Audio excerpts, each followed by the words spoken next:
This is Bound by Vengeance, written by Cora Reilly, narrated by Desiree Ketchum and Tor Tom. Prologue. Growl. Wide eyes, parted lips, flushed cheeks, pale skin. She looked like a porcelain doll. Big blue eyes, chocolate hair, and creamy white skin. Breakable, beautiful. Something that I wasn't meant to touch with my scarred, brutal hands. My fingers found her wrists. Her heartbeat was fluttering like a bird's. She tried to fight, tried to be brave, tried to hurt me, maybe even kill me. Had she truly hoped she could succeed? Hope. It made people foolish, made them believe in something beyond reality. I'd gotten out of the habit of hoping a long time ago. I knew what I was capable of. She had hoped she could kill me. I knew I could kill her. No doubt about it.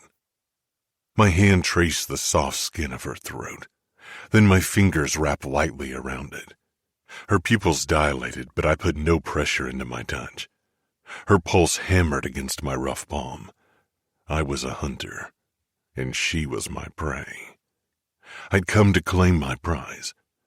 That was why Falcone had given her to me. I like things that hurt. I liked hurting others. Maybe even loved it, if I were capable of that kind of emotion. I leaned down until my nose was inches from the skin below her ear and breathed in. She smelled flowery with a hint of sweat. Fear. I could smell that too. I couldn't resist, and I didn't have to. Not anymore. Not ever again with her. Mine. She was mine. I lowered my lips to her hot skin. Her pulse throbbed under my mouth where I kissed her throat. Panic and terror beat a frantic rhythm under her skin, and it made me fucking hard. Her eyes sought out mine, hoping, still hoping, the foolish woman, and pleading me for mercy. She didn't know me, didn't know that the part of me that hadn't been born a monster had died a long time ago. Mercy was the furthest thing from my mind as my eyes claimed her body. Chapter 1. Kara. The first time I met him, he was in disguise, dressed up in a stylish black suit, made to look like he was one of us. But while the layers of fine fabric covered his many tattoos, they couldn't hide his true nature. It shone through, dangerous and chilling. Back then, I didn't think that I'd get to know him and the monster within better than I knew anyone else. That it would turn my whole life upside down, that it would change my entire being to the very core. "I can't believe they let you go with them," Talia muttered. I turned away from the mirror to look at her. She sat cross-legged on my desk chair, dressed in her shabbiest jogging pants, and her long brown hair was piled atop her head in a messy bun. Her t-shirt, a faded gray thing littered with holes and stains, would drive our mother into a meltdown. Talia smiled grimly when she followed my gaze. "It's not like I need to dress up for anyone, you know." "There's a difference between not dressing up and what you're doing," I said, with a hint of disapproval. I wasn't really annoyed at my sister for wearing her shabbiest clothes, but I knew their only purpose was to rile Mother up, and it was a likely scenario given our mother's tendency for perfectionism and overreacting. I really didn't want her mood to turn sour so shortly before the ball. I'd be the one to suffer, since Father was definitely out of the question when it came to becoming Mother's favorite target. Mother had a tendency to take it personally if Talia or I weren't perfect. "I'm making a point," Talia said with a small shrug. I sighed. "No, you're being petty and childish." "I am a child, too young for a social gathering at the Falcone's mansion," Talia parroted in her best imitation of Mother's chiding tone. "This is an event for adults. Most people will be over 18 or far beyond. Mother's right. You'd have no one to talk to, and someone would have to keep an eye on you all night. I'm 15, not 6, and you are only 4 years older than me, so don't act all grown up." she said indignantly, pushing up from the desk chair and staggered toward me. She eyed me squarely, the challenge unmistakable. You probably told Mother not to take me with you because you knew you'd have to watch me. You were worried I'd embarrass you in front of your oh-so-perfect friends. I glowered. You're being ridiculous. But a flicker of guilt flashed through me at Talia's words. I hadn't talked Mother into making Talia stay home, but I hadn't fought very hard for my sister to join us either. Talia was right.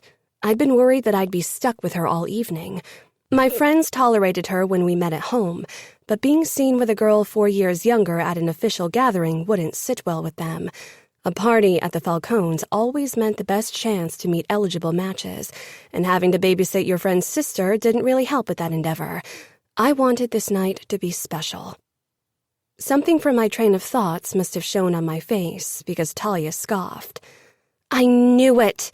She turned on her heel and stalked out of the room, slamming the door shut so hard that I couldn't help but wince. I let out a small breath, then turned back to my reflection, checking my makeup and hairdo one last time.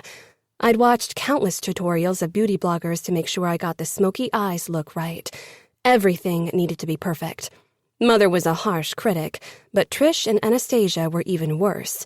They'd notice if I'd matched the wrong tone of eyeshadow to my dress, or if my hand had trembled while holding my eyeliner, but their scrutiny had made my preparations meticulous. They were the reason I was never slacking, and that was what friends were for. My dress was dark green, and my eyeshadow just a few shades lighter. Perfect. I checked my nails one last time for chinks, but they too looked immaculate. A subtle dark green sheen. I smoothed down my dress a few times until I was satisfied with the way the hem brushed my knees, then smoothed my hair back again too for good measure, turning to see if the bobby pins were still all in place holding my light brown hair up. Cora, are you ready? We need to leave, Mother called from downstairs. I checked my reflection and neatened my dress again, scanned my tights, then finally forced myself to hurry out of the room before Mother lost her patience.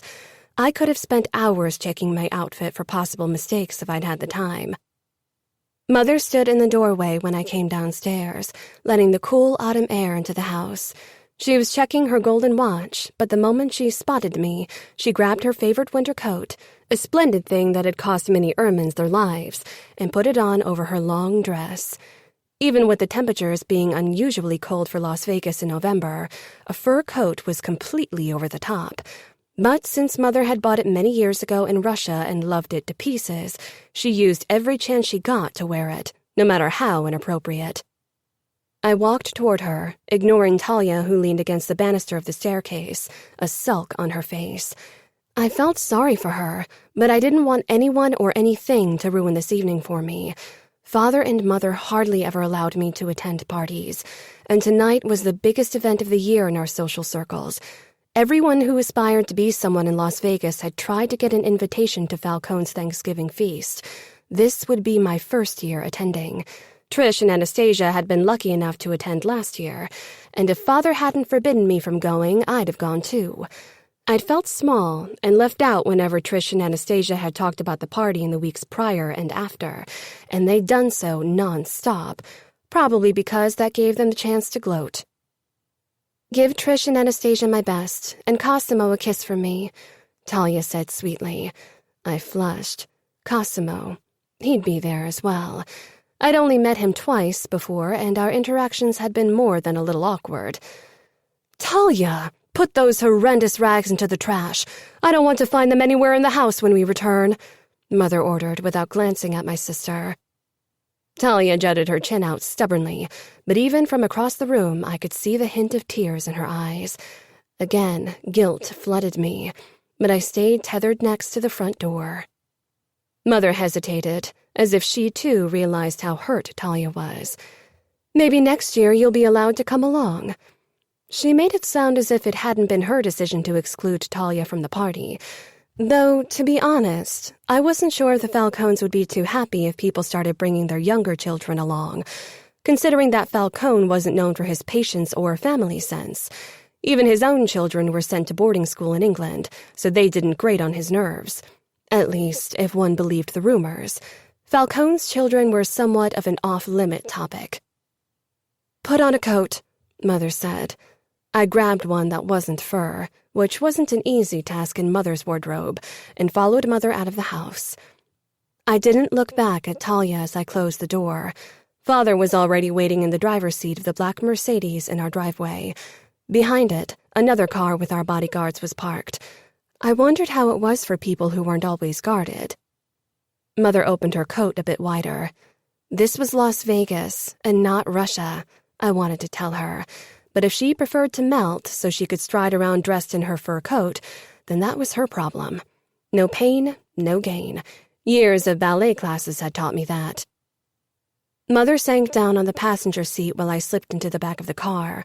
I did another quick scan of my tights for runs, but they were immaculate. Always immaculate.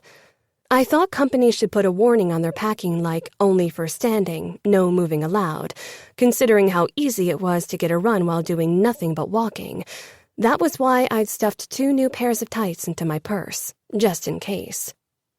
"Buckle up," Father said. Mother leaned over and patted his bald head with a tissue, soaking up the drops of sweat that had gathered there. I couldn't remember Father ever having hair. "Cora," Father said, a sliver of annoyance entering his voice. I quickly buckled up, and he slid the car out of our driveway. "Cosimo and I have had a short talk this afternoon," he said matter-of-factly. "Oh?" I said. A knot of worry formed in my stomach. What if Cosimo had changed his mind? What if he hadn't?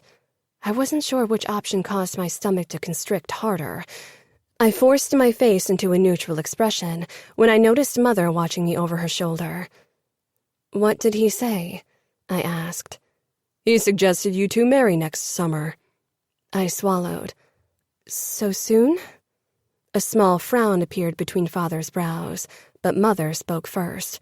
"You are 19, Cora. You'll be 20 next summer. That's a good age to become a wife and mother." My head spun.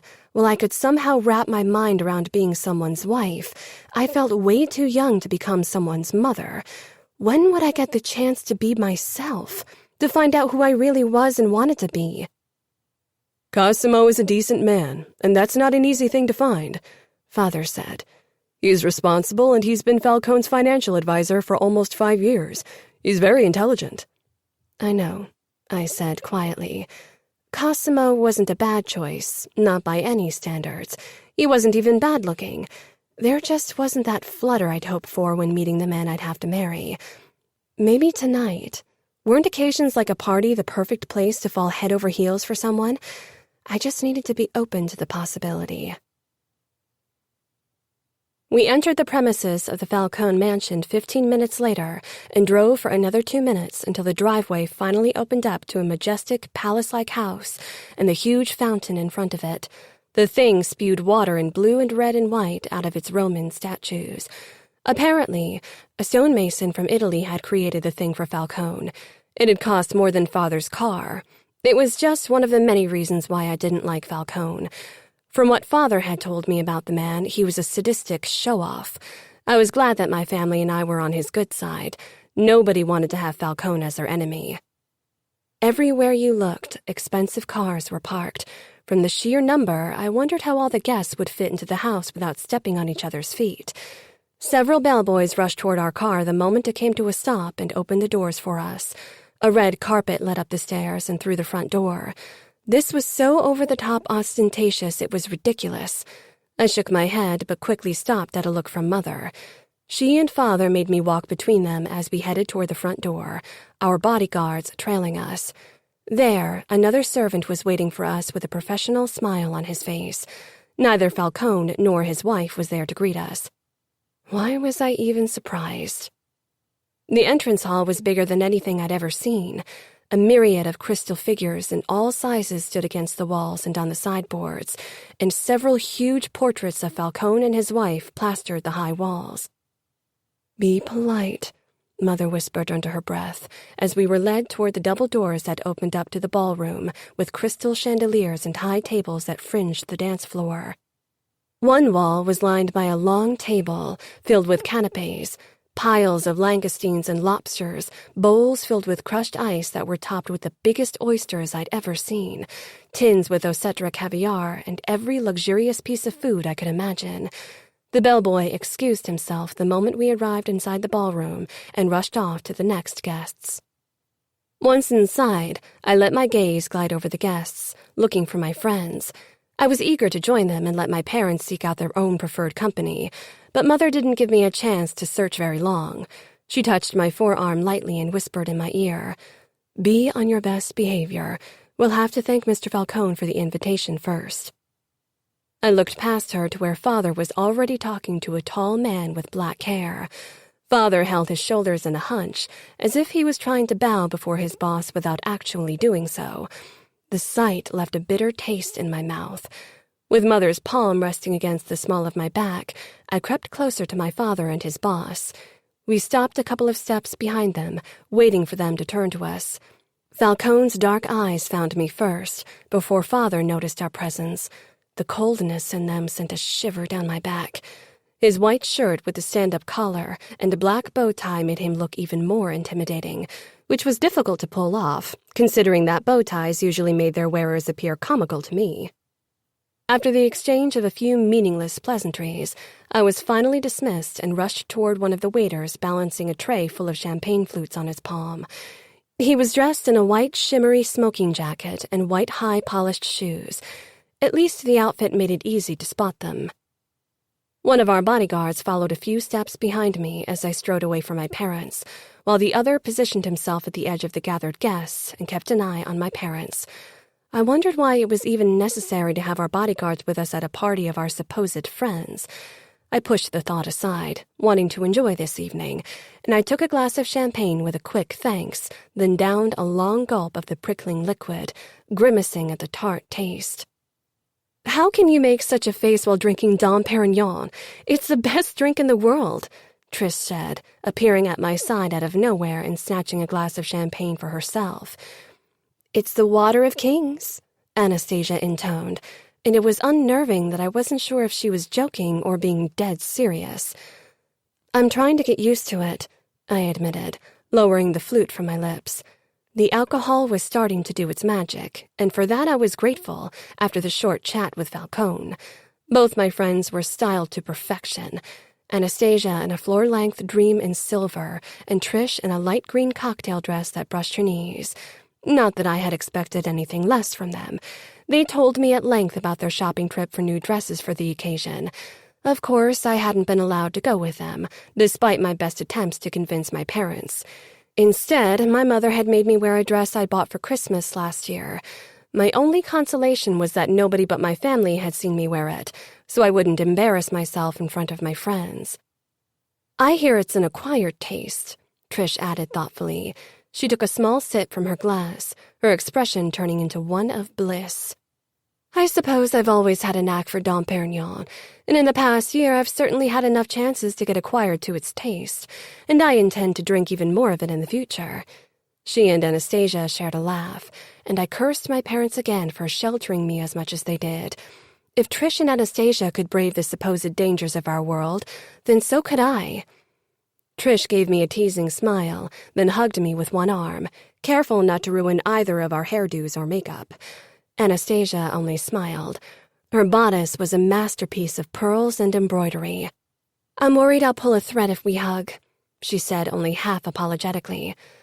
"That's reasonable," I said, taking another sip from my drink and forcing my expression into one of delight instead of revulsion at the taste. I knew for most people champagne was the height of their drink fantasies, but I just couldn't enjoy it. I'd have to try harder if I didn't want to see Anastasia's pitying expression again. "One of your hairpins is loose," she said. My free hand flew up to the spot she was looking at, and I tried to find the offending pin before it could ruin my hairdo. Other guests were throwing glances my way anyway, as this was my debut at a party. I couldn't risk appearing anything less than perfect. "Let me," Trish said, and simply pushed the pin a few inches back. "There, all done."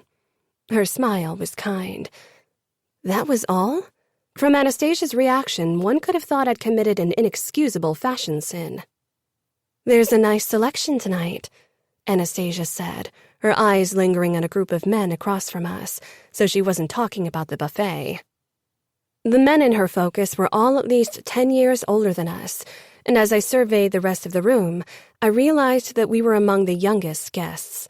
Most of the attendees worked for Falcone. This was a party for his subjects. I doubted he had any friends. Men like him couldn't afford that luxury. But of course, you don't have eyes for other men anymore now that you're engaged to Cosimo, Anastasia continued, dragging me back to reality. I wasn't sure what to say to that. Her voice had been odd. Was she jealous? Her father was probably already looking for a suitable match for her, so she'd soon be engaged as well. We'll all be married soon enough, I said in a placating tone. You got your hands on the highest-ranking bachelor, that's for sure, she said with a tight smile. Then she let out a laugh and clinked her glass against mine. I'm joking. Don't look so shocked. I laughed, relieved. I really didn't want to fight with Anastasia over Cosimo. We'd all marry good matches. The music picked up and I took another sip of my drink. I was starting to relax thanks to the alcohol spreading in my blood and barely minded the occasional curious glances from other guests. At the next party, I'd already be one of them, and someone else would be the center of attention. Trish tapped her foot on the hardwood floor in rhythm with the song and hummed a few lines before Anastasia shot her a look. I had to stifle a laugh. The dynamic between them was ridiculous at times. To my surprise, I realized that even my bodyguard had disappeared from view to give me privacy with my friends. Slowly, this evening was getting good. I knew Talia would give me an earful when I returned tonight, but our parents had been right when they'd insisted she was too young for a social event at Falcone's house. Of course, I wouldn't tell her that. It would be hard enough to make her forgive me as it was, though a few juicy rumors would probably placate her. Not that I was an experienced socialite. I'd have to rely on Trish and Anastasia for that. Annoyance toward father rose up in me. Maybe he'd refused to take me to a social function until now because he thought I'd embarrass him in front of his boss. I'd overheard him tell Mother several times how terrifying and brutal Falcone was, so it wasn't too far-fetched that Father thought I might cower in fear in front of that man, which was ridiculous. He was still human, not the monster Father always made him out to be. And even if he were, I doubted very much that he'd hate to see me cower in fear. It would probably excite him if he were truly the man Father had described. They are a bit too old for my taste, Trish said, returning to our previous topic before she took another sip from her champagne. I don't mind. I want to be treated like a princess by my husband, and older men are more likely to appreciate me than a young guy, Anastasia said. She gave me a knowing smile. For some reason, it felt false. From what I hear, the deal between your family and Cosimo is almost done, so your engagement party will be soon. I frowned at the use of the word deal when it came to me marrying Cosimo, but in all honesty, it was probably the term that fit the whole arrangement best. I gave a small shrug, trying to act nonchalant. I didn't want to talk about him tonight, especially since the topic seemed to rile Anastasia up. Oh my God, Falcone invited his monster, Trish whispered, clutching at my arm and almost making me spill my champagne over her dress. I followed her shock-widened brown eyes toward a corner of the room where a tall, muscled man leaned against the wall. He was dressed in a white shirt that strained against his massive chest, a black suit and black dress shoes. In fact, he didn't look that different from the other men in the room, except for the missing tie, if you took only his outfit into consideration. But the rest of him, God have mercy. He looked way too tame for someone like him, or at least he tried to appear that way. There was no fooling anyone. His nature seemed to radiate off him like a dark cloud of danger. It was almost palpable even from afar. Father had mentioned him once or twice in hushed tones, but I'd never seen him, and he definitely wasn't the type to appear in the gossip section of the newspaper. I doubted any journalist was crazy enough to risk the wrath of a man like him. The bastard. That's what most people call him, Anastasia added. She looked like a cat that had spotted a bird. I knew why she was so excited. So far, nothing interesting had happened, but Anastasia probably hoped this had the potential for some decent gossip. "What's his real name?" I asked. I tried to get it out of Mother once, but the look she'd given me had stopped me from asking again. "I don't know his real name. Nobody does. People call him Growl to his face, and the bastard behind his back." I gave them a look. Really? Both were names he couldn't possibly have chosen for himself. Someone had to know his name, at least Falcone. He knew everything about his subjects. Why would people call him that? Anastasia shrugged, but didn't glance my way. "There's something wrong with his vocal cords since a horrible accident. That's why he's got that big scar." I couldn't make out a scar from our vantage point. We were too far away. I assumed Anastasia had gotten that piece of information from the gossip mill as well. "What kind of accident?" "I don't know. Some people say the Russian mob did it. Others say he tried to kill himself because he isn't right in the head. But nobody knows," Anastasia replied under her breath. Who would try to kill themselves like that? And Growl didn't seem the guy for suicide. He didn't look it, that was for sure. But who knew what went on in his twisted brain? The first story with the Bratva sounded far more likely. "So they call him Growl because that's what it sounds like when he talks?" I asked. Anastasia barely seemed to register my words, but Trish nodded in confirmation. I didn't ask why they called him the bastard. That much I could figure out. People in our world didn't look kindly upon children who were born out of wedlock. It was old-fashioned and ridiculous, but some things never changed. I didn't know who his parents were. They couldn't be high-ranking members of society. I directed my eyes back to the man. He seemed completely indifferent to what was happening around him, as if this party was just another of his duties. But something told me that despite his displayed boredom, he was alert. I doubted that much escaped his attention. He was holding a glass of champagne in his hands, but it was still full. The elegant crystal looked tiny compared to him, and I marveled that he hadn't crushed it between his palms yet. As if he could read my mind, he turned his head and stared straight at us. Trish let out a gasp and jerked beside me, spilling a few drops of her drink on the expensive-looking wooden floor. She really couldn't have acted more suspicious if she tried. After a moment, both Trish and Anastasia jerked their heads down, breaking eye contact. Maybe to make him believe they hadn't been watching him, or maybe they simply couldn't bear the power of his gaze. Now I understood why my parents and even my friends had sounded so terrified when they talked about him. Even from a distance, his eyes almost made my knees buckle. It wasn't only fear that made my heart speed up, though. There was something close to excitement, too. It was like watching a tiger through the glass of its enclosure and marveling at its power. Only here, the only thing keeping him from attack was the social rules even someone like him was bound to. The leash Falcone had him on wasn't a physical or visible one, but it was there. I wondered what was going on in his head. How did he feel surrounded by people he had hardly anything in common with? He was one of them, and yet not really.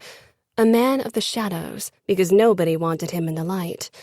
When I realized how long I'd been staring, I averted my eyes, but my pulse kept up its erratic pace afterward. I wasn't sure when I'd last felt this alive. My life always meandered in its predetermined pathways, but tonight felt like an adventure. "Oh my God, that was creepy," Anastasia whispered. "He should have stayed in the hole that he crawled out of." I couldn't say anything. My tongue seemed to be stuck to the roof of my mouth. "Is he still watching?" I asked eventually, my eyes firmly plastered on the bubbles still rising in my glass.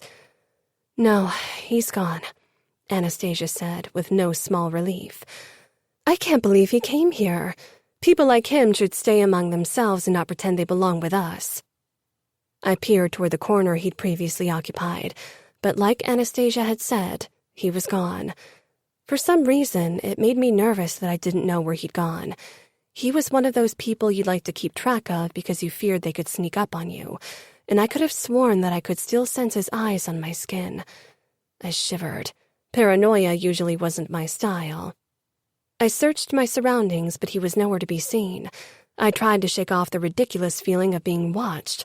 It wouldn't do me any favors if I acted paranoid. If I embarrassed myself here, it would be a while before I'd be invited to anything again. Or worse, Cosimo would decide I wasn't fit to become his wife. Mother and father would never forgive me if that happened. "Look who's coming," Trish said under her breath, and for a ridiculous, heart-stopping moment, I actually thought it was Growl. I turned to see who she was talking about and felt heat rush into my cheeks. Cosimo was heading our way. He was dressed in a gray double-breasted suit, dark blonde hair slicked back, and thin-rimmed glasses on his nose. "He looks like a broker," commented Trish in a low voice. He managed Falcone's money, so that wasn't very far off. The suit was his second skin. I'd never seen him in anything else. It was a stark contrast to the men I'd been spying on mere seconds ago. Trish and Anastasia took a step to the side, huddling together and pretending to give Cosimo and me some privacy, which was only pretense since I knew they'd be hanging on our lips, memorizing our words. I doubted they'd be using them against me. They were my friends, after all, but I didn't want to risk it. Cosimo came to a stop a little too close, took my hand and brought it to his lips. I almost rolled my eyes at the gesture, though a small part of me relished in the appreciative glances Trish and Anastasia exchanged. "Care for a dance?" he asked, voice smooth and even. That, like the suit, was always the same. Trish had compared him to a well-oiled machine once. The term fit too well. His eyes darted to my friends, but he didn't say anything. I didn't follow his gaze, worried Anastasia would look pissed off. Sometimes I wasn't sure what the hell was going on with her. I let him guide me toward the dance floor, aware of my friends' curious gazes following us, and they weren't the only ones watching. My parents, too, had turned their eyes toward us. I almost cringed at the force of their attention. "Don't trip," I told myself over and over again as we started moving to the music. As we danced close together, I waited for a flutter, for something, the smallest hitch in my pulse, but nothing happened. Not that Cosimo looked as if he was madly in love with me, not that love was required for a marriage, but it would have been nice. Cosimo tried to make conversation. The weather, how lovely my dress was, this and that he thought I might be interested in. He couldn't have been farther off. My friends were still watching Cosimo and me, though watching wasn't the right term for the look Anastasia was giving me. I really hoped she'd find a man for herself soon. Knowing her, she was probably just pissed that for once I was in the lead, though I wouldn't have minded if my father had taken more time to find someone for me. I tore my gaze away from my friend's scowl and let my eyes settle in the corner where Growl had stood. He still hadn't returned. "My friends and I noticed a man earlier," I said, not even sure what Cosimo had been rambling on about before I interrupted him. "My friends told me his name was Growl. He looked—" I didn't get further. Cosimo's grip on my back tightened. "You should have stayed where he belongs," he said with a sharpness that surprised me. Then he gave me an encouraging look. "Don't worry, you're safe. He knows he's not allowed near women like you." I opened my mouth for more questions, but Cosimo shook his head. "Let's talk about something else." There was nothing else I wanted to talk about right then, but I let Cosimo's small talk lure me in.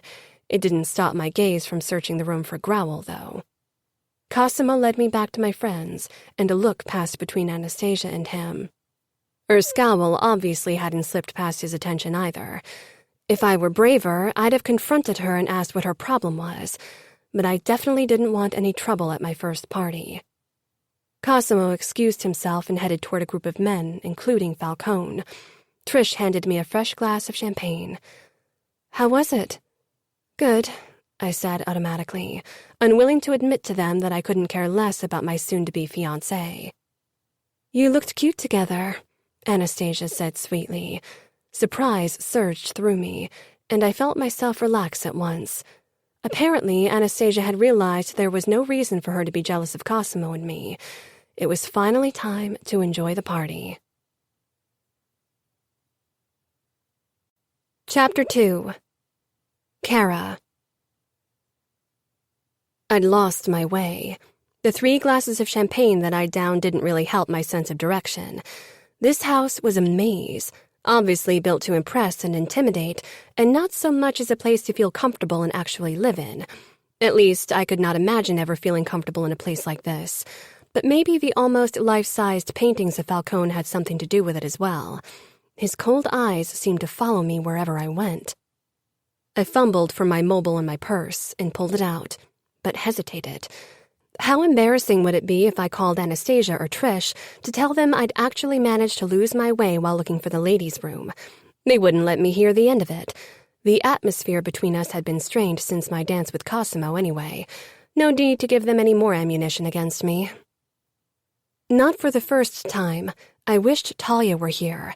We'd laugh about this together, and she'd tease me about it for a long time, but never out of malice or schadenfreude. She wouldn't use it against me when talking to other people. I paused, realizing with sudden horror that I didn't even trust my 2 best friends. I shook my head. This was the world I lived in. You can't walk around trusting people, not even your so-called friends. That's what Father always said. I'd never wanted to believe him. I put my phone back into my purse. There was no way I was going to call anyone. Mother was out of the question anyway. And Cosimo, no, I didn't need another reason for it to be awkward between us, and he was as good as a stranger to me. I had an inkling that wouldn't change until our wedding day, and perhaps a long time after. With a quiet sigh, I kept going. At some point, I'd have to see something I recognized and find my way back to the party. I turned another unfamiliar corner. They really looked all the same, when I spotted someone in the corridor only a few steps in front of me. Finally, someone might be able to point me in the right direction. My elation turned to shock, then fear, when I realized whom I'd walked into. Growl. He didn't move, just stood there, tall and imposing. It seemed as if he'd been in this corridor for a while, waiting for a victim, and here I was all alone. Don't be ridiculous. But as much as I wanted to scoff at the idea, I had a feeling it wasn't that far off. Fear and fascination battled in me, and I reminded myself that he wouldn't touch me. My father was too important to Falcone, and that meant I was too. Maybe Growl was merciless, barely more than a killing machine and a monster, but he was definitely a clever monster, or he wouldn't have made it this far. And yet, I hoped my bodyguards would come to find me soon, but had they even seen me leaving the party?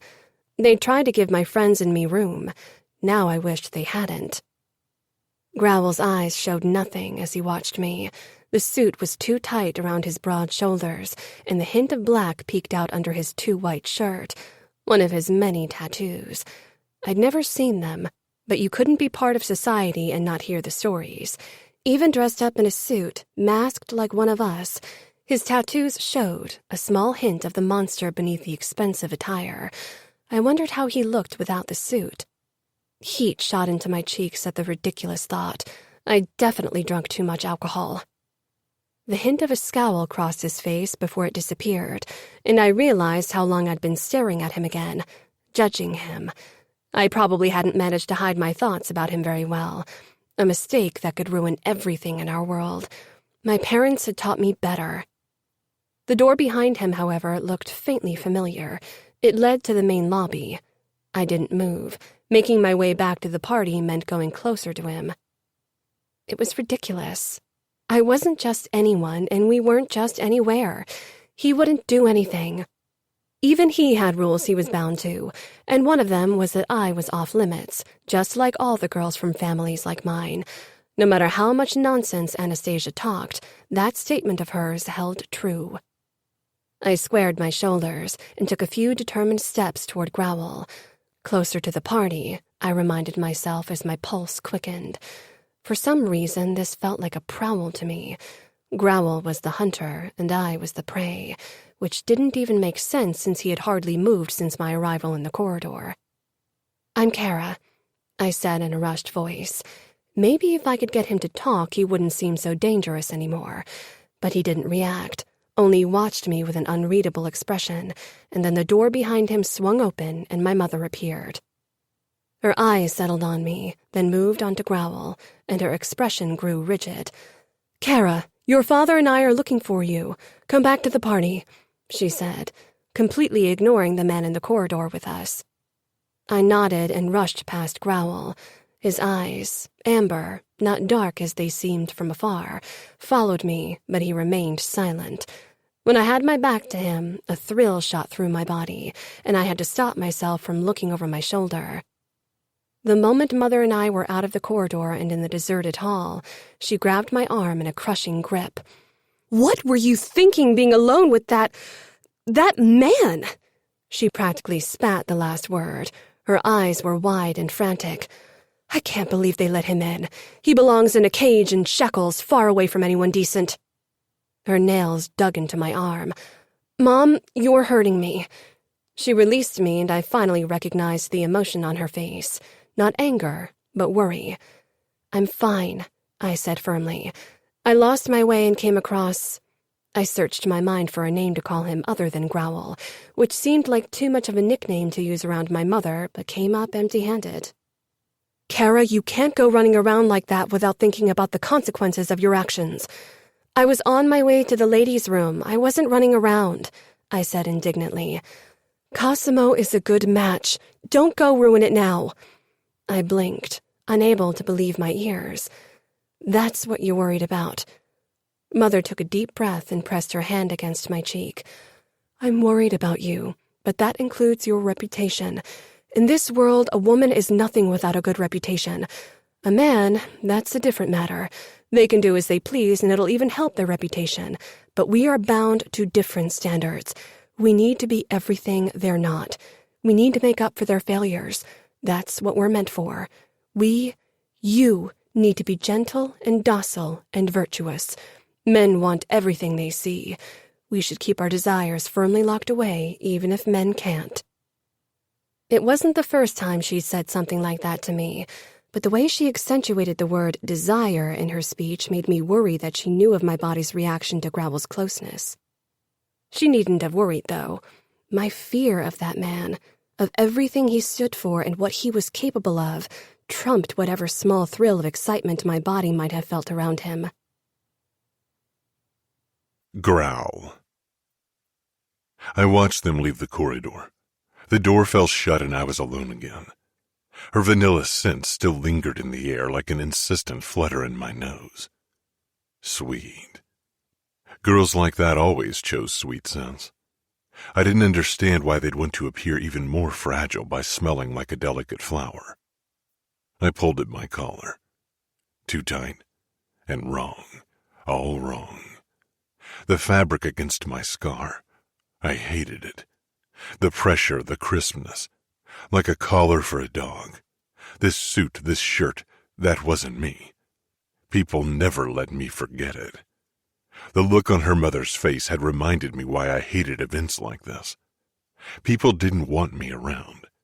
They wanted me to do their dirty work, and they enjoyed talking shit about me, but they didn't want me near. I didn't give a fuck. They were nothing to me. I knew they watched me like a circus animal. I was the scandal of the evening. The sweet-smelling girl, too, had been watching me, staring. I'd seen her and her friends observe me from across the ballroom. But the sweet-smelling girl had surprised me. I knew her name, of course. Falcone had talked about her father and her family too often in the last few weeks. Cora. She would soon learn how it felt to be fallen from grace. She hadn't run away screaming, even though we'd been alone in the corridor. She hadn't even looked very scared. Yes, there had been fear. There always was. But there had also been curiosity, because I was a monster that they feared, and that fascinated them. I didn't care. She was just a girl. A society girl with a pretty dress and an even prettier face. I didn't give a fuck about pretty. It meant nothing. It was fleeting, could be taken away in a heartbeat. Still, my eyes had sought her out several times that evening. I'd imagined ripping that pretty dress off her body, imagined running my not-worthy hands over her curves. but I'd forced my gaze away and left the ballroom before I could do something very stupid. She was someone I wasn't meant to have, someone I shouldn't even imagine having. She was someone to admire from afar, and it was for the best. Cora.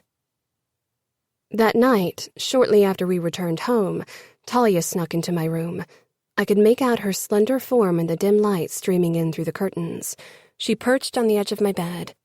"Are you awake?" I smiled. Perhaps she was still angry at me, but her curiosity won as usual. "No," I whispered. "Tell me everything," she said as she stretched out beside me, her face so close I could smell her peppermint breath.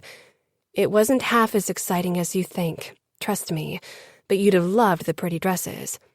"Something exciting must have happened. How was Falcone? Was he scary?" "He was scary and creepy, but you know who was even scarier?" She shook her head, holding her breath. "Growl. I met him in the hallway." "Growl?" she repeated doubtfully. "Who's that?" "Falcone's enforcer. He's tattooed all over and he can't talk properly. He growls." "Really?" I could tell that she thought I was trying to pull her leg. "Really? Did you talk to him?"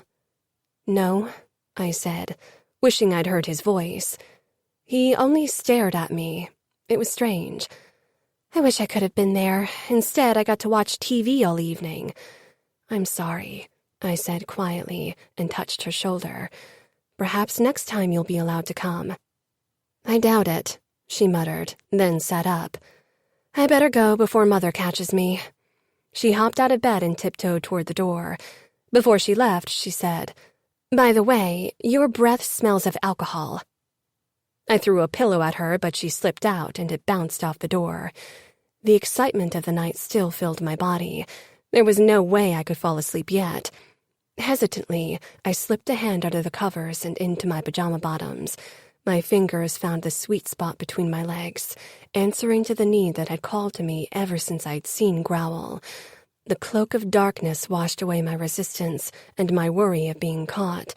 Even my mother's words that echoed in my head weren't able to stop me.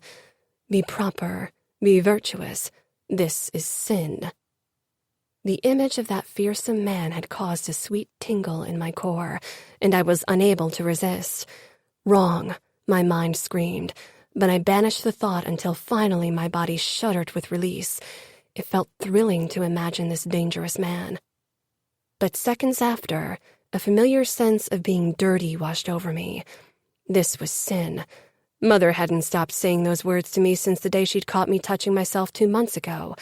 I'd not given in to my sinful needs since then, until tonight. I took a deep breath, wishing my heart would stop racing, wishing my body would stop reminding me of what I'd done. Ever since Mother had caught me, there was a tension between us I could hardly stand. She avoided my eyes as I avoided hers. I was almost glad for my quickly approaching wedding, so I'd finally escape Mother's judgment. I still felt a wave of blatant shame wash over me when I remembered that day and the look of shock on my mother's face. It hadn't been the first time I touched myself, but it was the first time I'd really understood the wrongness of it.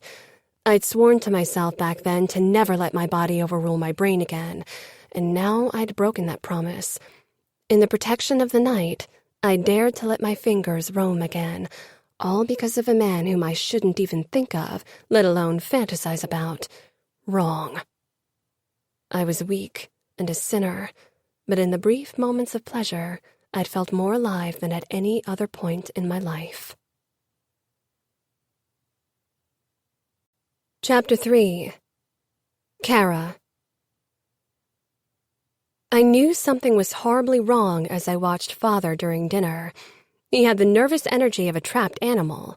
Talia's eyes flitted toward me, her dark eyebrows shooting up in a silent question.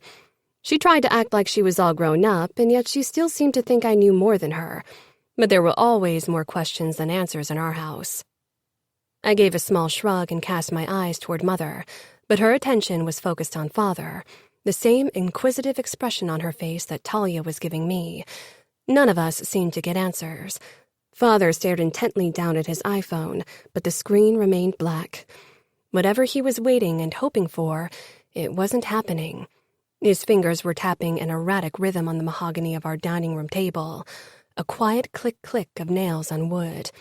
Father usually wore his nails meticulously short, but whatever was turning him into the nervous wreck before us had made him forget his personal hygiene. "Brando, you've barely touched your dinner. Don't you like the roasted beef?" Mother asked. She'd spent 2 hours in the kitchen to prepare our Sunday feast. On every other day of the week, our cook was responsible for the cooking. Father jumped in his chair. His widened, bloodshot eyes found Mother, then they registered Talia and me. Unease settled in the pit of my stomach. I'd never seen him like this. Father was calm and analytical. Little could get a rise out of him. But since the party at the Falcones, he'd seemed somewhat stressed. "I'm not hungry," Father said, before his gaze returned to his cell phone. I glanced at the pouch straining over his belt. Father loved to eat, and he never let Mother's roasted beef go to waste. The screen of his phone flashed with a message, and Father's face drained of color. I set down my fork, no longer hungry, but I didn't get the chance for another questioning look at Mother because Father shot to his feet. His chair toppled over and crashed to the hardwood floor. Mother rose as well, but Talia and I were frozen to our seats. What was going on? "Brando, what?" Father rushed off before Mother could finish her sentence. After a brief moment of hesitation, Mother followed after him. I stared at the closed door, listening for any sounds of conversation. Finally, I got to my feet. Talia was still glued to her chair. She blinked up at me. "What's gotten into Father?" "I don't know," I admitted. My eyes darted to the door, torn between running after our parents to find out what was going on and following the rules. We weren't supposed to get up from the dining table without permission. I didn't like that rule, but I'd always followed it. Dinners were the only time our family got the chance to spend quality time together after all. The door to the dining room flew open again, and Father was back, 2 guns in his hands. He set one down, only to pull out his phone and press it against his ear. I stared at the weapon on our table. I knew what Father was doing for a living, what he was. I'd known for as long as I could remember, even if Mother, Talia, and I lived a fairly normal life. Even if you tried to remain blind to the truth, it sometimes smacked you in the face without invitation. But so far, Father had tried to keep up the illusion of normalcy around us. It hadn't exactly been difficult for him because until a few months ago, Talia and I had both attended an all-girls boarding school and only been home on the weekends and during holidays. And soon I'd be busy organizing my wedding and eventually I'd move in with Cosimo. And Talia would return to school. I'd never seen him openly display a gun. I'd never seen a gun this close at all. Father was involved in organized crime, but many people who dealt with gambling were in Las Vegas. I wasn't even sure what exactly he was doing, except that he managed most of the Comoras casinos. Mother came into the dining room, looking completely out of it, but Father didn't glance her way. "When will you be here?" Father hissed into the phone. He nodded after a moment. "We'll be ready then. Hurry." Finally, he turned to us. He was trying to look calm but failing miserably. His left eye was twitching and it was driving me crazy. "Talia, Cora, please pack a bag. Only things you'll absolutely need to get by for a few days." Mother had become stiff like a salt pillar. "Brando? We're going on vacation?" Talia asked with the hope and naivete I wished for myself. Father always humored us if we said something silly. Not today. "Don't be ridiculous, Talia," he barked. She jumped in her chair, obviously taken aback by the harsh tone. "Are we in trouble?" I asked carefully. "I don't have time to discuss the details with you. All you need to know right now is that we don't have much time, so please grab a few things." The phone flashed with a message. Father's shoulders sagged with relief. "They're here." He rushed out of the dining room without an explanation. This time, all 3 of us followed him into the entrance hall of our house. Father opened the front door, and several men I'd never seen before entered. They looked rugged. Ill-fitting jeans, leather jackets, sneakers, strange tattoos of Kalashnikovs. They looked like the kind of guys I wouldn't want to meet in the dark, or at all. Their calculating eyes slid over me. They were the kind of men who made you cross the street to avoid them. I had to stop myself from wrapping my arms protectively around my chest. If Father had invited them in, they couldn't be dangerous. Father pulled an envelope from the pocket in his jacket and held it out to one of the men. Talia's arm brushed mine as she moved a bit closer. I wished I could give her the comfort she was obviously looking for, but my own nerves were wrecked. The man looked inside. "Where's the rest?" he said in a heavy accent. Were those Russians? They looked slightly Slavic, but I hadn't considered the option of them actually being Russians. Father worked for the Camorra, and it was no secret that the Russians were the enemy. Weren't we all committing treason by having these men inside our house? My head was spinning, but I kept the questions to myself, from fear of making things worse. "You'll get it once my family and I are safe in New York. That was the deal, Vladimir," Father said. Talia slanted me a confused look, but I didn't dare take my eyes off what was going on. Why were we going to New York? And what had Father done that he needed Russians to protect him? He'd rarely spoken about business in our presence, but whenever I'd overheard the occasional snippet about New York or Russians, it hadn't been positive. Vladimir exchanged a look with his companions, then gave a quick nod. "That won't be a problem. Tomorrow you'll be in New York." Father turned to us. "What are you still doing here? I told you to pack your bags. Hurry." I hesitated, but Mother grabbed Talia's hand and led her toward the staircase. After a moment, I followed, but not without glancing over my shoulder again. The Russians were talking amongst each other. Father seemed to trust them, or at least trusted that they wanted the rest of the money badly enough to get us to New York. That reminded me. I caught up with Mother and Talia, then whispered, "Why New York? I thought we couldn't go there because the ruling family doesn't get along with Father's boss." Mother halted. "Where did you hear that?" "I don't know. Sometimes I overhear things. It's the truth, though, right?" New York is a difficult topic. I haven't been there in a very long time. There was longing in her voice. I opened my mouth to ask her about it when a bang sounded downstairs. Then men were screaming. "We need to hide," Mother whispered as she dragged Talia toward the master bedroom. I was about to go after them when steps thundered up the staircase. I quickly pushed into the closest room, Talia's, and hid in her overcrowded closet. There was a pile of discarded clothes on the floor, and I used it to conceal myself even more. I could still see most of the room through the slits in the door, but with only the dim light from the corridor spilling in, it was difficult to make out much. I'd barely had time to crouch down and become still before the door was flung open. My heart pounded wildly in my chest. Someone staggered in. For a moment, light hit the man's face, and I recognized him as one of the Russians. He was bleeding from a wound in his arm. He moved toward the window. Was he going to jump? He tried to push the window up, but it got stuck because of his frantic movements. I held my breath and buried myself deeper into the heap of clothes. Another man, much taller and more muscled than the first, stalked in and grabbed the Russian. Everything happened too fast to see much, but something seemed familiar about the second man. There was a short struggle. The Russian pulled a knife, but he never got to use it. The other man grabbed him by the neck and twisted. I stifled a gasp as the Russian toppled over, collided with the door so it was pushed open all the way, and eventually dropped to the ground in a lifeless heap. Light now filled the entire center of the room. Empty, dead blue eyes stared unseeingly in my direction.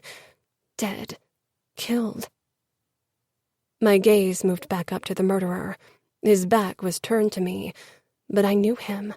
I had dreamt about him several times in the last couple of weeks since the party. Growl, of course. Chapter 4. Cora. His black t-shirt stuck to his skin from sweat, and his muscled arms were covered in tattoos and scars. Without the suit and cool demeanor, this man was pure danger. There was nothing controlled about him now. Everything about him screamed death. My heart pounded in my chest as I waited for him to turn around and discover me. I didn't dare move or breathe from fear of making a sound. Would he kill me as well? He wouldn't. He couldn't. My family's status still had to count for something, right? No. There were Russians in our house. Russians that were supposed to take us to New York. Whatever power my family, my father, had held, it was surely gone. Growl walked out of the room without another glance at the man he killed, or at the wardrobe I was hiding in. Only when he was gone and I didn't hear his steps anymore did I dare to breathe, and then a new fear set in. Where was Father, and what was happening to him? And what about Mother and Talia? I had to go looking for them, even if every fiber of my body screamed at me to stay where I was. We needed to stay together, but leaving my hiding place was a huge risk. I glanced toward the dead body in the middle of the room again. Was that our fate too? Sickness crawled up my throat, but I swallowed it back. No time for weakness. Then a more hopeful thought crossed my mind. Maybe we'd be spared. It wasn't a surprise that soldiers of the Camorra, like Growl, killed members of the Bratva, their arch-enemies. Maybe there was a way we could convince everyone that the Russians hadn't been here for our protection, but instead to kill us. Screams and shots rang out below. I stiffened as I listened for a familiar voice. Father's voice. But it wasn't among the screams, and neither were Talia's or Mother's. They were probably still hiding in the master bedroom. I closed my eyes. I wasn't used to this world. Even though I'd grown up around people who were part of it, I'd always only brushed the edges of the nastiness my father was involved in. Now that I was thrown in head first, I wasn't sure how to act. Waiting like a mouse in a trap wasn't the solution, though.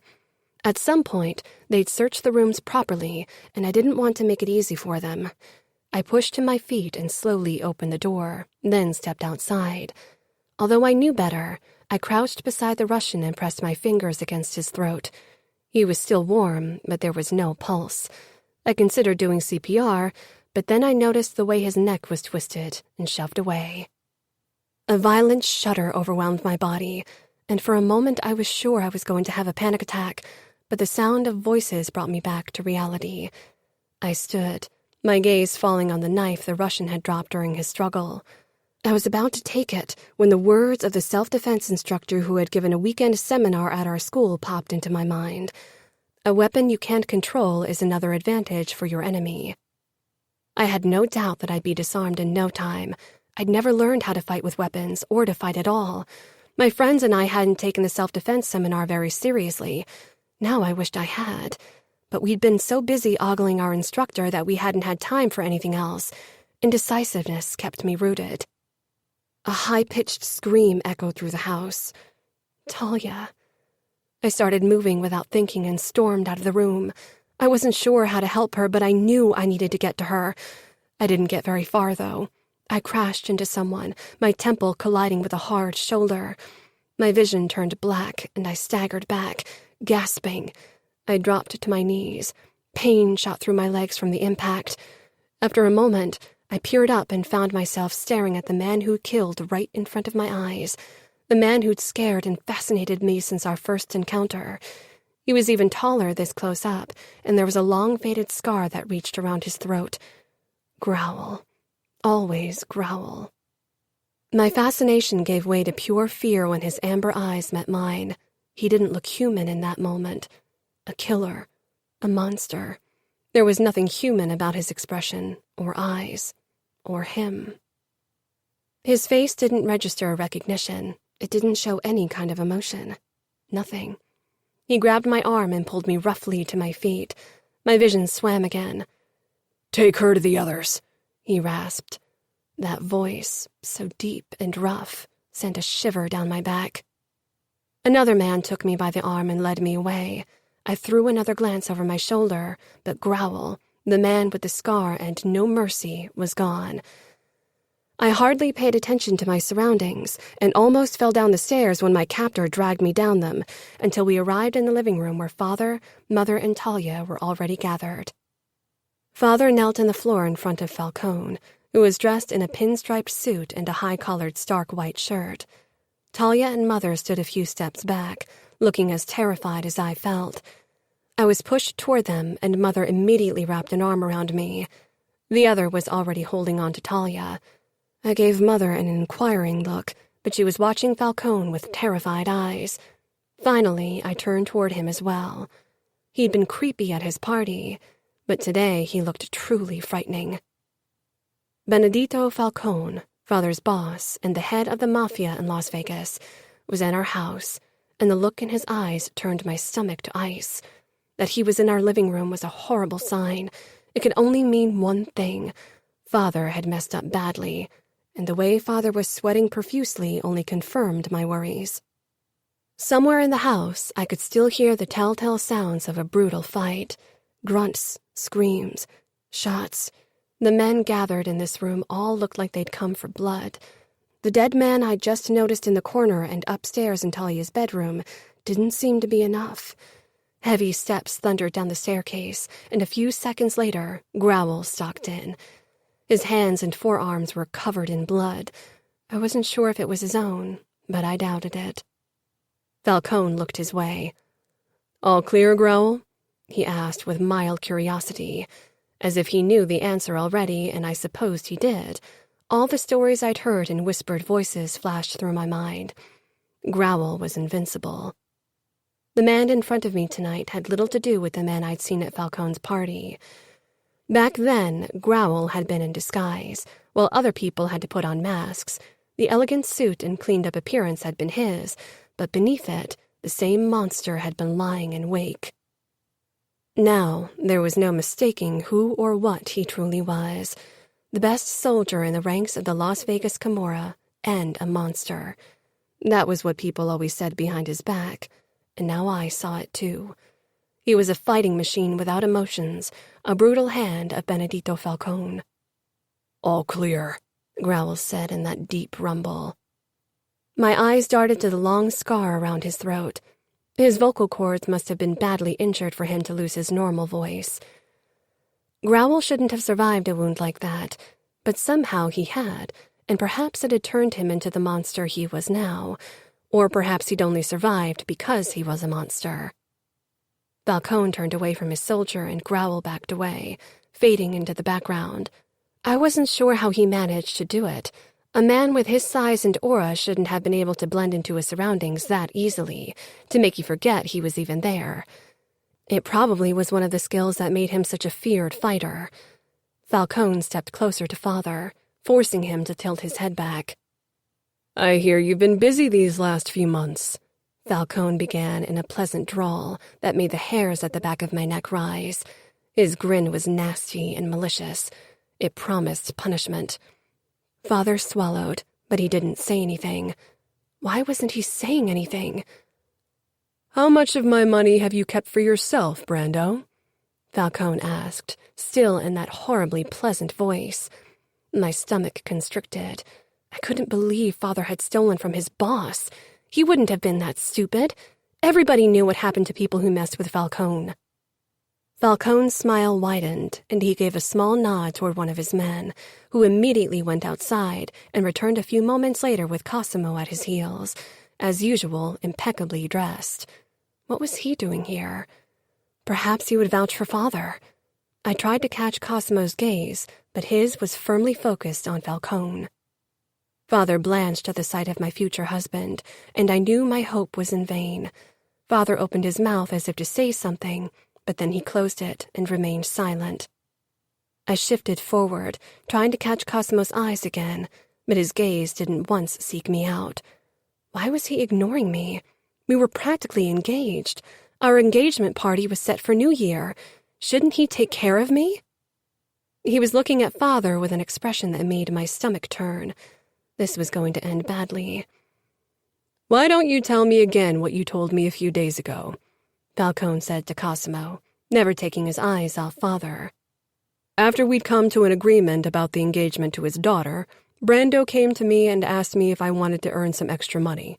He told me about the deal he had with the Bratva and that he was taking money from you." Mother's arm around my shoulders jerked, her eyes shock wide. Talia must have felt it too, because she raised her eyebrows at me. Scared as she was, she looked much younger, and I wanted to protect her, but I didn't know how. Father didn't say anything. I wanted to shake him, wanted to make him deny Cosimo's outrageous claims. With every second that he didn't, my hopes for a merciful ending to this evening disappeared. I tried to catch Cosimo's gaze one last time. still hoping, and when he finally looked my way, my heart sank. There was no emotion in his eyes. He would not be my knight in shining armor today. He'd made his decision. He'd chosen his career, and not me.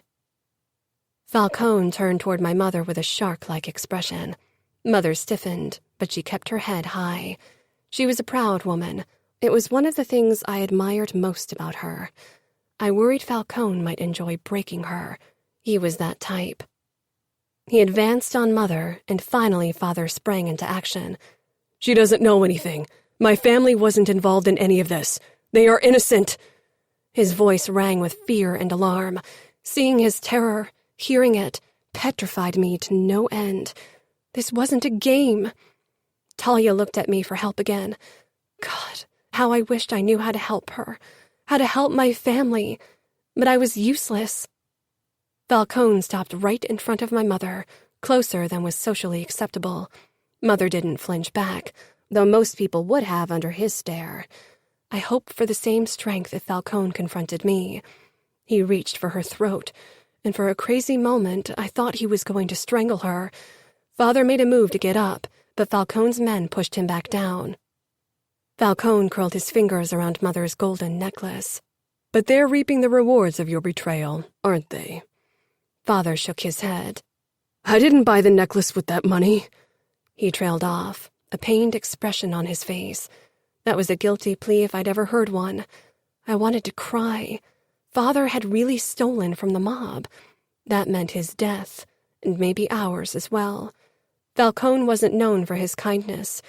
Tears of fear prickled my eyes as I considered what lay ahead. This could be our last minutes in this life. "No?" Falcone said with fake curiosity. He ripped the necklace off Mother's throat. She gasped and flinched, releasing me as one hand flew up to touch her skin. When she pulled her fingers away, they were bloody.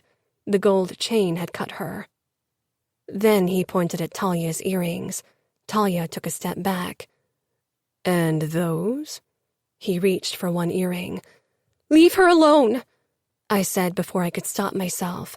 Father and Mother stared at me as if I'd lost my mind. Falcone slowly turned to me, eyes narrowing. He stepped back from Talia and stalked toward me. It took every ounce of my courage to stand my ground when all I wanted to do was run as fast as my feet could carry me. I wasn't wearing any flashy jewelry he could hold against me, or my father, but I knew that wouldn't protect me. His cruel eyes seemed to pierce me into the very core. I tried not to show my revulsion and fear. I wasn't sure I was succeeding. I had no experience in facing true evil. "You're a brave one, aren't you?" Falcone said. I had a feeling it wasn't meant as a compliment. I waited for him to do something to me, to punish me for my insolence, but he merely eyed me before he turned on his heel and walked back to Father. For some reason, his leniency worried me. It made me think that maybe he had something worse in mind for me later. This wasn't over. "I wonder if you actually believed you'd get away with this, Brando?" Falcone asked. He touched Father's shoulder in a mock-friendly gesture.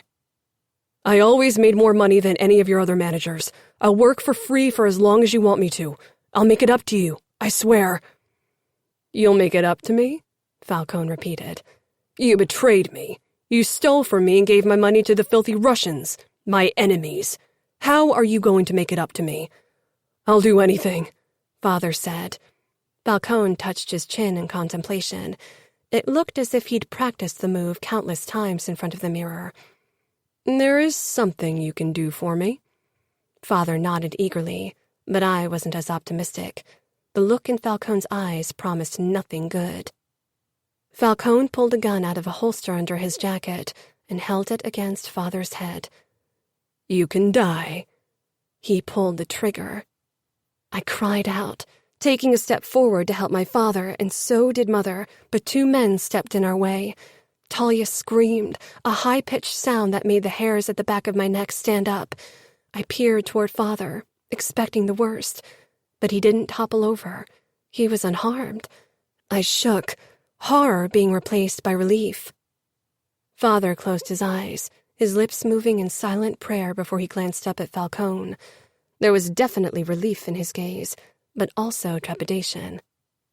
Falcone smirked. "But first, we need to know everything you know about the Russians and everything else that might harm my business. Don't you agree?" Falcone didn't wait for Father's reply. Instead, he pointed at Growl. "Talk to him, and make it quick. I have better things to do." Growl didn't hesitate. He grabbed Father by the arm, hoisted him up, and dragged him into the adjoining dining room. Mother, Talia, and I were ushered into a corner and had to wait while listening to Father's muffled cries and moans. Talia pressed her palms against her ears and squeezed her eyes shut. Mother tightened her hold on both of us. I wanted to close my ears off to the sounds of Father's torture, but if he had to bear the pain, I could at least bear this. I kneaded my hands nervously, wondering if Father would give up secrets that would make things even worse. Did it even matter? It grew quiet in the adjoining room. I stared at the closed door, willing it to open and Father to step through. What if the silence meant that Father had lost his consciousness? Or worse? The door creaked open. Mother stiffened. Father was led inside by Growl. Without the other man's steely grip, Father would have toppled over. Falcone rose from his chair. "All done?" Growl gave a nod. He led Father into the center of the room, then let go of him. Father dropped to his knees. Growl blended back into the background as Falcone stepped in front of Father. "You disappointed me greatly, Brando. It's a pity, really. You should have considered your family before you decided to screw me over." Father coughed, then rasped. Don't punish them for my—" Falcone didn't give him the chance to finish the sentence. He turned his back to my father. "Growl," he said. Growl came forward, waiting for orders. He was going to kill my father. There was no other option. "You did good, Growl." Falcone's lips pulled wide, revealing too many teeth. "That's why I have a gift for you." Growl stood still, dripping with blood and sweat, ice cold and empty, as if there was nothing behind them, a dark emptiness that consumed anything around. I shivered. I didn't remember his gaze being this horrific at the party. Killing and maiming must have brought the monster to the surface. Father shook his head. "You can't—" I startled. Growl barely glanced his way, but then his eyes found me, and they didn't move on. God in heaven, have mercy. Chapter 5. Cora. "I can, and I will." Falcone nodded toward one of his men, a silent order. The man stepped forward and punched Father in the stomach, making him sputter and cough. Blood dripped down Father's chin as he raised his eyes to me. I didn't understand what this meant. Falcone opened his arms. "You've been a good soldier, and you deserve a reward." He pointed a single finger at me, and my world came crashing down. I could see my life crumbling right before my eyes, and then everything turned so much worse. Falcone's finger moved on from me to my sister. Growl's eyes darted toward her. "One of them. It's your choice." "No!" I cried out, tearing away from my mother and past the man barring my way. My newfound freedom was short-lived, however, as the man grabbed me by the arms, bruising me. I winced from the pain shooting through my body. Talia was frozen in fear and shock beside our mother. "Please," Father said, his hands linked in a begging gesture. "They are innocent. Punish me, but don't hurt them." Falcone barely glanced his way. "Oh, I will punish you, don't worry. But it won't be that easy." It was obvious he was enjoying himself tremendously. This room was filled with plenty of monsters, but I had a feeling he was the worst of them. "It's your choice, Growl. Take whoever you want. I'm sure you'll enjoy either of them," Falcone said with a nasty smile. I wanted nothing more than to wipe it off him, to take the heavy marble sculpture of a naked Greek god my mother loved so much and smash it against Falcone's ugly face. I didn't know where those brutal notions came from. I'd never been the violent type, but I supposed that anyone could be driven to the worst in a situation like this. Growl's eyes rested on my face. I'd have thought he would check out my body, but his gaze never strayed away from my face. I almost wished it were different. His eyes were like amber lakes of nothingness. I didn't want to find out the horrible secrets they harbored in their depth. "Oh, I think the choice is made," Falcone said with a laugh. Growl gave a small nod. "Her," he rumbled, eyes still glued to me. Horror, fear, despair crashed down on me. There should have been relief as well. Relief because Talia had been spared. I didn't want my sister in my stead, but I couldn't feel relief when my own life was falling apart. "Very well, then," Falcone said in a patronizing manner, waving a hand. "She's yours." She's yours. He was talking about me. I was Growl's. "You can't do that," Father roared. I hadn't expected that much power left in him. I was empty. No fight.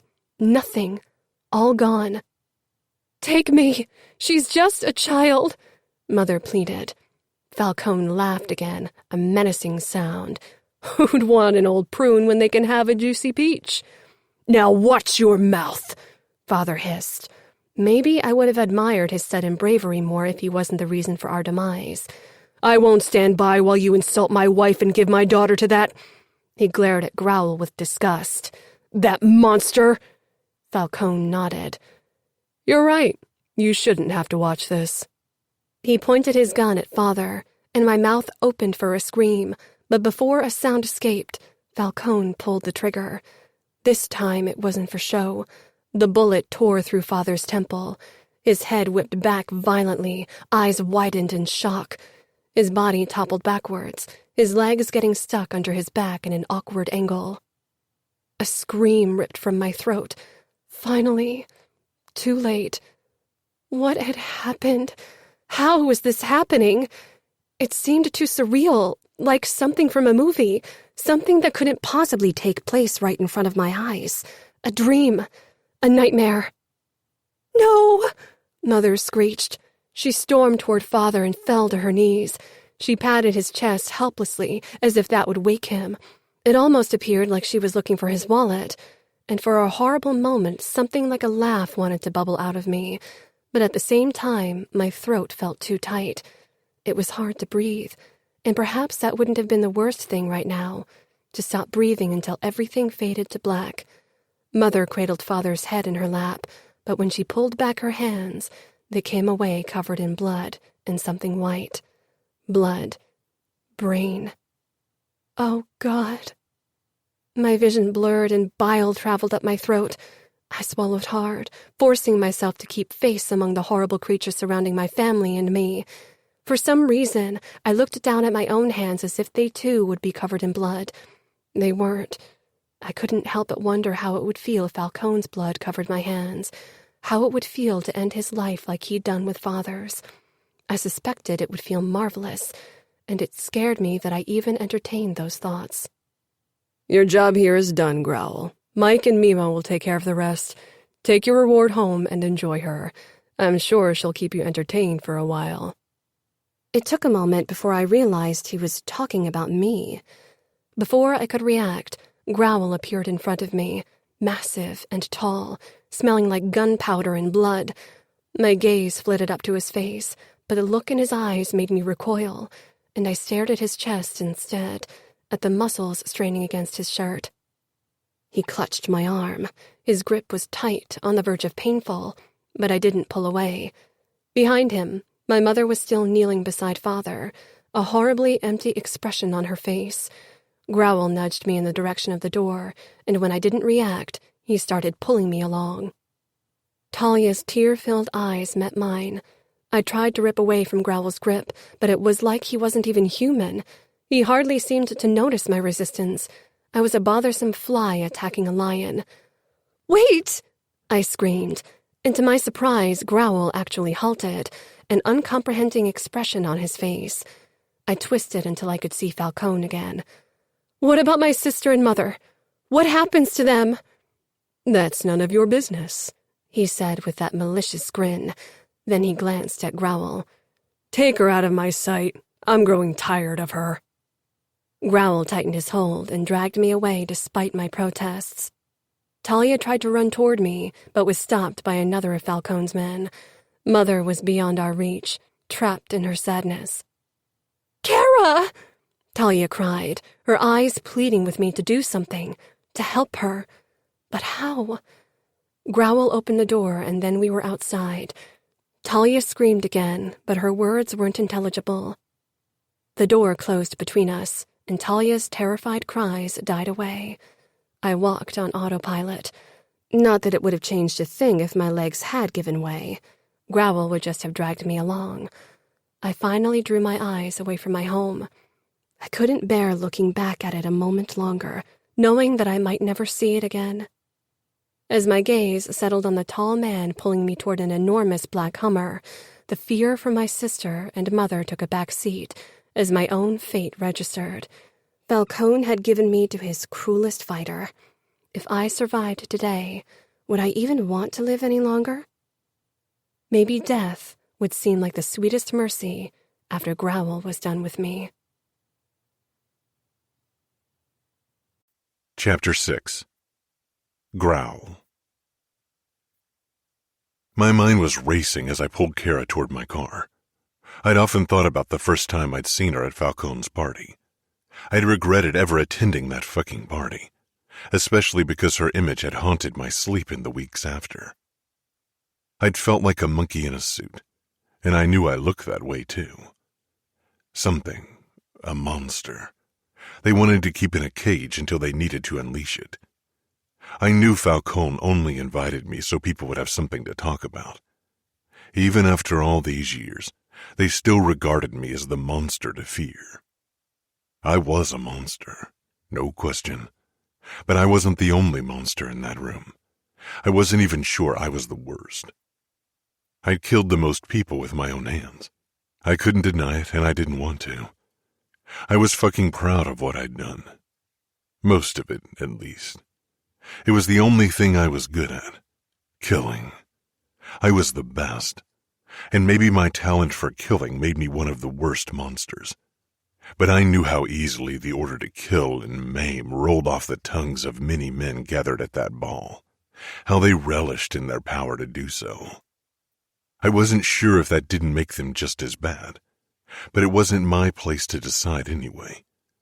Maybe one day all of them, me included, would have to face a higher power. That day wouldn't end well for these men. I wasn't too worried, however. I'd lived through hell. Still lived it. There was nothing to fear for me.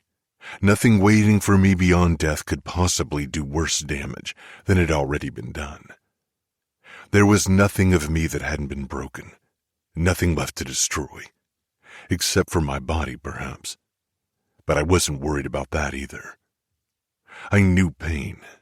Agony, even. It was the only constant in my life. I'd almost come to see it as a friend. Something I could count on. Something predictable. No, I didn't fear pain, or death for that matter. Falcone always said that made me such a valuable asset. And that was something I was proud of, even if the words coming from Falcone's mouth left a bitter aftertaste. They took me for dim-witted, thought of me as nothing but a stupid lapdog to do their bidding, without the barest inkling of what they were up to. Like one of the many fight dogs that Falcone and so many of the other men kept for entertainment. But many people had made the same mistake. Confused silence for stupidity, equated lack of words with lack of understanding and knowledge. It was an error they might pay for one day. I knew most of their deepest and darkest secrets, simply because they didn't keep their fucking mouths shut when I was around. They thought I wasn't listening, and even if I were, how could I ever grasp what they were saying? I despised them, but they paid well and respected me for my strength and brutality. That was enough for me. I had no intention of using my knowledge. I didn't need much. Money to buy food for my dogs and myself, and for women and a drink now and then. I liked my simple life. I didn't want complications. I cast my eyes over to the cowering girl in the passenger seat. I hoped she wouldn't turn out to be a complication. I could hardly give her back. Falcone wouldn't like that. Not that I had any intention of ever giving her back. She was my most valuable possession to this date. She was looking out of the window, ignoring me, like she'd done at the party. Like they all did until they couldn't ignore me anymore. Did she still think she was above me? I turned my gaze back to the road. It didn't matter. She was mine now. The idea sent a stab of pride through me, and my groin tightened in anticipation. Mine. Kara. I could barely breathe, from fear and because of the stench. God, the stench was worse than anything I'd ever smelled before. Blood, metallic and sweet, oppressing. I could still see the pool of blood spreading beneath Father's lifeless body, could see Mother kneeling amidst the red liquid, and Talia's horror-widened eyes. Every moment of tonight seemed to be burned into my mind. My eyes flitted to the man beside me. Growl. He steered the car with one hand, looking relaxed, almost at peace. How could anyone look at peace after what had happened, after what he'd done? His clothes were covered in blood, and so were his hands. So much blood. Revulsion crippled me. A few weeks ago, my bodyguards, who'd betrayed my family, would have quickly ushered me away from a man like him. My mother had practically dragged me away from him at Falcone's party, and now I was at his mercy. He was a brutal, violent hand of Falcone's will. My worrying thoughts halted when he turned to me. His eyes were empty, a mirror to throw my own fear back at me. His arms were covered with martial tattoos, knives and thorns and guns. I couldn't stop looking at him, even though I wanted to. I needed to, but I was frozen. Eventually, he returned his attention back to the street. I shivered and let my head fall forward until my forehead came to rest against the cool window. There was a low buzz in my head. I couldn't think straight. Get a grip. I needed to figure out a way out of this, but we were already slowing down as we turned into a shabby residential area. The paint had peeled off of most of the house fronts, and garbage littered the front yards. Cars missing tires and with broken windows were parked in a few driveways. They wouldn't be driving anywhere.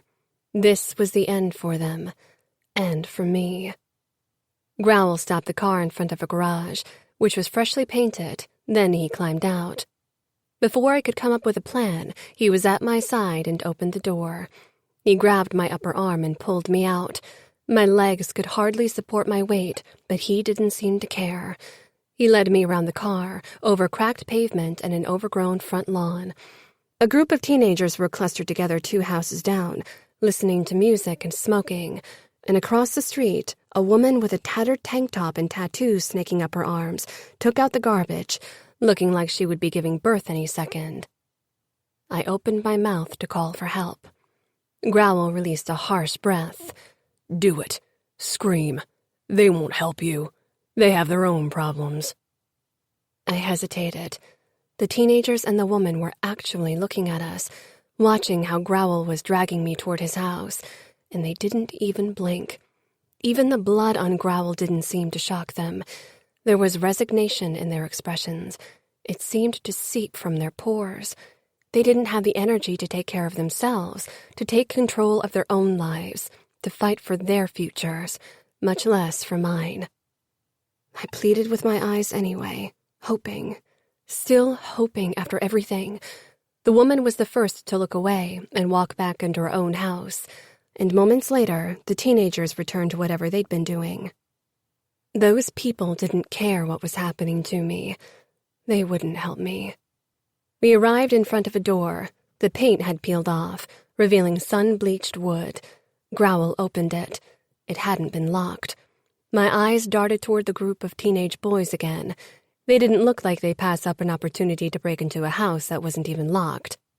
I peered up at my captor, at the scar running the length of his throat, the blood on his shirt and hands, the hard lines of his face.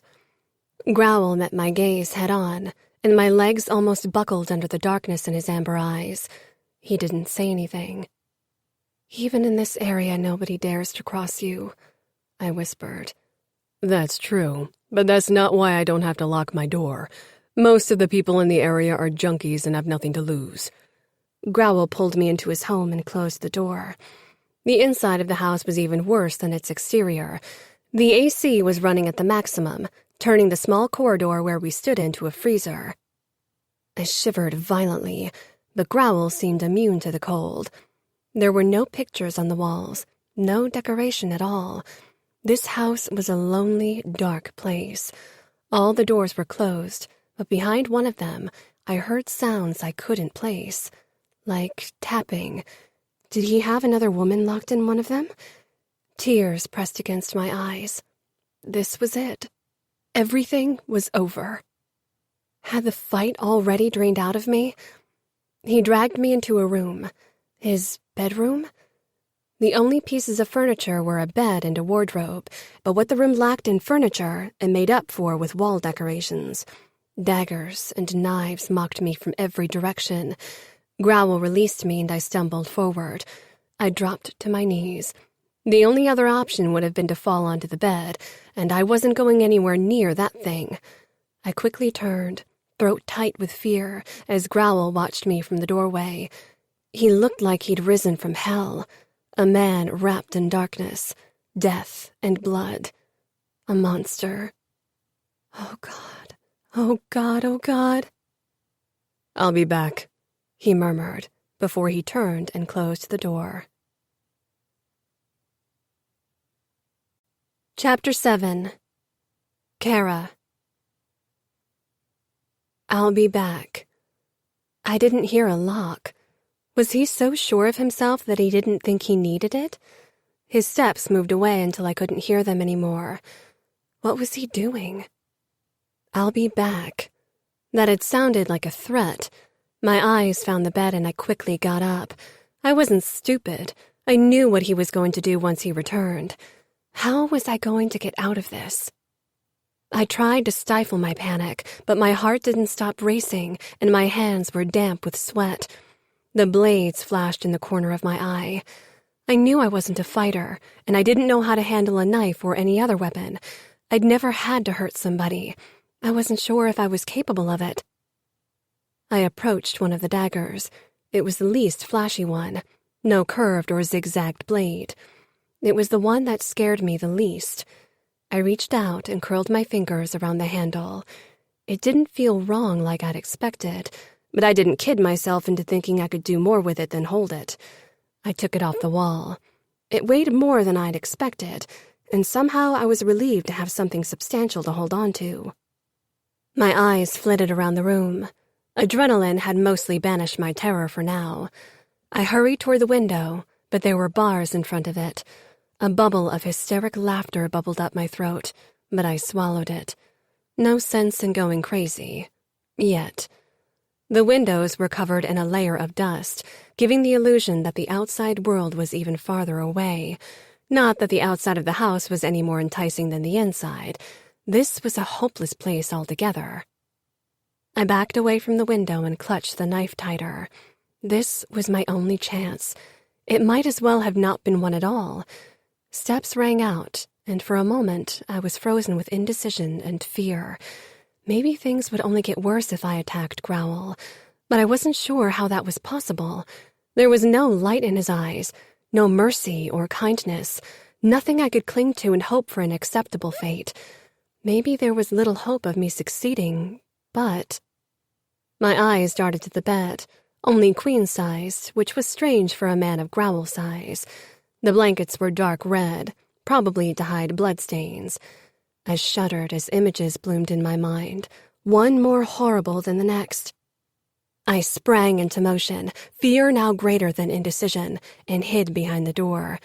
I needed to catch Growl by surprise if I wanted any chance at injuring him. But would that be enough?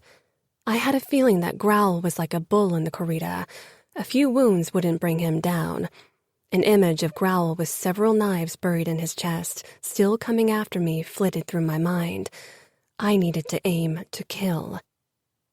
A new wave of panic washed over me. This wasn't who I was.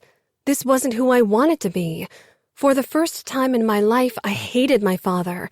He'd brought this upon us, had forced us into a life neither of us had chosen. God, what was happening to Talia? Was she all right? She was too young for this. What if she was given to another mobster? She was only 15. I should have been there for her, should have protected her. Instead, I wasn't even sure if I could protect myself. Growl's steps stopped right in front of the room. I quickly shook off my high heels, then held my breath to hear better and lifted the knife. I'd have to aim for his throat. Even I knew that was the most vulnerable spot on a human's body, but he had survived an injury like that once before.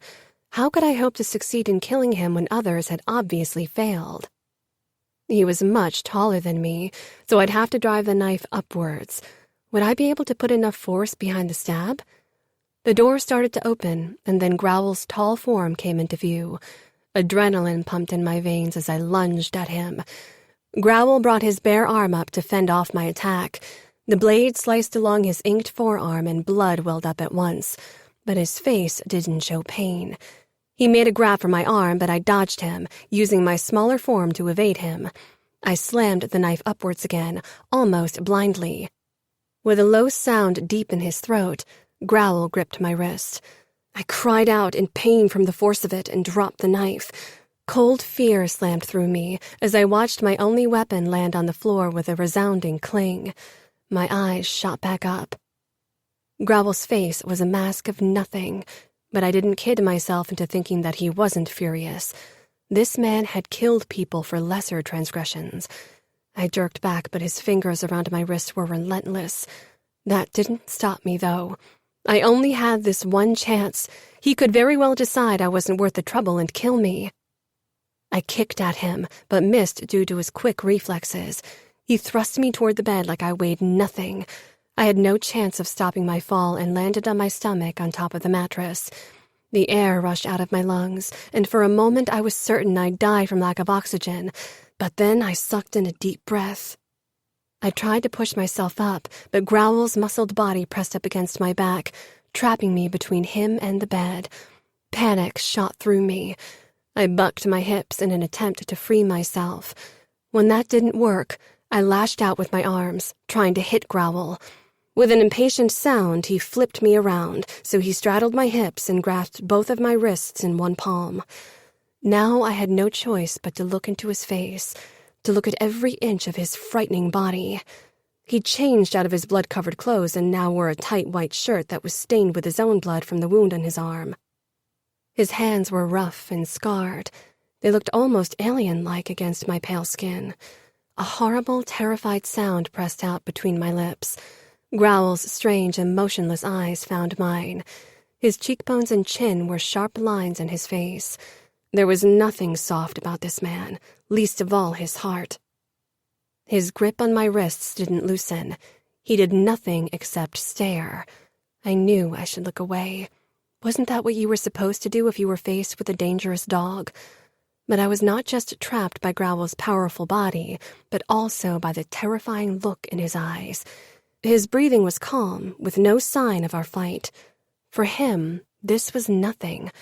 One of his hands moved lower toward my stomach. My shirt had ridden up during our struggle and revealed the skin beneath. I tensed when Growl put his hand against my stomach. What was he doing?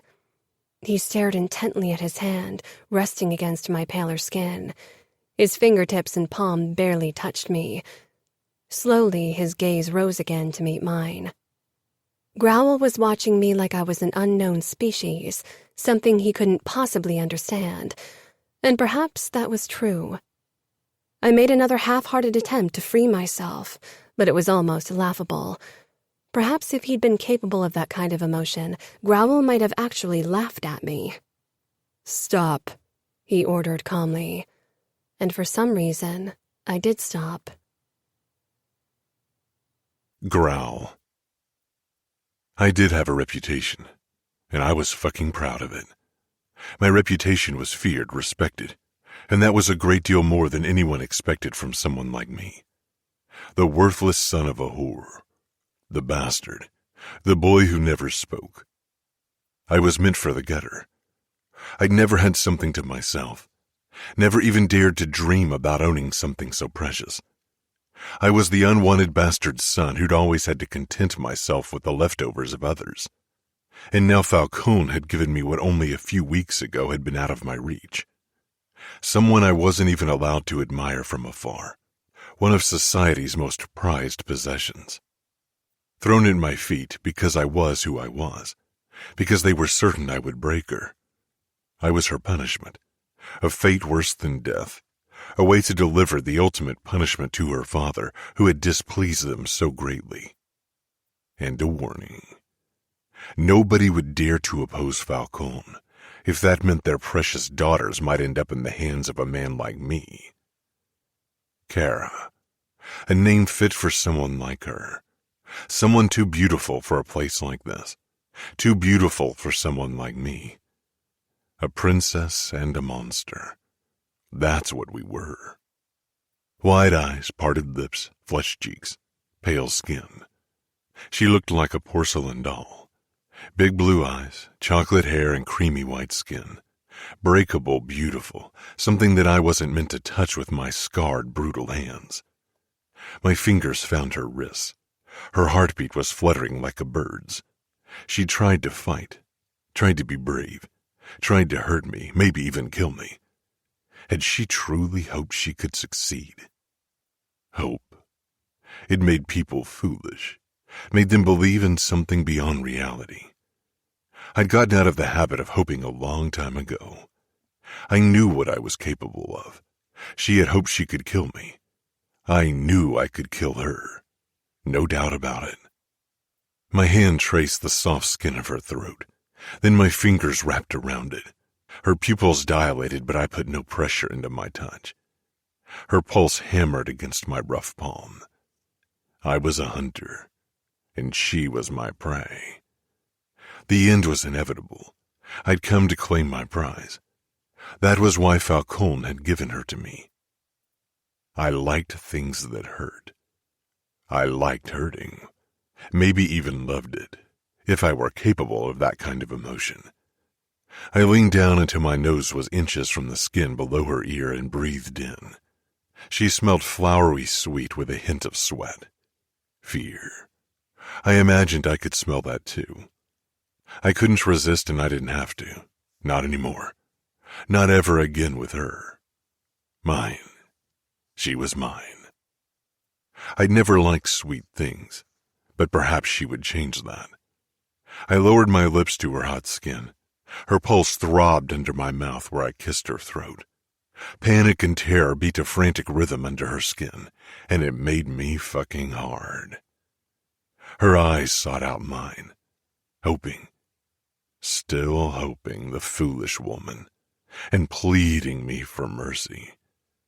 She didn't know me, didn't know that the part of me that hadn't been born a monster had died a long time ago. Mercy was the furthest thing from my mind as my eyes claimed her body. I tore at her shirt, revealing inch after inch of immaculate skin. There wasn't a single scar or blemish. She couldn't possibly be mine. She was too perfect. Simply too much. I curled my fingers around her shoulder. Soft, softer than any woman I'd touched. None of them had been like her, not even close. Not even the same species, if you asked me. The bones of her shoulder were sharp against my palm. So fragile. She looked like a doll. Breakable, but beautiful. Nothing I was meant to own. My skin looked dirty compared to hers, and I raised my hand a few inches, half expecting her skin to come away smudged from my touch. She was nothing I had ever thought was in my reach. She wasn't meant to be. Nothing I was meant to touch with my scarred, brutal hands. I wasn't worthy. Not worth it. Not worth it. Not worth it. Something hot and sharp clawed at my chest. I didn't like it, not one bit. I pushed off the bed, staggering to my feet. She stayed on her back, eyes full of confusion and questions, and again that flicker of fucking hope. "You'd better stop it," I growled. "What?" she whispered. "Hoping. It's a waste of time." I picked her up. To me, she weighed nothing. I needed her gone, out of my view. I carried her out of my room and into the small guest room, which I'd never had to use before.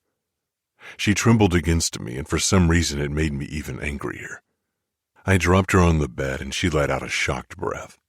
I turned on my heel, tired of looking at her, of wondering, of doubting myself. It shouldn't. It didn't matter why Falcone had given her to me. She was mine to do with as I pleased. I headed toward the door and slammed it closed behind me. Tomorrow I'd claim her. Worth it or not. I fucking deserve something good in my life. Chapter 8. Cora. I winced as the door slammed shut, surprised the sound had managed to penetrate the fog of fear and the hammering of my heart. I felt dazed. Slowly, I sat up. My body ached, and I wasn't sure if it was from my fight with Growl or if it was terror manifesting in a more physical way. I knew nothing anymore. My world had been shattered, and soon I'd share the same fate. Growl had left, had spared me for now, but he'd return. He'd return. I turned my head very slowly and peered down at my torn shirt, at my naked shoulder. I remembered his touch there. My fingertips brushed the skin, and I shivered, then traced my throat and the spot beneath my ear. His touch was still there, like an imprint. I closed my eyes, released a harsh breath. My heartbeat didn't slow.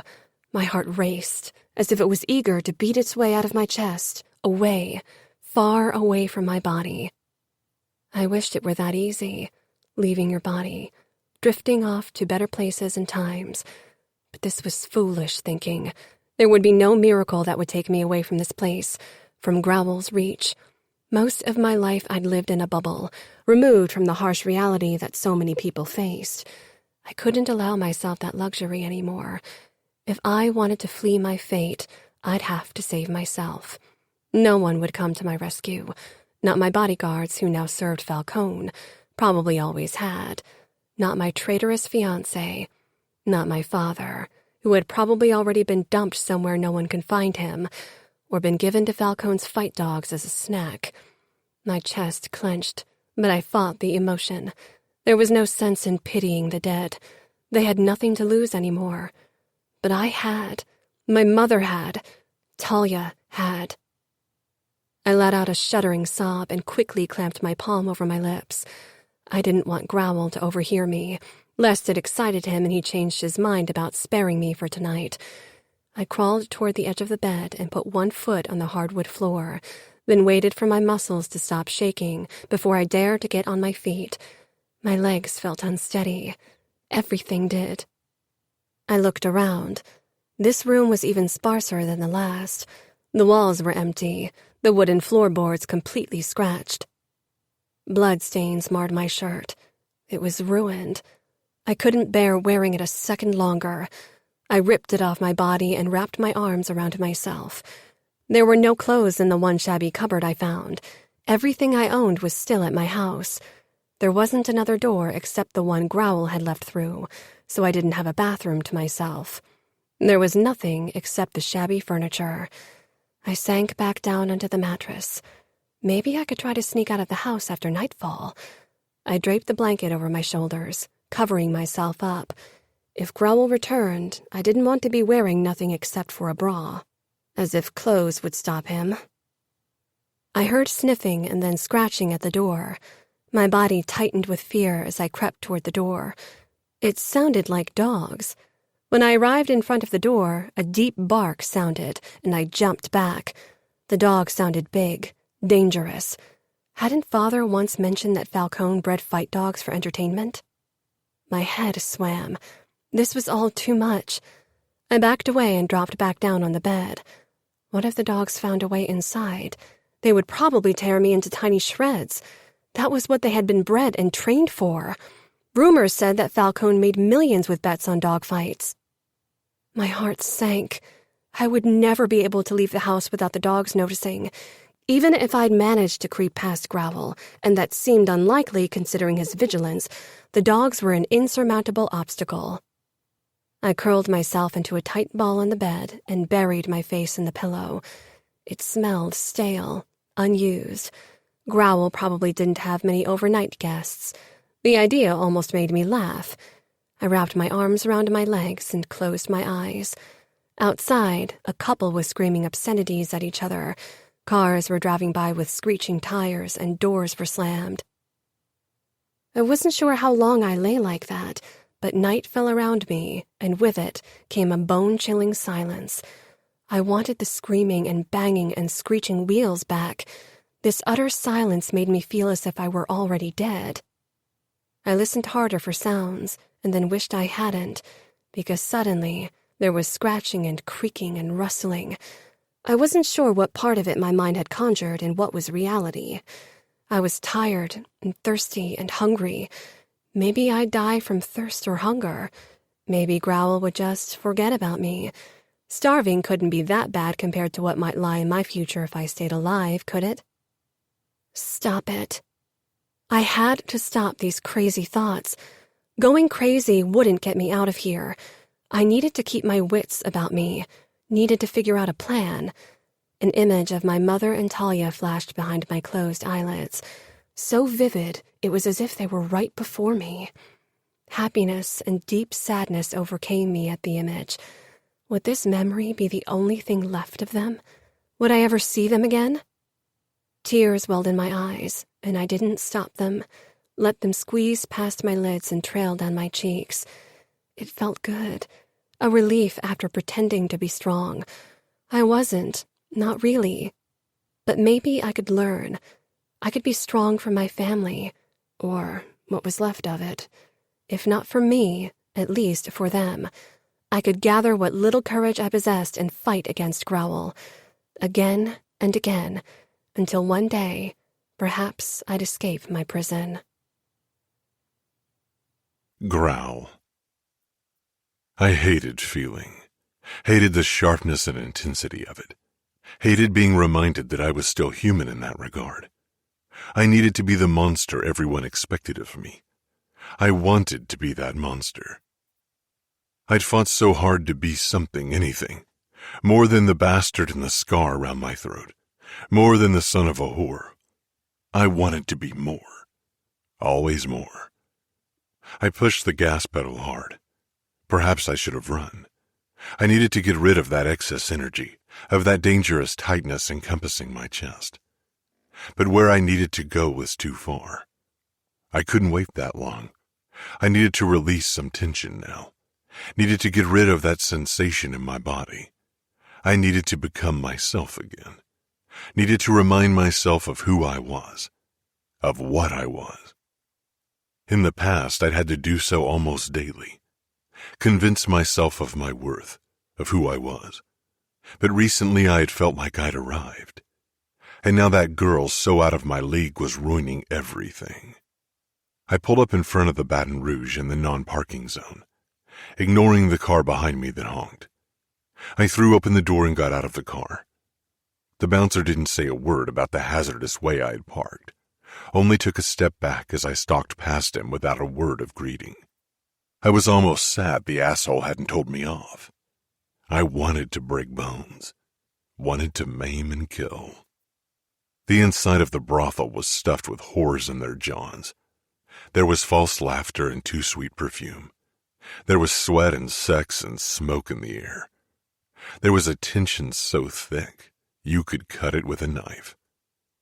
I hated the red leather couches and red lacquer tables, but I wasn't here for the design. Some of the tightness in my chest loosened. This was familiar. This was what I needed. A few whores glanced my way, then quickly away, hoping I'd choose someone else. Their refusal didn't matter. I'd never cared for their opinion. I'd had them all, and most of them were not worth my time. They couldn't give me what I wanted, what I needed. But there was someone who could, who liked to scratch and bite, who liked it hard and merciless. Lola had turned away from her potential suitor, a fat asshole in a dark suit. I didn't know the man, so he didn't matter.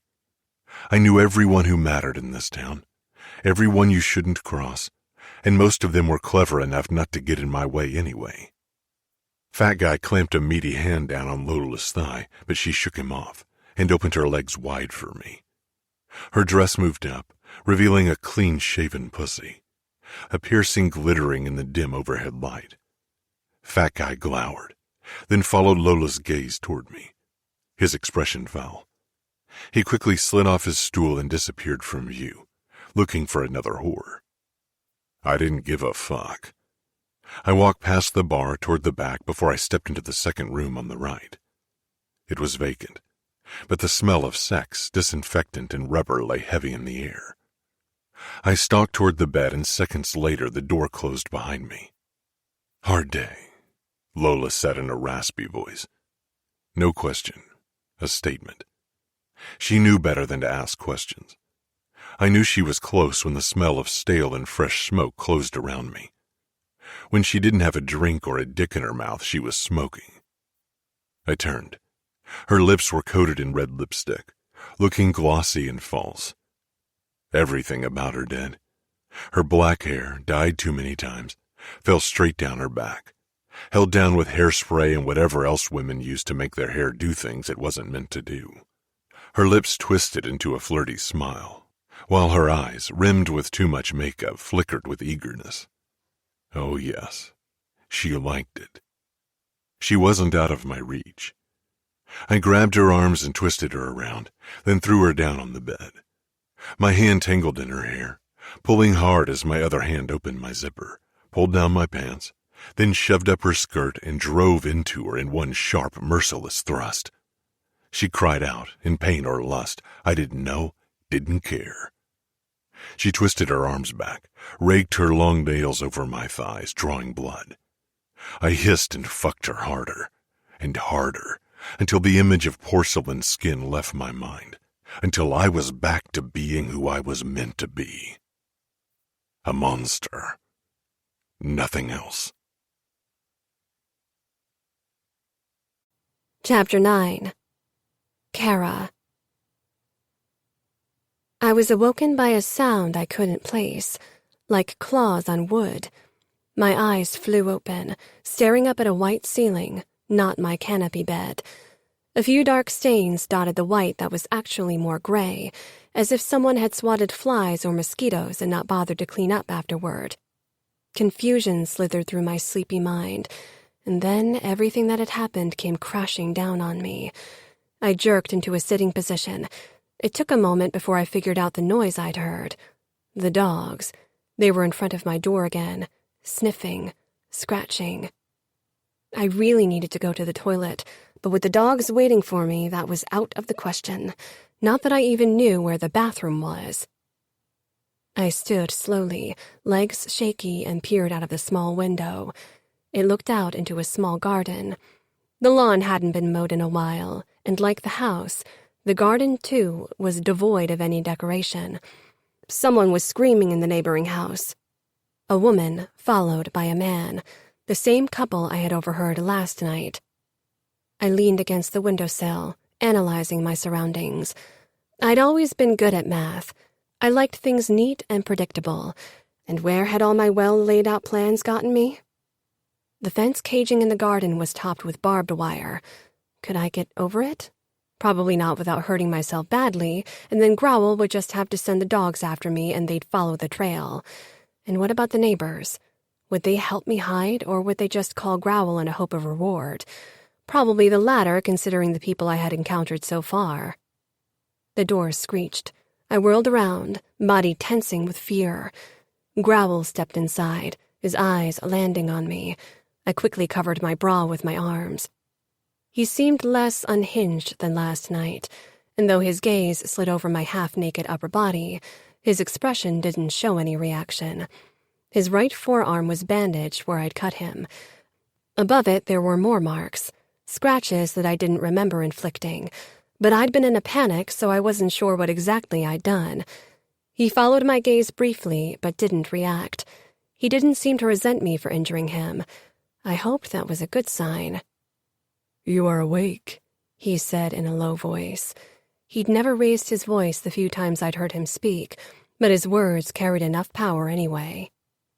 I huffed at his statement, but didn't say any more. The pressure on my bladder was growing close to unbearable. Behind Growl, 2 massive dogs appeared. They only reached his knees, but considering Growl's stature, that was more than a little intimidating. What was worse, they were panting and giving me a good look at their sharp teeth. They were definitely some kind of fight dogs, and judging by the scars on their faces and the rip in the ear of the black one, they'd fought a few battles. Growl put a backpack I hadn't noticed down on the ground between us. "I got a few things for you from your house." My house.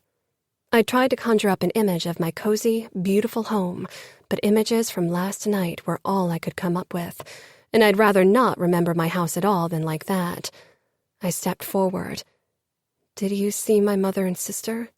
How are they?" Growl frowned. "No, they aren't my concern." "But you must know something. Anything.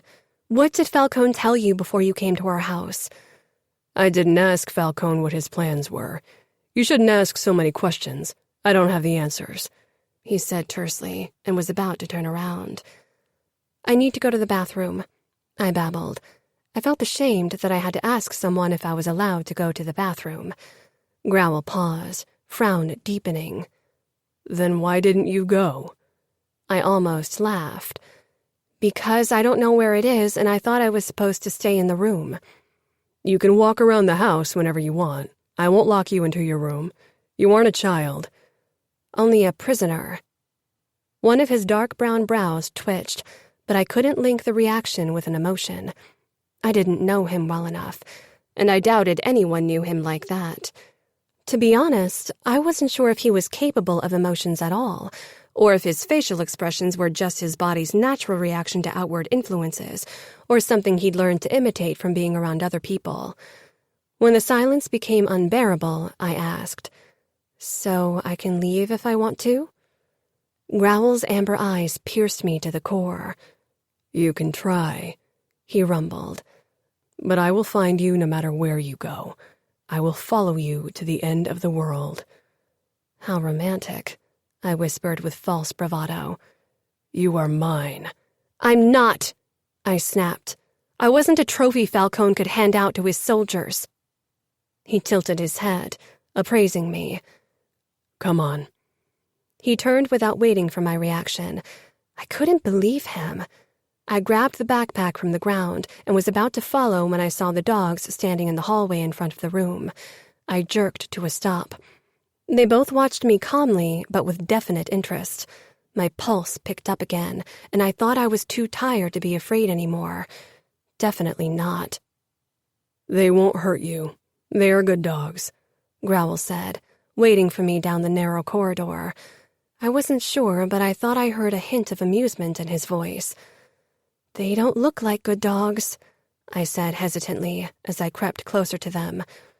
"Don't judge things by their looks. Looks are deceiving." My back against the wall, I walked past the dogs. They followed me slowly, their keen eyes never straying from me. My gaze wandered over Growl, his tattoos and scars. "Sometimes the outside and the inside match," I said quietly. His expression shifted, but again I had no chance of knowing what was going on in his head. At least he'd caught my hint, so he wasn't as ignorant as some people considered him to be. He pointed at a door. "That's the bathroom." "There's only one?" I asked, and then almost cringed at how that made me sound. "This is your life now. Better get used to it," he said. I rushed into the bathroom and locked the door, feeling a flood of satisfaction at having that sliver of control, if only for a moment. I ignored the worry that Growl might be lingering in front of the door and listening to whatever I did, and went to the toilet. He'd heard and seen worse, no doubt, but I made sure to hurry and was glad when I was done. I caught a glimpse of myself in the mirror over the wash basin when I washed my hands, and almost recoiled from my own reflection. My hair was a wild mess, and mascara smudged the skin around my eyes from crying. But worst of all was how pale my face was, and how hollow my eyes looked.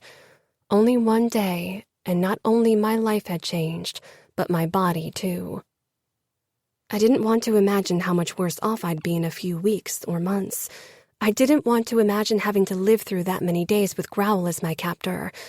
I took a deep breath and turned the water to cold, then splashed my face with it until I felt more like myself. I tried to forget where I was for the moment, tried to let familiar motions take over my body.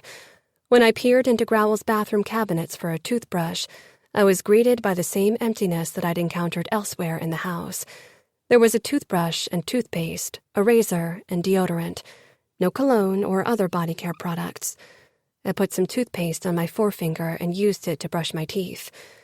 After that, I turned to the shower, but hesitated in front of it, debating if I should risk getting naked. But the stench of blood still lingered on my skin, mingled with sweat and Growl's musky scent. I got out of my clothes. I wasn't safe anymore. I needed to take a shower, even if that meant lowering my guard. Sooner or later, Growl would do whatever he wanted to do, and there was nothing I could do to stop him. The shower stall was old, but clean, the faucet creaky, and it took a long time for the water to turn moderately warm. I scrubbed my skin until it felt raw and hot, and would probably have continued to do so if a knock hadn't interrupted me. "You've got 2 more minutes."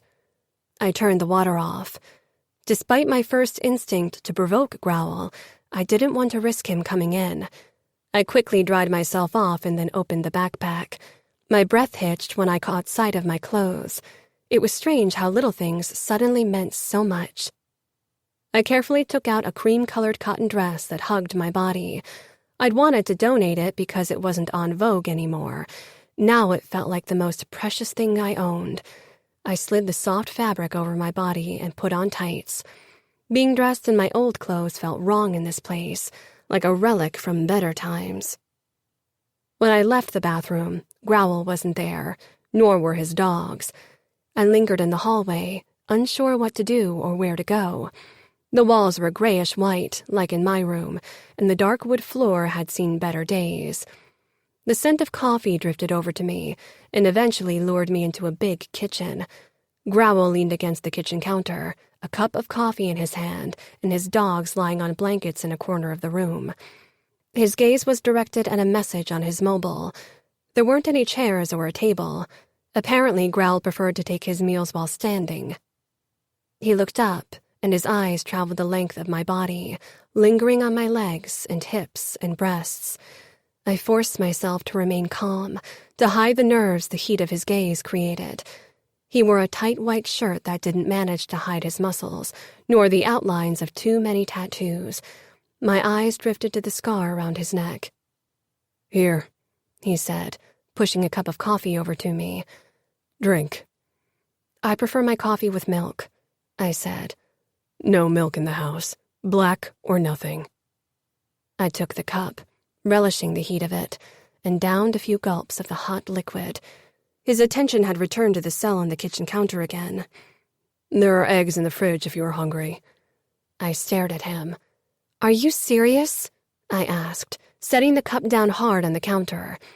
"Yesterday Falcone gave me to you like a present, and now you pretend like this is normal? Like we can act normal around each other? Why don't you do us both a favor and let me go?" He was in front of me before I could react. I craned my neck to peer at his face.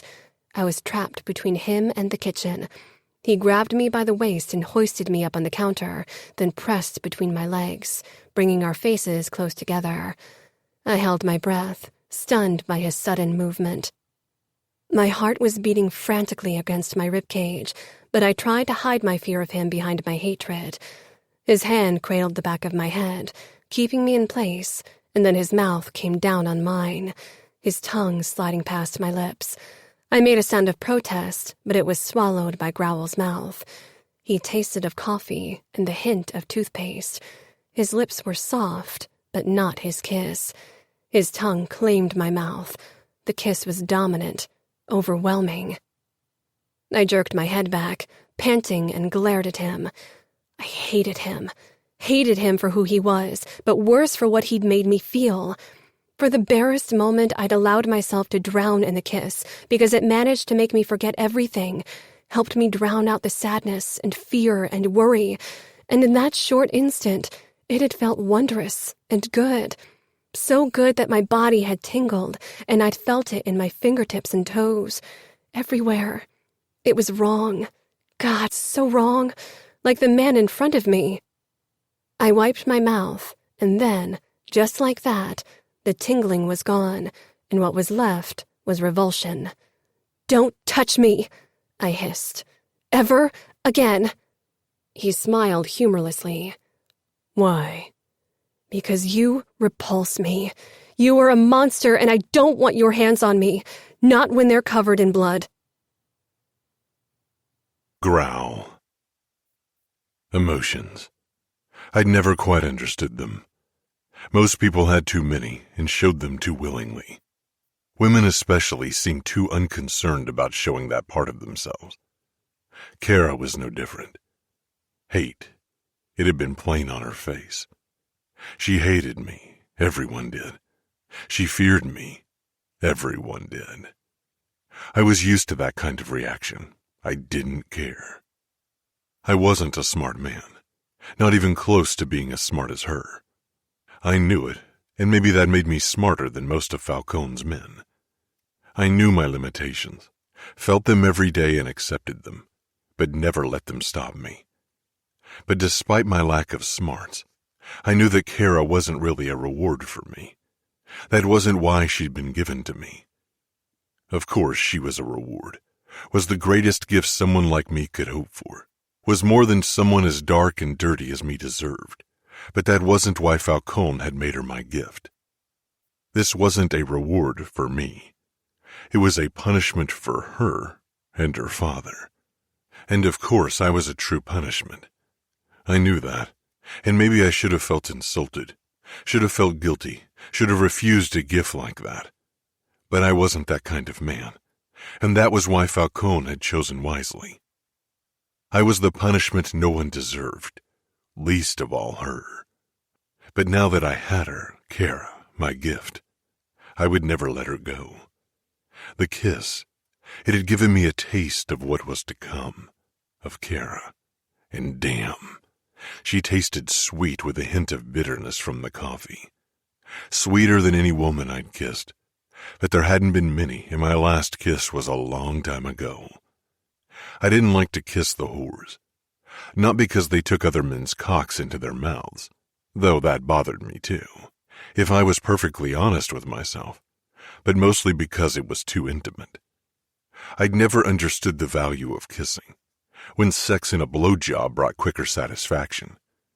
But since the first time I'd seen Cora's pink lips, I'd wondered how it would be to kiss her.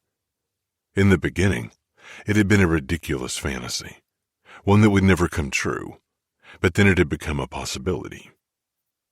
I stared down at her furious face and the hard set of her lips.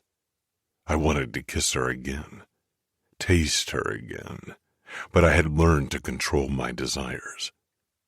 The way she looked at me now reminded me of the first time we'd met, of the looks every woman in society gave me. I stepped back before my anger could get the better of me like it had last time. I didn't have time for another visit with Lola, and if I was being honest, it hadn't been as satisfying with her as usual. I could take Cora. I wanted her. She was mine. She was mine. But I couldn't imagine treating her like I treated Lola. Not just because Cora wouldn't react the way I wanted, but also because I didn't like the idea of doing that to her. She was too precious. She was a present I was reluctant to unwrap. I backed away from her and took up my phone again. Falcone wanted to see me in the afternoon. I doubted the man had a real job for me. He wanted to hear gruesome details of what I had done to Cora. I glanced her way. She still sat on the counter where I'd put her, but she'd crossed her legs protectively and was watching me cautiously. Even like that, She managed to look graceful and ladylike, and absolutely out of place in my house. Perhaps Falcone hadn't just meant to use me as a punishment for Cora. Perhaps he'd also hoped to put me in my place, to show me that despite my years of service, I still wasn't worthy. Chapter 10. Cora. My lips were still tingling from his kiss despite my disgust and anger toward Growl. He backed away slowly, with an expression I could not decipher. I hopped off the counter, wanting to get out of this compromising situation, and froze with fear when both dogs jumped up from where they'd been resting in the corner of the kitchen. The only dog I'd had close contact with over the years had been Anastasia's Chihuahua that she'd bought after it became an essential fashion item according to the magazine she perused. But that dog had been the size of a guinea pig, with teeth barely strong enough to scratch one's skin. These dogs, on the other hand, were monstrous in size, and most likely character, like their master. I sucked in my breath and backed up against the counter again. There was nowhere else I could go, and the way they were watching me, they would probably follow me anyway. My heartbeat quickened, and I seized up completely. The dogs didn't move either, but they looked tense, as if they were ready to lunge at me if I moved the wrong way. Growl gave me a look that made it clear he thought I'd lost my mind, but I didn't trust him when it came to judging the danger and monstrosity of his dogs. "If you act scared, you'll make them suspicious," he said like I was a child. I glared at him. His words only worsened my fear and made me tense up even more. Growl set down his coffee again and watched me, like he was trying to figure something out. My own eyes darted between him and his dogs.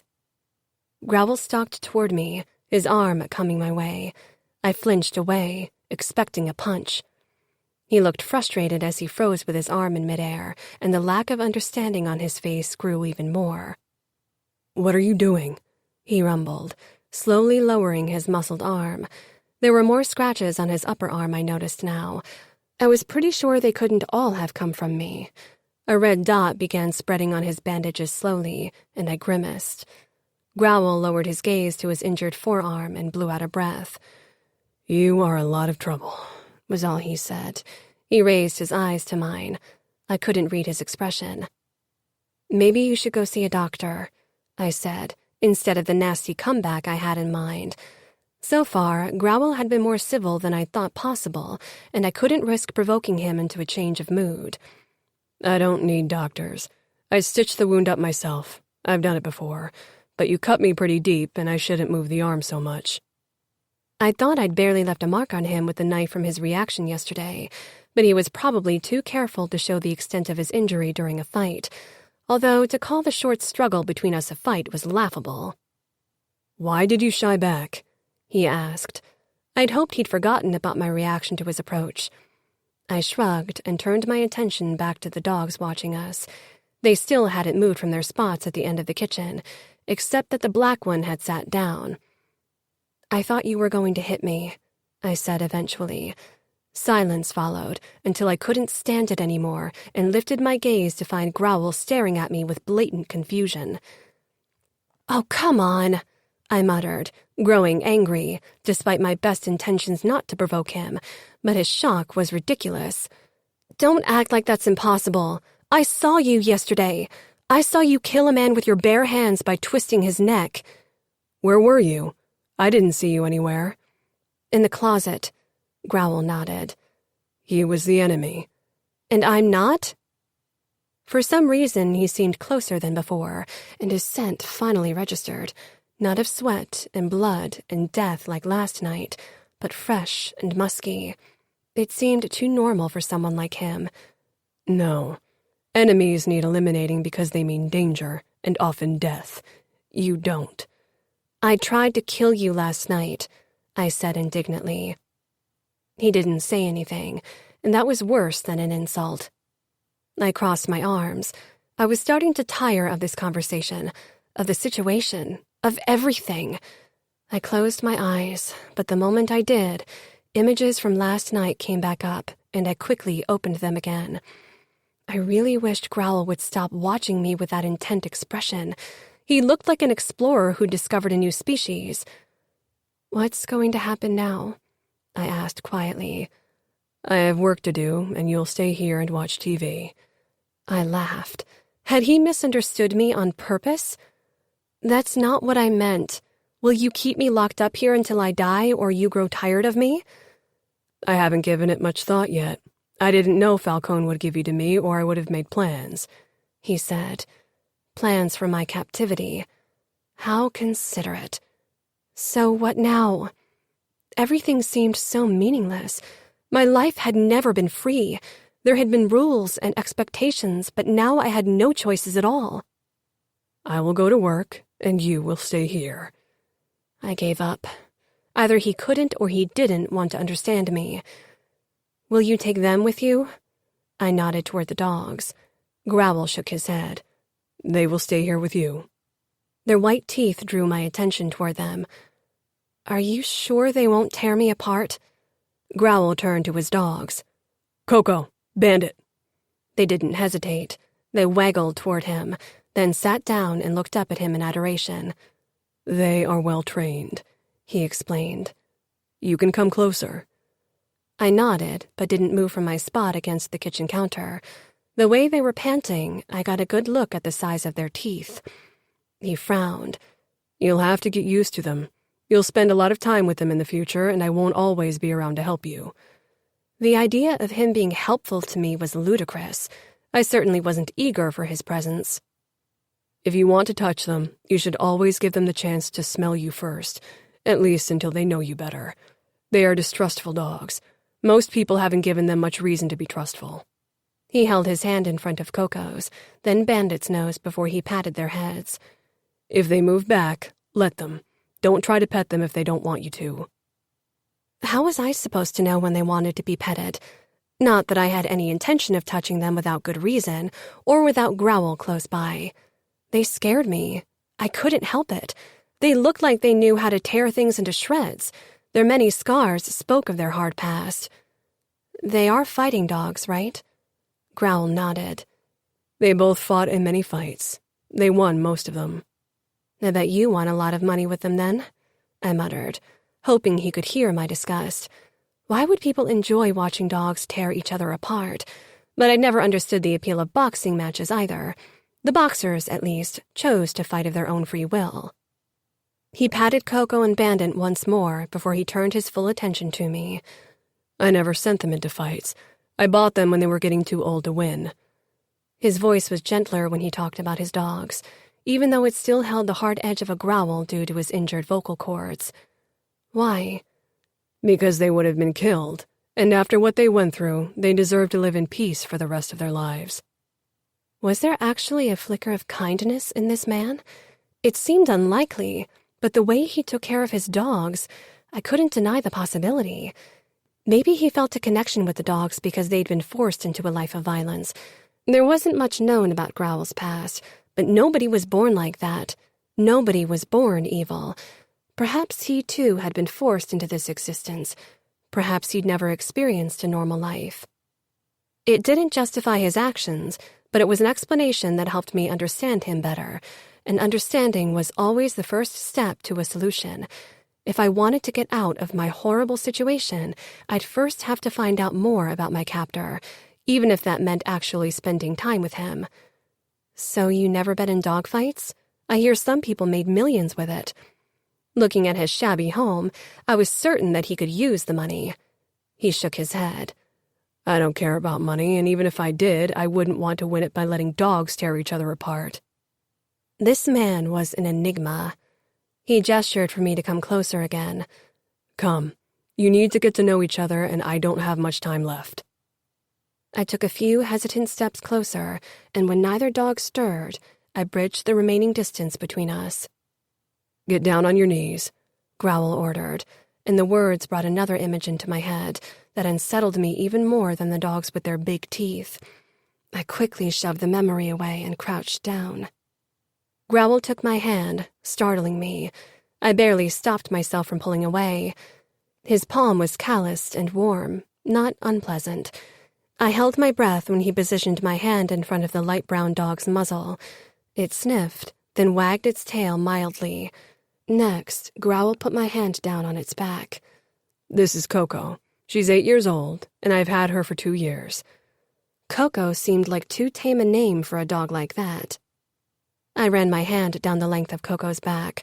Her fur was soft, and I marveled at the feel of the dog's muscles. She felt strong, even stronger than she looked. I could only imagine what a sight the dog had been in the fighting arena, and pity for her rose up in me again.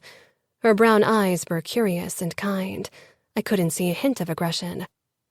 Growl took my hand again and held it out for the other dog, Bandit, to inspect. He, too, sniffed a few times, but he didn't wag his tail or react in any other way. He didn't seem to care much about my presence. Growl shrugged. He needs to get to know you better. Give him time. He let go of my hand, and I withdrew it quickly and rose back to my feet. This was too strange. Growl was acting like we were going to be some kind of family. Growl stood as well, towering over me. I need to go now. He grabbed his mobile from the kitchen counter and headed into the corridor. Are you meeting with Falcone? I blurted, following him. The name stung like acid on my tongue. Growl frowned over his shoulder at me. He didn't say anything. Can you ask him about my sister and mother? I said, then added, please? I'm going crazy not knowing if they're okay. Falcone will either tell me or he won't. If I ask him, he will be more likely to keep it to himself because it's an additional piece of power. I need to know if they're okay, I repeated. Growl nodded. I took the dogs on a long walk this morning, so it's enough if you let them out into the yard around noon. I'll take them for a walk when I'm back, he said, then added, don't try anything. It won't do you or anyone else any good. He gave me an expectant look until I finally nodded, before he walked out and closed the door. A moment later, I heard the sound of the lock, and I was alone. I approached the door, listening for the sound of his car driving away. Then, I hesitated again. Perhaps this was a trick? Perhaps he just wanted to see if I'd try to run if given the chance. Perhaps he was even eager for a chance to punish me. I blew out a breath and walked back into the kitchen, trying to ignore the dogs. They had returned to their blankets. There were no curtains in the house, so I had a clear view toward the driveway. Growl's car was gone, but I still couldn't believe that he'd actually left me to myself. My eyes began scanning the neighborhood for something out of the ordinary, but for me, everything was. This area was born out of misery. An old man sat on his porch across the street. He was watching me, or at least Growl's house. Had Growl paid him to keep an eye on the front door? I backed away from the window and hurried to the back door that led out into the garden. When I put the handle down, it opened. Growl hadn't locked it. Since that man was too vigilant to leave his door unlocked by accident, this was either a trap or he knew I couldn't escape even if I tried. Both dogs appeared at my side, startling me. But they weren't interested in me. Instead, they stormed into the garden and started chasing each other. I stepped outside and took a close look around. The only way to get over the high fence was if I used a chair or table to climb over it. Since the kitchen was devoid of any such luxury as chairs, the garden furniture was my only option. Though the table didn't look stable enough to hold my weight, and the chairs were too low to give me a sufficient height advantage. When I tried to move the chairs, however, they wouldn't budge. I glanced at the ground and found them bolted to the concrete porch. Had Growl done that? But when? Last night while I was sleeping? I let out a sharp laugh and sank down on one of the chairs. I couldn't stop laughing. The dogs stopped their game of chase and watched me, obviously unsettled by my laughter. I even scared myself with the sound. Every piece of furniture, even a weight bench, was bolted to the ground. I fell silent and closed my eyes, then slowly let my head fall forward until it rested on my legs. I let the images from last night assault me, hoped that reliving them again would stop them from haunting me. It would take time, I knew that. Perhaps the horror would never go away. Talia, Mother, what were they doing now? I had no way to reach them, no way to tell them I was okay and to be strong. Maybe this was the worst, worse even than being Growl's prisoner. Something nudged my neck, and I raised my head to find Coco standing very close to me, her warm dog breath ghosting over my face. At first, I was afraid, but then I realized the dog was trying to console me. I didn't move, worried I'd startle her if I did. "Thank you," I whispered, though I felt silly talking to a dog. Coco trotted off to where Bandit was scratching at a spot near the fence. I rose from the chair and glanced around once more, then moved closer to the fence for another check. But with the barbed wire at the top, there was no way I could get over it. And what would I even do if I got over it? Where would I go? I had no money, no ID, no mobile, nothing. I had nothing, and there wasn't even someone I could run to. Father's parents had died when I was little, and he didn't have any siblings. And Mother had never talked about her family. I suppose she'd run off to marry Father. Trish and Anastasia were out of the question as well. Their parents were loyal to Falcone. The moment they saw me, I'd be handed back to Growl. I was completely alone until I found my mother and sister, and there was no way I could do it without Growl's help. I had no choice but to figure out a way to turn Growl to my side. The couple started screaming at each other again. This area was so depressing. I wasn't sure how anyone could live here by choice. But most people probably didn't have a choice. I headed back into the house before my mood could go on a further downward spiral. The dogs were still busy near the fence. "Bandit, Coco, come here," I called, and surprisingly, they both obeyed my command without hesitation and ran inside. I closed the door and with a deep breath, turned around to face the house. It was bleak and almost felt like an enemy in itself. No decorations, no cozy furniture. This place was only meant for the barest needs. I took a look into the fridge, but except for a carton of eggs and a few cans of Coke, that too was empty.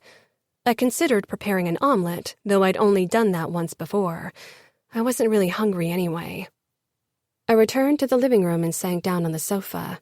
A spring dug into my butt and the old thing squeaked under my weight. I'd never had to watch TV all day. I'd always been busy with school, friends, and hobbies. I leaned back slowly. The only other items in the room were a TV board, which looked like Growl had found it on the side of the street, and a small table. There weren't any cabinets, pictures, or anything else. Growl couldn't possibly spend a lot of time here. I needed to figure out a way to get out of here as fast as possible. I grabbed the remote from the table and turned the TV on. I zapped through the many channels, but there was nothing even remotely interesting on. I put the remote back down, letting the nature channel run in the background as I got back up to discover the remaining rooms, but I'd pretty much seen them all already. There was the bathroom, my room, and Growl's. He hadn't locked it despite the weapons decorating his walls. There wasn't even a single book in the house, nor did I see a computer anywhere. Frustrated, I settled back on the sofa and left with nothing else to do. I eventually fell asleep again. The sound of the lock woke me and I jerked upright. Goosebumps covered my skin. The AC was simply turned too cold. I searched the room for a clock, but even that was missing. It was still light outside, so I knew, at least, that it wasn't night. The dogs yapped happily, and then Growl's steps sounded. He appeared in the doorway, scanning the room quickly before giving me a once-over. "Everything okay?" he asked suspiciously. "No," I said. What a stupid question. Growl held up a milk carton. "For your coffee." My lips parted. Thanks?" We stared at each other. He seemed as unsure about the situation as I was. I began rubbing some warmth into my arms. "Cold?" I nodded. He went away and the AC stopped blowing cold air into the room. Why was he being this way? It made me suspicious of his motives. "Any news?" I asked when he came back. His expression tightened. He turned around and headed down the corridor toward the kitchen. I pushed off the sofa to rush after him. He stood in front of the open fridge. "You haven't eaten anything." Was he daft? "I'm not hungry." That was a lie. "What about my question? You met with Falcone. Did he say something about my mother or sister?" "You need to eat," Growl said. "Starving yourself won't change a thing." I don't care. Answer my question, goddammit. Bandit let out a low rumble, but Growl silenced him with a movement of his hand. I stiffened. Not dangerous, What do you expect when you're screaming at their owner? Come on, it's not like I'm a danger to you, I said mockingly. He glanced down at his bandaged arm, then shrugged. You're not, but you're being disrespectful. You don't deserve my respect. Growl closed the fridge, tilting his head to watch me. Again, I could tell that he didn't know what to do with me. I'm going to order pizza. I haven't had anything for lunch. What kind of pizza do you want? I crossed my arms and leaned against the doorframe. I'm not going to eat anything until you answer my question. And I'm not going to answer until you eat something. Does that mean you know more? I do, he said simply. Chapter 11. Cora. My fingers shook at the prospect of news about my mother and sister. Okay, I'll eat the pizza. Just tell me what you know. What kind? I blew out a breath in exasperation, but I couldn't lose it again or he might decide to tell me nothing. Tuna and onions, I suppose. Growl picked up the phone and ordered pizza for 6 p.m. That left more than 1 hour. He must have seen the dismay in my expression because he said, Coco and Bandit need walking. If you come along, I'll tell you everything I know. I nodded eagerly, and since the only pair of shoes Growl had brought in my backpack were my running shoes, I was equipped perfectly. The moment we stepped out, I realized how trapped I'd felt inside that house. Growl didn't bother putting his dogs on a leash. They began sniffing the local shrubs as Growl and I walked side by side. It felt strange. I'd been with him for almost 24 hours, and so far he'd been far more decent to me than I'd have expected. But I had a feeling that had more to do with the fact that I confused him than with mercy or pity. So, I began, when it became obvious that Growl enjoyed the quiet of the walk. Falcone seems to be content with the punishment he's inflicted on your family so far. With your father dead and you with me, he sees no necessity to punish your mother and sister at the moment. So my mother and sister are all right? I asked in relief, pushing aside the memories of my father's death. For now, Growl said matter-of-factly. Where are they? Your mother is in your old house. I'm not sure where your sister is. What do you mean you're not sure? What happened to her? How can you be sure Falcone didn't hurt her if you don't know any details? What if he gave her to someone as a gift? Like he did with me, I added in my mind. I wanted to be there to protect her. It was my job to do so. Falcone hasn't been very forthcoming with information today. After your father's betrayal, he's even more cautious. But he has some kind of plan, and it seems to require that your sister and mother are well. But— No, Growl said firmly. That's enough. I told you what I know.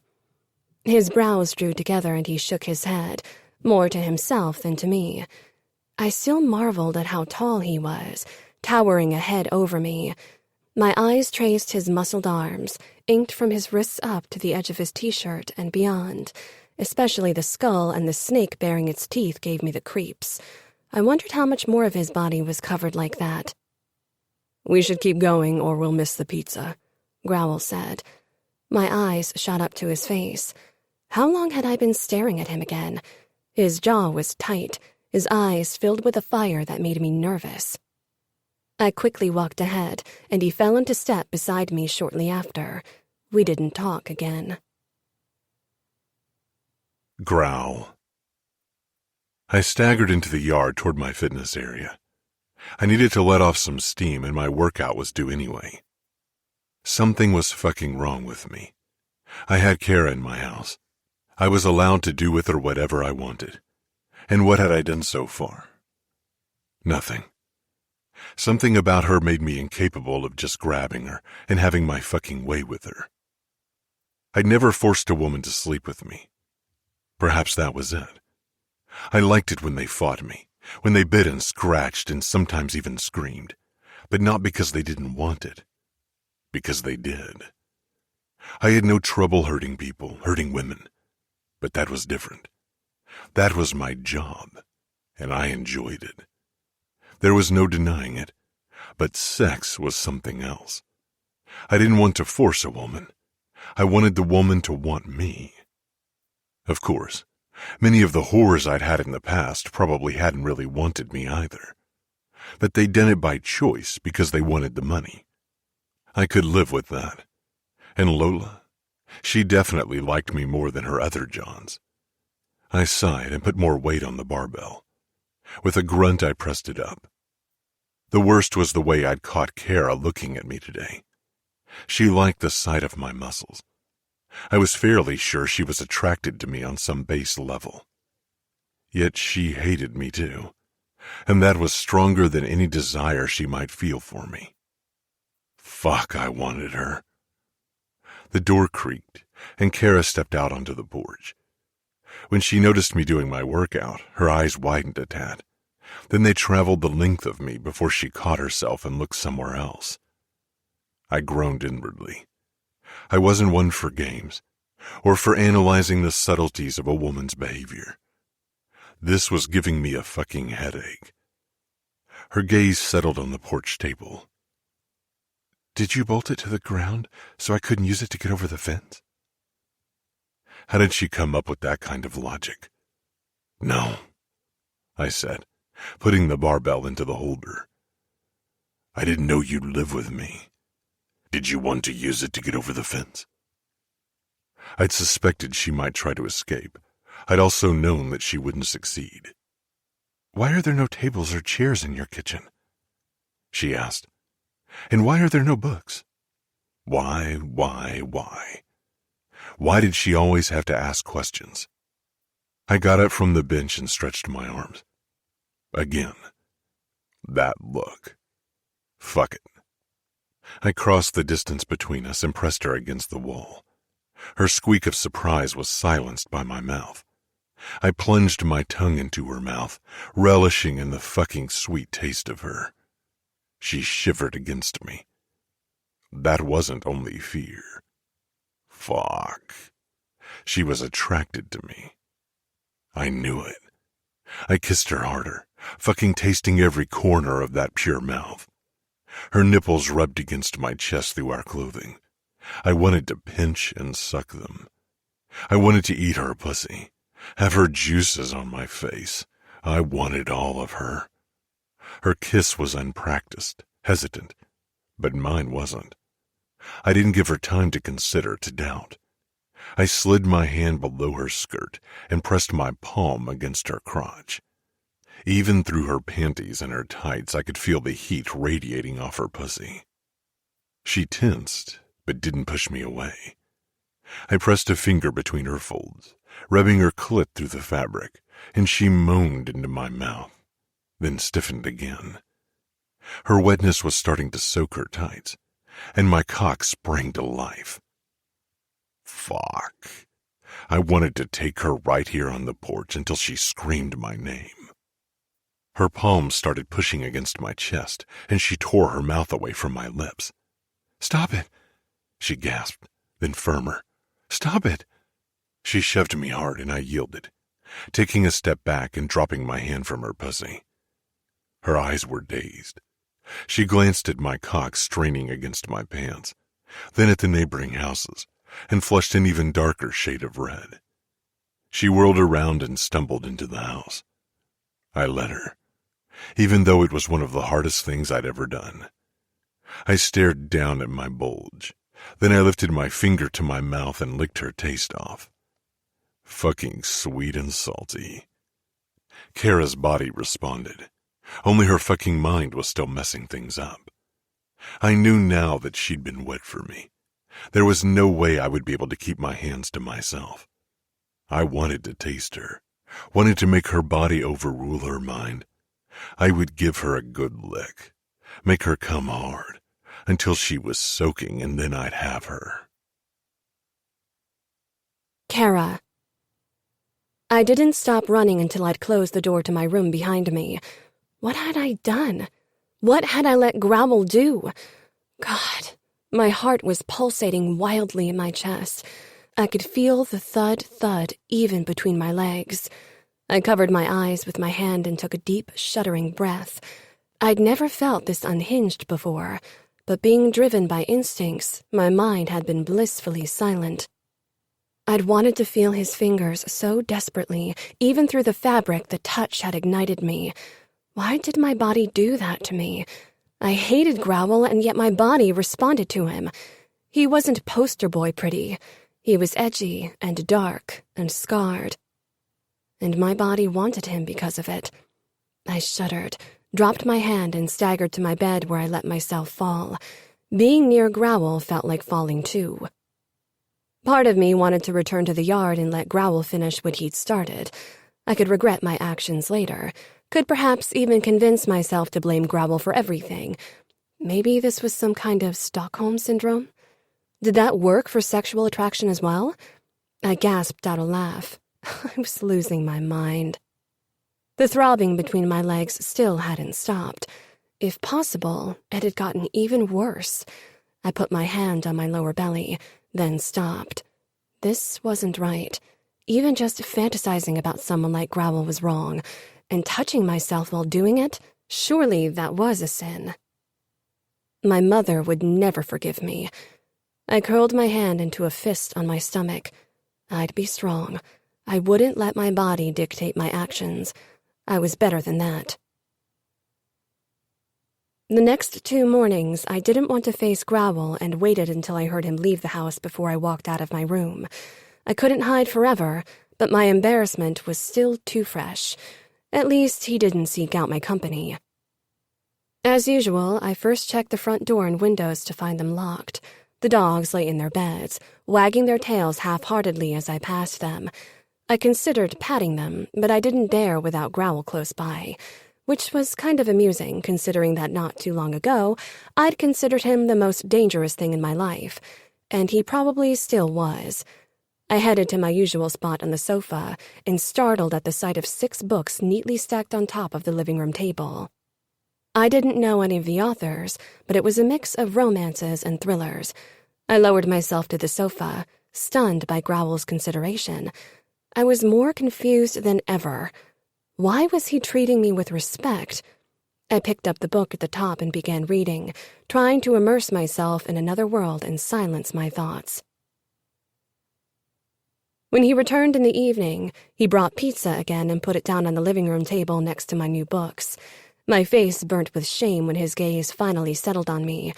He looked completely unaffected by my obvious embarrassment over our last encounter. "Thanks for the books," I said. He nodded and settled on the sofa before he opened the pizza carton and grabbed a piece. The spicy scent wafted over to me and reminded me that I hadn't eaten since the morning. Growl had stocked the kitchen with a few more essentials since I'd moved in. "Have you found out more about my sister?" I asked. A few times as we ate, I caught myself staring at his long fingers, remembering how it had felt to have them on my body. I needed to stop this madness, focus on something else, I told myself, and finally I settled for his scar. My eyes traced the angry red line around his throat. It was jagged, as if they had used a sawtoothed knife. How could someone survive something like that? It seemed impossible. I couldn't imagine how it must have felt to have the blood drain out of you. I shivered. There were so many rumors about how it had happened, and even more about how he'd survived. I suspected that many of them were the foundation for Growl's notorious reputation. Why was he alive? A wound like that, a cut throat, always meant death. Why had someone like him, someone who didn't deserve to live, survived, while others died from less? It seemed unfair and cruel. Maybe it was stupid of me to expect life to be fair, to give everyone what they deserved. I tore my gaze away, afraid he'd notice it and get angry, but he was probably used to the staring by now. Wherever he went, people watched in awe and fear. I doubted he enjoyed the attention, so different from his boss. I'd seen the pride and delight on Falcone's face whenever people shied away from his most feared assassin. "Eat," Growl rasped. I jumped, and again my eyes found his throat. This was my chance to get answers, to find out if there was a sliver of truth to the rumors my friends and I had whispered to each other in hushed voices. My chance to figure out the man in front of me and how to influence him. Yet I wasn't sure if I wanted to find out more about him. People fear what they don't know. That was a quote I knew to be true, but I had a feeling that not knowing was a blessing when it came to the man in front of me. With every layer that I peeled off, more horrors would be exposed. "Ask or stop looking," he said. He didn't sound angry. I glared. I wanted to ask, and at the same time didn't. Not when he had almost ordered me to. But then my curiosity won. "What happened to you?" Growl pushed another piece of pizza into his mouth and chewed slowly. He swallowed, then looked at me. His amber eyes held no emotions, but his strong jaw was set tight. "Someone wanted me dead, cut my throat," he replied in a monotone rasp. "But I survived." I stared. That wasn't an answer, at least not one that allowed me to find out more about Growl. It was generic and emotionless, but it showed me something, that I'd found a topic Growl was uncomfortable with. He nodded toward my untouched pizza. "Either you eat or I'll feed it to the dogs." I was too hungry to give the pizza to the dogs out of spite, and so I started eating. Afterward, Growl went outside again to work out, and I decided to hide in my room. I didn't want to risk something like last time, but I couldn't restrain myself very long and peeked out of the window into the yard. Growl was covered in sweat as he pushed 2 massive dumbbells over his head, face scrunched up with strain. His upper arms bulged, his chest tensed. I let out a breath and quickly slipped into bed. Chapter 12. Growl. I knew she'd been watching me from her room. I'd seen her at the window. This was eating away at my control. I couldn't think about anything but her body anymore, about her taste, mouth and pussy. I returned into the house after an hour-long intense workout, but I still didn't feel like I'd calmed down. I went to the bathroom and grabbed a towel to wipe my sweat off. A sound caught my attention, so I walked closer to Kara's room. The noise was coming from inside. It sounded like she was moaning. I lowered the towel slowly, my groin tightening. I moved closer and put my ear to the door. Again, a moan, low and drawn out. I closed my eyes. She was touching herself because of me. I had no doubt about it. Fuck. I could feel myself hardening at the mere idea of what was going on behind that closed door. Why was I even still standing here? I grabbed the handle and pushed the door open. I made sure to be as quiet as possible. I didn't want her to notice me right away. I peered inside and couldn't believe my eyes. She wasn't even awake. Her eyes were closed and her breathing too low. I stepped inside as I watched one of her hands move between her legs. Her lips were slightly parted, and another moan slipped out. I dropped the towel and approached the bed. Fuck. I wasn't a good man. Not even a decent one, and she was making this damn hard for me. I could practically smell her arousal, or my mind was already starting to trick me. I perched on the bed, careful not to wake her, but I needn't have worried. She was lost in her dream. She writhed, then parted her legs under the blanket. I stifled a groan at the sight. I took the edge of the blanket and slowly pulled it down to her knees. She was wearing a nightgown that had slipped up to her hips, laying her pussy bare to me. I drew in a deep breath as I watched one of her slender fingers slowly slide over her lower lips. It was the first time I'd seen her pussy. She wasn't clean-shaven like the whores I'd had in the past. She trimmed herself, but soft brown hair covered her mound. My cock was so hard, I was surprised I hadn't exploded yet. Perhaps this would be the first time I would come in my pants. She mewed again, needy, but her own touch didn't seem to get her where she wanted to go. I could tell that her touch wasn't practiced. Damn it. I was tired of resisting when it was so obvious that she wanted me as much as I wanted her. I leaned over her, letting her heady scent flood my nose. I took a long lick over her swollen pussy lips, and her taste was so sweet it drove me completely crazy. She shuddered and moaned loudly. I couldn't take any more. I pushed her hand away and slipped my tongue between her folds. I licked her tight hole, lapping up her juices, and slowly traveled up to the small nub at the top. She moaned and then tensed. She was awake, but I was determined not to let her mind get the better of her. I drew her clit into my mouth and sucked in a gentle rhythm. My tongue nudged her clit as I suckled, and she quivered. She inhaled sharply. The tension in her body remained, but she didn't push me away or say anything. She was conflicted, I could tell. I used all my skills to convince her. I let her clit slide out from between my lips and drew soft circles with my tongue before I licked my way back down to her tight channel again. I dipped in. She was slick with arousal, hot and willing. "We can't do this," she said shakily. But there was hardly any conviction in her voice, and that was all I needed. I licked her harder, dipped my tongue into her, then suckled her clit again. She cried out, and like that she came already, flooding my mouth with her sweetness. I didn't stop. This had only been the first battle. I kept licking, then fucked her with my tongue again. I didn't give her time to recover. I slipped a finger into her. She was so wet I was met with barely any resistance. My cock was almost raw from rubbing against my pants, but I needed more time for her. I needed to prepare her for what was to come. This time, there was no stopping. Cora. I could hardly breathe. My body was burning up, my pulse speeding. Everything felt so incredibly intense. Growl was practically buried in my lap, licking and kissing and sucking. I was so close to my second orgasm. His hand snaked under my nightgown and up to my breast. His fingers closed around my nipple and twisted. And just like that, another wave crashed over me, even harder than before. What was happening? I couldn't grasp a clear thought.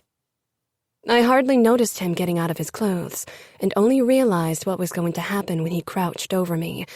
I wasn't ready for this. Would never be. I needed to stop him. Needed to end this before everything was too late.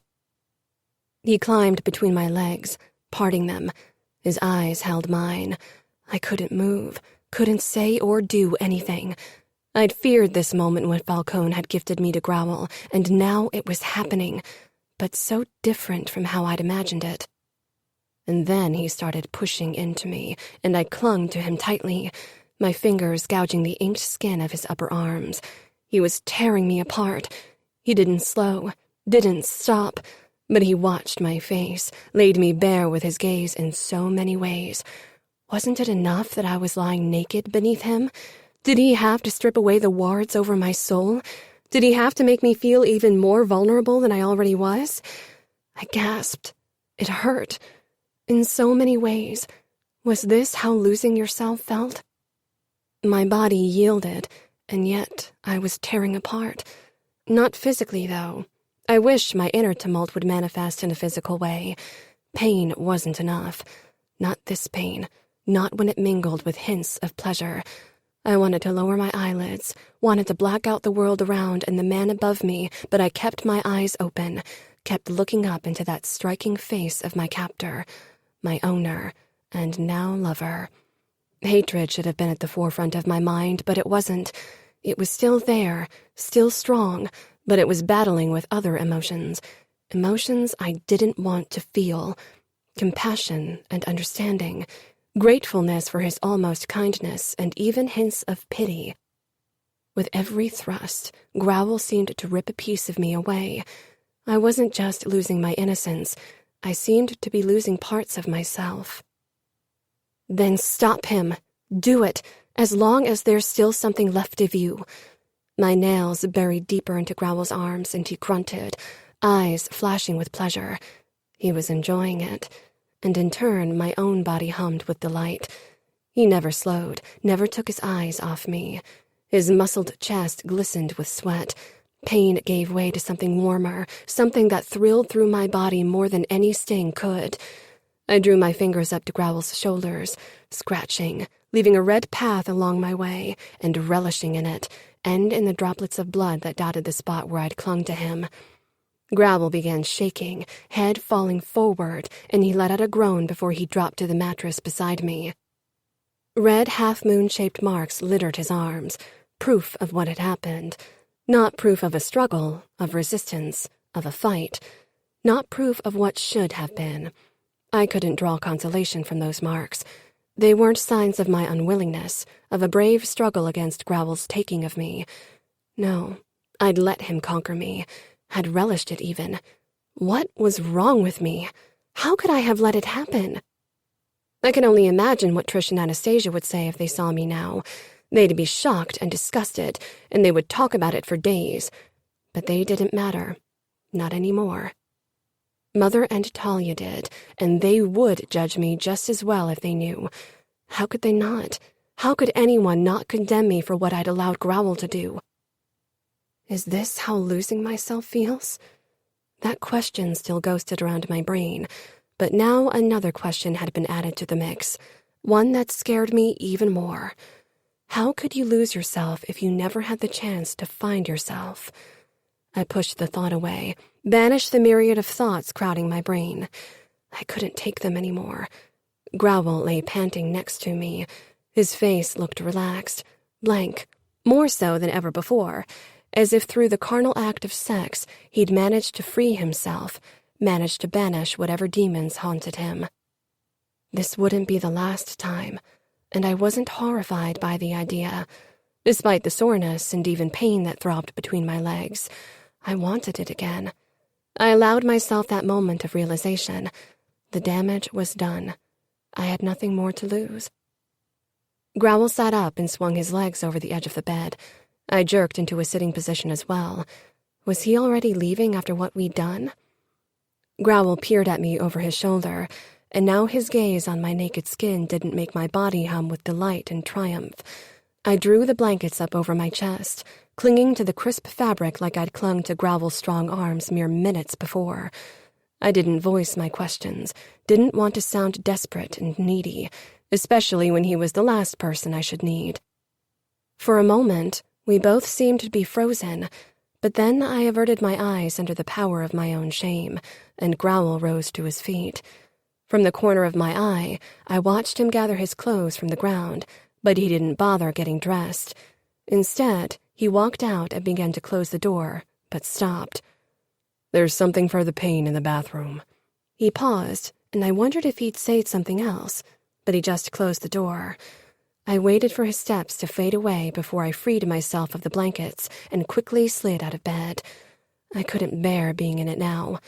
It was clammy with our sweat, and it smelled of sex. I stared down at the white of the sheets. At the sight of the small pink spot, I let out a shaky breath. Betrayal came in so many shapes and forms. Sometimes it was a purposeful act, and sometimes it was something you let happen. Growl. I took several long swigs of cold water. Even now my body seemed to boil with lust. My orgasm hadn't diminished my desire for Cora one bit. Not because the sex hadn't been satisfying, though that was true too.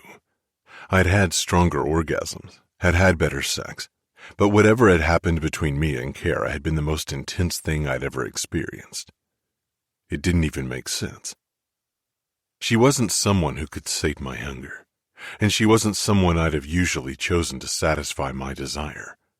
And yet right in this fucking second, I couldn't imagine being with any other woman. I wanted Cora, wanted to see if I could draw her out of her shell, make her more forward and demanding.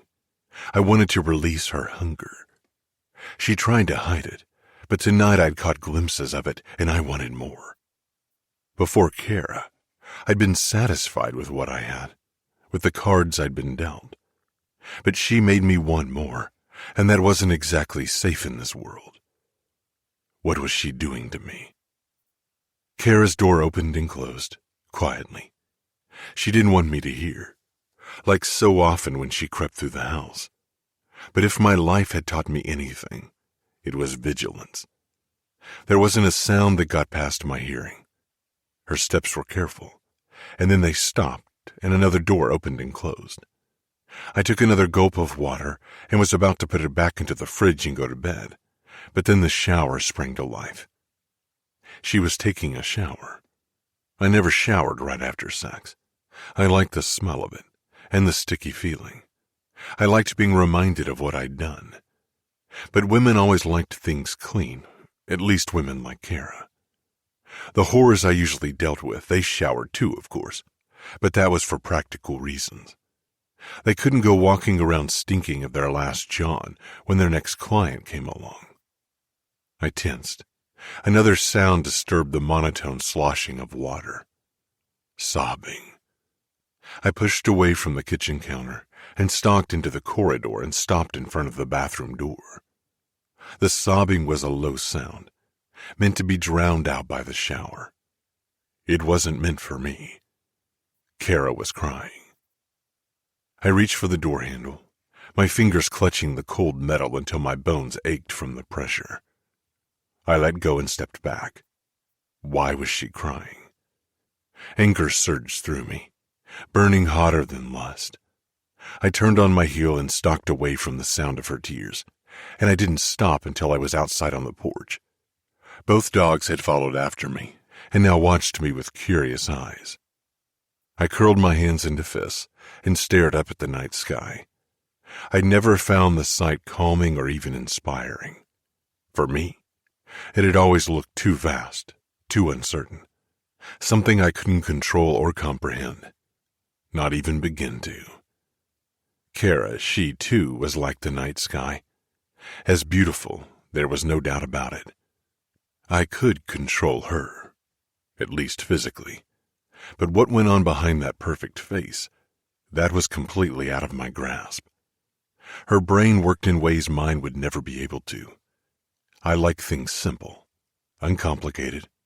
She was anything but. Comprehending her, that was something I would never manage. My eyes found the door. If I went inside now, would she still be crying? Fuck! I growled and kicked the ground. Both Coco and Bandit jumped back and eyed me warily. Anger was something I was familiar with, something I even found consoling. But tonight it didn't make me feel better. I was angry at her, but I couldn't unleash my fury on her. No, I could, but I didn't want to. And that made things worse. She'd enjoyed herself. I'd seen her enjoy herself. Her body had responded to me. She'd moaned, had given herself over to pleasure, and now she was crying. I was angry at myself, too. I shouldn't give a shit about her feelings. I'd heard people cry before, had heard them beg and scream in terror. What was one woman crying? Nothing. But it didn't lessen my anger. I kicked the ground again. Coco hid behind the chairs, and Bandit backed even farther away from me. I got down to my knees and made a soothing noise. My dogs had never been afraid of me. After a moment of hesitation, first Coco and then Bandit came toward me and pressed up to my body. I patted them for a long time, and finally some of the fire beneath my skin faded. That's why I preferred the company of dogs. They weren't complicated. They showed you what they were feeling. I stood and returned into the house. I wouldn't let anything or anyone drive me out of my own home. Coco and Bandit followed me closely. I closed the terrace door, then listened. The shower wasn't running anymore. I waited another moment, but it was silent. No sobbing, no nothing. Coco left my side and trotted toward Cora's door, sniffing before she sat down. I sighed. Coco especially had taken to Cora, but even Bandit, who never liked anyone, seemed to enjoy the woman's presence. I strode toward Coco and listened even more closely, but silence reigned behind the door. I grabbed the handle, and before I could stop myself, I pushed it down and opened the door. My eyes found the bed where Cora lay curled up, her legs pressed against her chest. Her face was turned away from me, and if I was being honest with myself, I was thankful for that fact.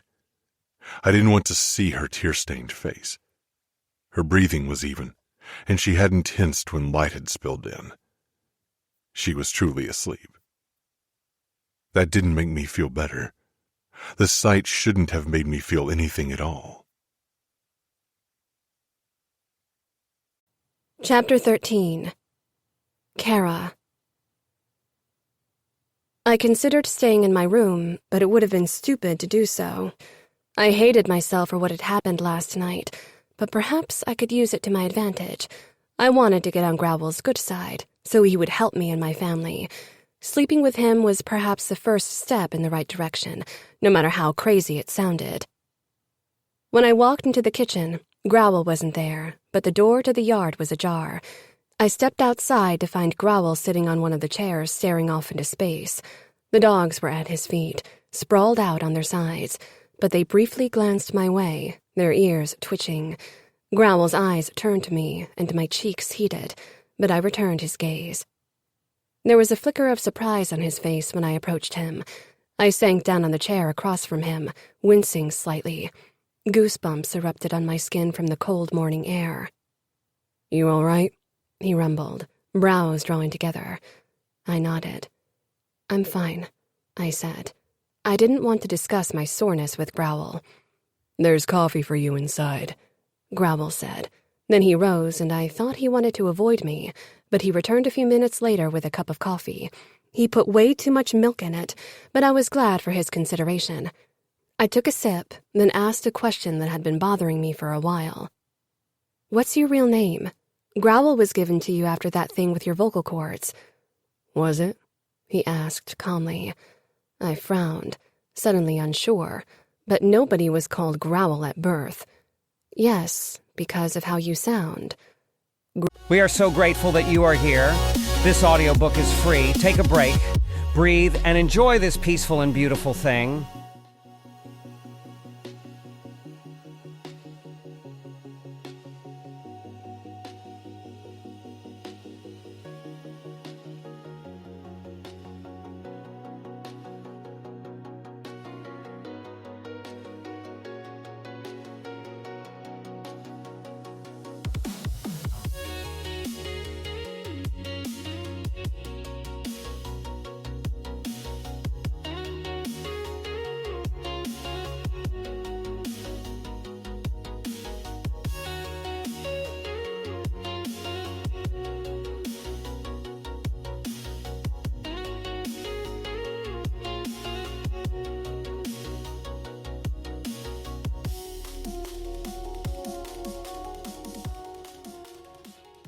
Growl, he repeated, and hearing him say the name, it fit him even better.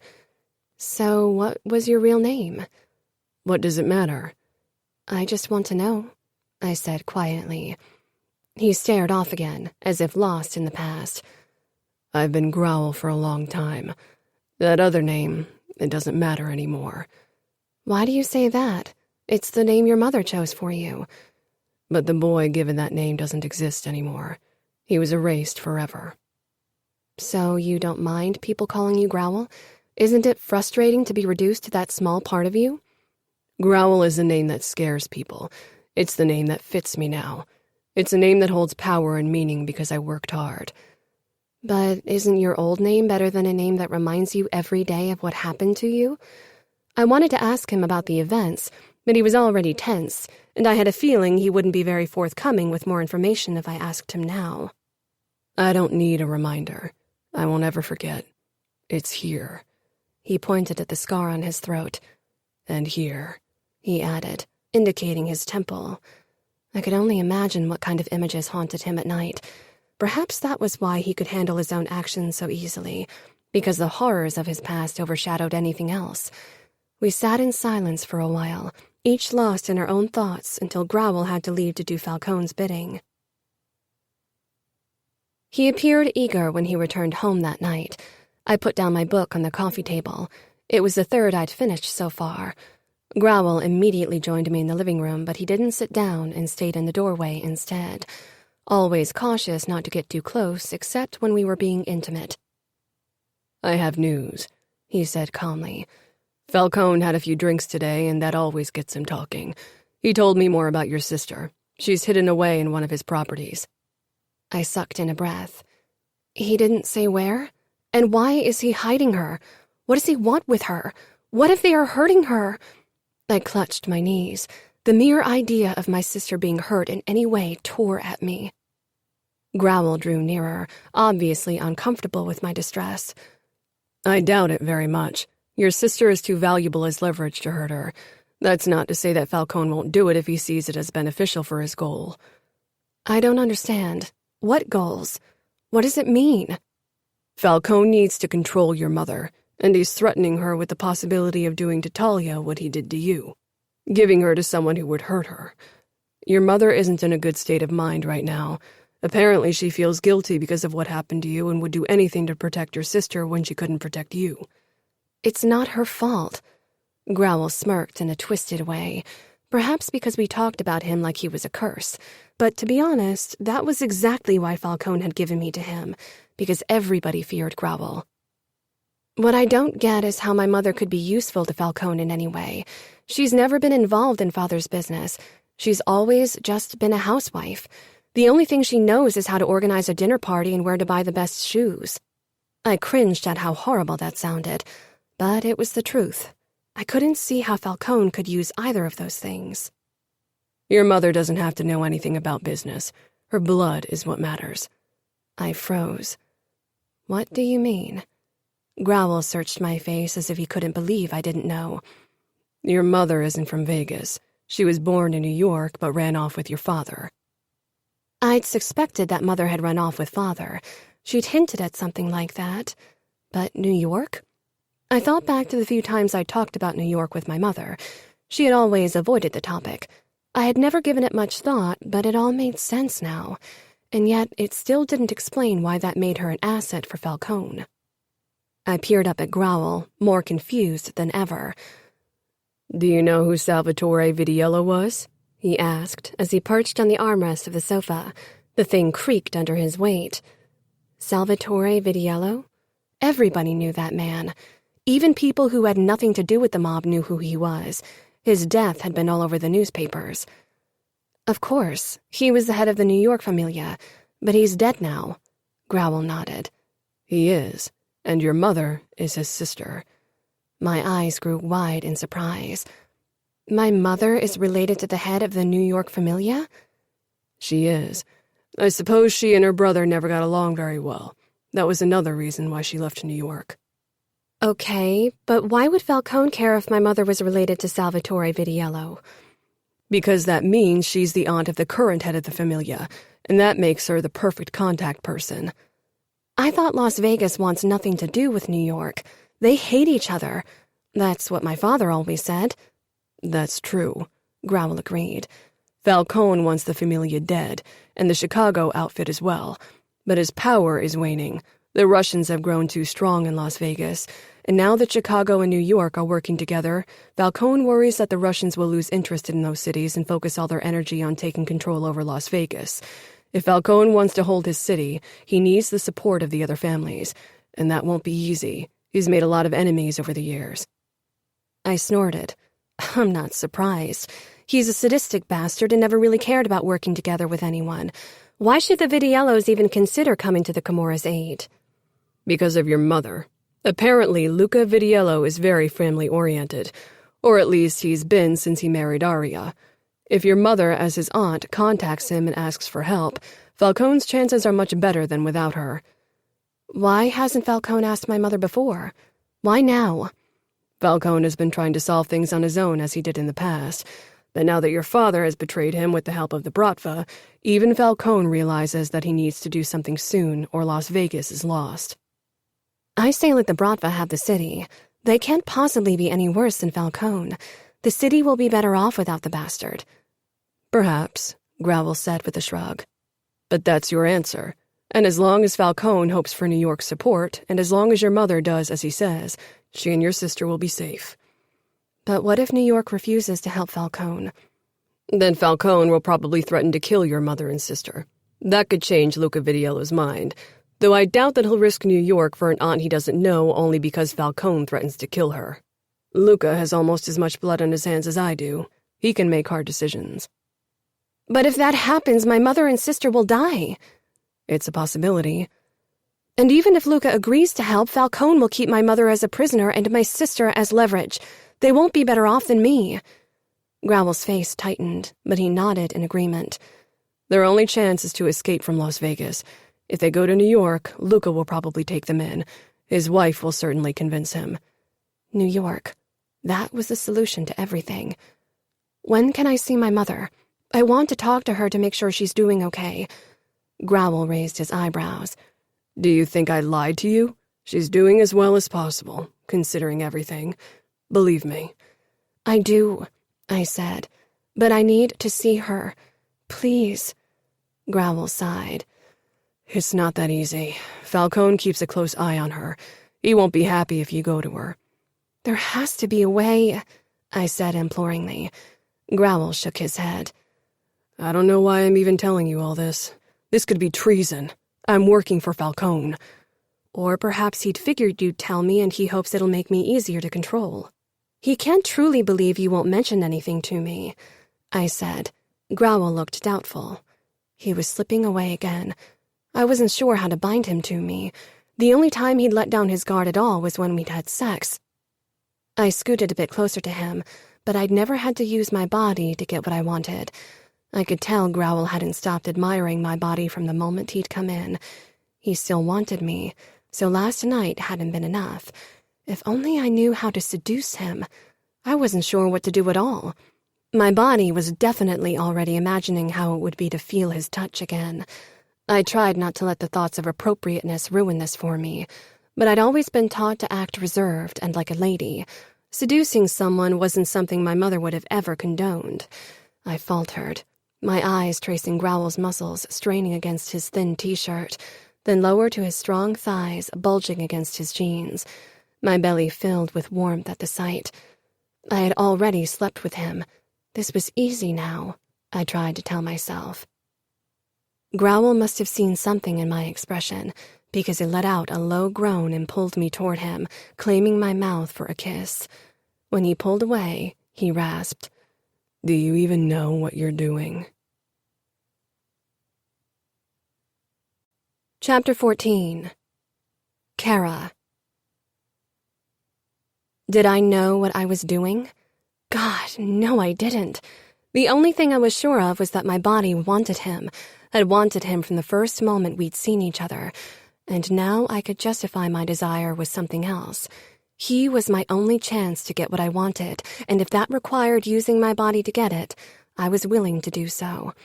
He kissed me again, harder this time, and began tearing at my shirt. I wanted to protest, but before I could, he'd ripped it apart, leaving me in nothing but my bra. And then that was gone too, and he sucked my nipple into his mouth. I cried out in surprise and barely had time to catch my breath when Growl staggered to his feet. Confusion shot through me. Was he leaving? Had I done something wrong? I thought he'd wanted me even more than I wanted him. I peered up at him, feeling shame rise up in me, but then I saw him remove his shirt, revealing inch over inch of muscles and tattoos. My gaze dipped as his hands fumbled with his belt and shoved his pants down. His cock sprang free, already big and glistening at the tip. Warmth spread between my legs at the sight, despite the soreness I was still feeling. With his cock standing at attention, he moved closer. It was on eye level, and I finally had an idea what he had in mind. Nerves fluttered in my stomach. I wasn't sure if I could do it and if I'd like it at all. Growl didn't give me much time for uncertainty, though. He stopped right in front of me, his cock only a few inches from my face. He smelled clean, and a part of me wondered how he would taste. Growl had seemingly enjoyed what he'd done to me yesterday, especially my taste. I peeked up at him again. His hand raked through my hair and came to rest on the back of my head. He pushed me forward lightly until my lips brushed his tip. This was wrong, wasn't it? Growl saw nothing in me but a thing to give him pleasure. For a moment, my instincts told me to lock my jaw, but then I let him slide into my mouth. He tasted slightly salty, but not in a bad way. Lust flashed in his eyes. My own body flushed with elation, and a new wave of heat gathered between my legs. I shouldn't enjoy this. This was wrong on so many levels, but as Growl's movements became harder, as his length slid in and out of my mouth faster, my hands grabbed his butt on their own accord. His muscles flexed under my fingers, hard and unrelenting. His thrusts became jerky, and then he released into me with a low groan. I had trouble swallowing around him, but he didn't stop pushing into me. He slowed gradually, still shuddering. His eyes met mine, and I shivered at the possessiveness in them. I tried to pull back, but his hands kept me in place. After a moment, he slid his length out of my mouth inch by inch. It was still hard, but smaller than before. He took a step back, and my face became unbearably hot as shame washed over me at what he'd made me do, at what I'd done, even enjoyed doing. God, if my mother knew, if anyone knew. I knew what Trish and Anastasia would say about me. They'd call me a dirty slut. My conflicted emotions made me feel like I had a split personality. Suddenly, the taste of him made me feel dirty. I could hardly stop myself from spitting on the ground. Rough hands pulled me to my feet and flushed against his body. Before I had a chance to react, he thrust his tongue into my mouth, tasting me, tasting himself. My knees became weak as he explored my mouth. Didn't he mind tasting himself? I thought men would find it disgusting. He sucked my lower lip into his mouth, then released it. Your mouth tastes fucking perfect with my cum in it, he growled. Embarrassment washed over me again, but Growl knew no mercy. He unzipped my jeans and shoved them and my panties down before he thrust a finger into me. I gasped first from discomfort, then something else, something incredible. He curled his finger deep in me, and I could feel nerve endings inside of me I'd never felt before. Growl added a second finger, then began sliding them in and out slowly, and I was ashamed at how easy his path was, wet and hot and eager. Giving him pleasure had turned me on. Was it normal to be that turned on by something so dirty? My forehead fell against his strong chest. I couldn't hold it up anymore, couldn't even stand on my own legs. The sensations held me in their stronghold. Growl's thumb flicked over my nub of nerves again, on the edge of almost being painful, and my whole body reverberated with desire. A cry sat on the tip of my tongue, but I bit it back, pressing my lips against Growl's chest, his skin hot and soft. I could control the sounds I made, but my body shook with the wave of sensations crashing over it. Everything was quiet except for Growl's and my rapid breathing. I swallowed, trying to make sense of what had just happened. But again, Growl didn't give me time to ponder. He released me, and I almost lost my balance. I'll order pizza. What do you want? Came his matter-of-fact question as he grabbed the phone. I felt like someone had plunged me into cold water. Now that the pleasure was fading, guilt and shame and loneliness reared their ugly heads again. The brief moments of passion had made me forget what kind of arrangement this was, what kind of man Growl was. I was nothing more than his whore, cheaper than the ones made men usually used in Falcone's whorehouses, and unlike them, I hadn't even pretended to enjoy what he was doing. Stop it. You're doing what's necessary. I sank back down on the sofa. My legs were shaky, and I felt drained, emotionally and physically. I needed to make a decision. Either I was going through with this and trying to make Growl trust me that way, or I'd have to figure out a way to get out of the situation without him. There was no other option. Cora? Growl repeated. Hearing my name from his mouth always sent a shiver down my back. That voice, so deep and rough. What do you want? I shrugged. I didn't care. Pizza was the last thing on my mind right now.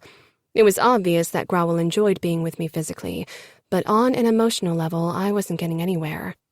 It seemed like he always withdrew after sex, as if he couldn't bear physical closeness after the actual act. I wasn't sure how to change that. The worst was that I actually wanted to be close to him. The physical intimacy of sex made me long for more afterward. Growl sighed. "I'll get you tuna," he said. "You need to eat enough or you'll get sick." At least he was concerned about my physical well-being in a way, though he was probably only looking after his possession. "I don't think food will be the reason I'll get sick," I muttered. Growl didn't say anything, but I thought perhaps he'd caught the hint. It was difficult to say since his eyes were always blank or guarded, and his expression just the same. He picked up his phone and ordered 2 pizzas, still stark naked. I couldn't stop myself from admiring his muscled butt. When he turned around, I could read the inked text over his breast for the first time. So far, I'd always been too busy with other things. The huge black letters read, "I shall bathe in the blood of my enemies and feast on their fear." Martial words that crossed Growl's entire broad chest. Why had he chosen them? To remind himself of who he was? Perhaps it had something to do with how he'd gotten his scar, but I still wasn't sure how to breach the subject without making him close up completely.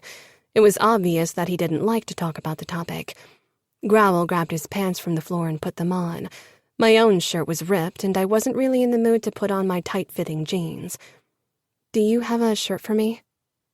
For a moment, Growl seemed stunned by the request, but then he went to his room and returned with a black t-shirt. He held it out to me with an almost hesitant expression. I took the shirt from him, then pulled it over my head. It reached my knees, but it was very comfortable. I could feel Growl's eyes on me the entire time. If I wasn't mistaken, there was wistfulness on his face. Why? What was he thinking? His expression turned blank again. I stifled a sigh and sank down on the sofa. Growl sat down beside me, close enough that I could smell his musky scent mixed with sex, but without touching me. "Why don't you buy kitchen furniture so we can eat there?" I asked, when it became clear that he didn't mind sitting in absolute silence. His head had to be an incredibly exciting place considering how much time he spent there. "I never needed it. I don't eat breakfast and I can drink coffee while standing, and we can sit in the living room," Growl said, pointing at the table in front of us. "I know, but it would be more cozy to sit in the kitchen than in front of a TV with a table that's barely reaching our knees." Growl shrugged. "I don't need much." That was true. "Don't you ever have guests?" "I don't have guests." "What about family?" I was treading dangerous ground, but it was time to find out more about the man who controlled my body in a scary way. "I don't have a family." But I did, and I needed to return to them. I couldn't imagine being without my family forever. The mere thought stung in my chest. I would do anything to save the family I had left. I moved a bit closer to Growl and pressed my hand against his chest. Growl peered into my eyes, brows pulling together. Then he glanced down at my hand. He seemed unsure how to react. I could see that he was uncomfortable from the way his shoulders tensed, but he didn't push me away. "You never had a family?" I asked, to distract myself from my worry over my own family and the way my own body was springing back to life just from touching Growl's chest. My fingers traced the many ridges on Growl's chest, scars of all shapes and textures, always finding new paths across his body. Tracing his muscles and scars was a good way to quiet my nervous mind. As long as my fingers remained in motion, my brain seemed to slow down. "I had a mother," he said in a low voice. My fingers froze over his collarbone, surprised by his words. I would have thought he'd avoid the topic. Did that mean he was beginning to trust me? My gaze rose to his face, but he was looking up at the ceiling with an unreadable expression. He didn't want me to see his eyes, and that only made me more curious. What happened to her? Silence reigned between us for a very long time, and I began to worry I'd messed up my chance to gain Growl's trust when he finally said, "She's dead." "How?" I asked. Growl's hand went up to his throat, but he didn't touch himself there. He seemed to avoid touching his throat altogether, not just the scar. "The person who slit your throat killed her?" I risked a guess. For a moment, Growl was silent, and he even seemed to have stopped breathing. "He did. He killed her right in front of me, made me watch her bleed out. He cut her throat too, but first mine to punish her. He thought I'd die quickly, but my mother was dead within a minute, and I kept living." He sounded almost sorry, as if he wished he'd died that day. My mouth became dry. What about your father? Where was he? He's not dead. Why wasn't he answering my second question? I can't believe anyone would do this to an innocent boy. I traced the letters on his chest, these words, all the scary tattoos. Everything began to make sense. I wasn't innocent, not even back then. His words rumbled in his chest. I could feel them against my palm. Why would you say that? How old were you back then? 5. God, how could anyone hurt a 5-year-old like that?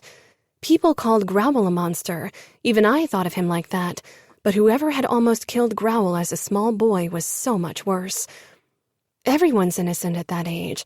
Nobody's born bad. You were so small. Why didn't you try to hunt down the person who did this to you? You're not the small boy of the past. You have connections and power now. I'm sure Falcone wouldn't have cared if you'd gone and avenged your mother. A short laugh vibrated in his chest. It made the little hairs on my arms stand on end. Falcone would care. Why? Is it someone he does business with? Growl met my gaze square on, and the look in his eyes made a horrid suspicion settle in my mind. But I couldn't be right. Falcone was the man who did all this, Growl said, motioning toward his throat. I pulled my hand away from his chest. So, I said slowly. It was difficult finding the right words, or any words, really. Falcone killed your own mother and wanted to kill you too, and you decide to work for him? I wanted to understand him, but how could I possibly understand something like that? This was so far from normal it blew my mind. Growl gave an almost imperceptible nod. His face was unmoved, but there was a flicker of something in his eyes I wouldn't have noticed a few days ago. I was becoming more perceptive and growing used to the small changes in his facial expressions. Why? I whispered. Why would anyone want to work for such a man? Maybe something had been irrevocably damaged when Growl had to watch all that at such a young age. Part of me wanted to reach out to that damaged little boy and squeeze him into a tight hug and tell him everything would be okay. But for one, I wasn't sure if that boy was still hidden away somewhere inside of Growl, or if he'd shriveled with time and with the horrors he'd witnessed. And second, I knew I would be lying to that boy. Few things would be okay in Growl's life. That boy would be molded into a monster through abuse and cruelty. Perhaps it would have been better if he hadn't survived in the first place, not only to spare him the horrors of his life, but also to save the many he'd tortured and killed for Falcone. I'd given up on an answer from Growl when he said, "Because he's my father." I sucked in a deep breath. Falcone? I asked, because it seemed impossible. I didn't doubt Falcone had many mistresses beside his wife.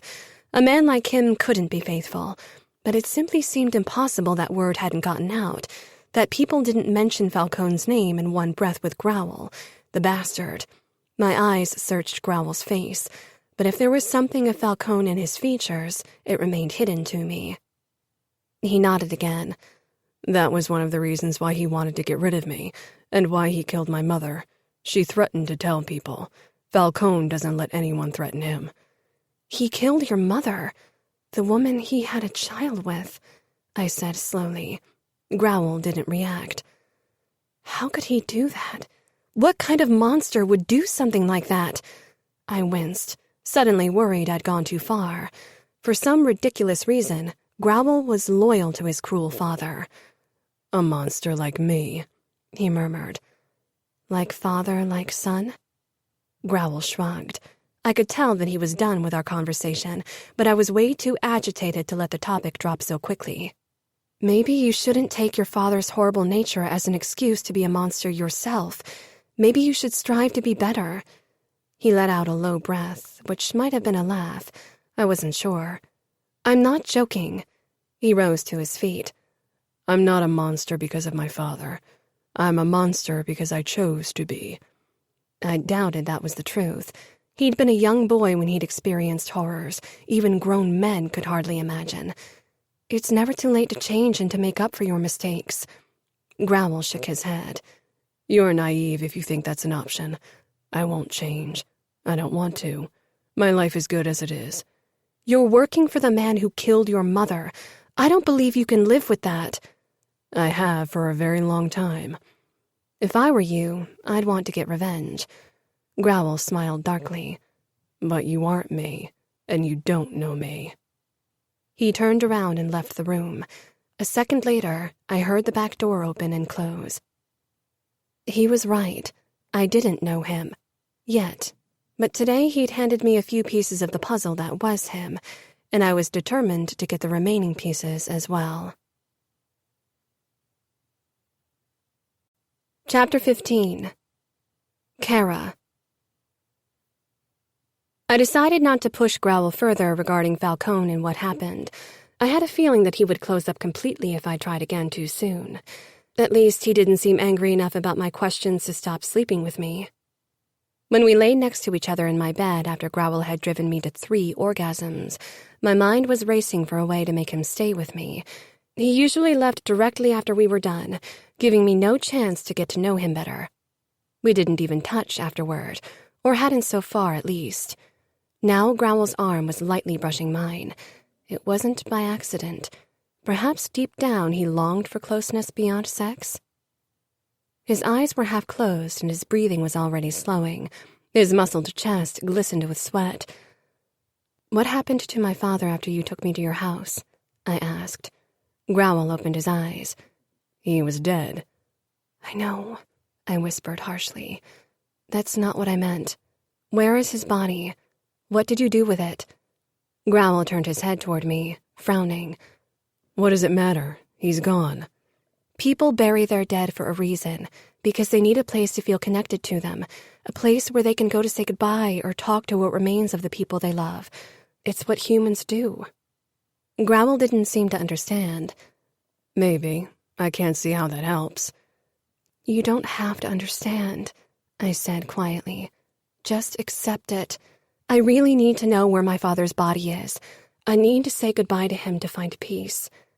"He was buried outside the city borders." "Buried? So he wasn't dumped somewhere or worse?" "I wasn't there when they buried him, but it's what they told me." "Do you know where it is? Can you take me?" Growl let out a sigh. He sat up like I'd expected and swung his legs out of bed, turning his back to me. That, too, was covered with tattoos, thorns and roses, skulls and snakes, and intricate black letters that read, "Pain." Nothing else. There were more scars on his back, shoulders, and neck. "You have to move on." I stifled my frustration. He simply couldn't understand. So many human emotions and habits were foreign to him. I pushed into a sitting position and scooted closer. I hoped it was a good sign that he hadn't gotten up yet. Perhaps something in him wanted to stay with me. My fingers grazed the strange round scars that littered his back and upper arms.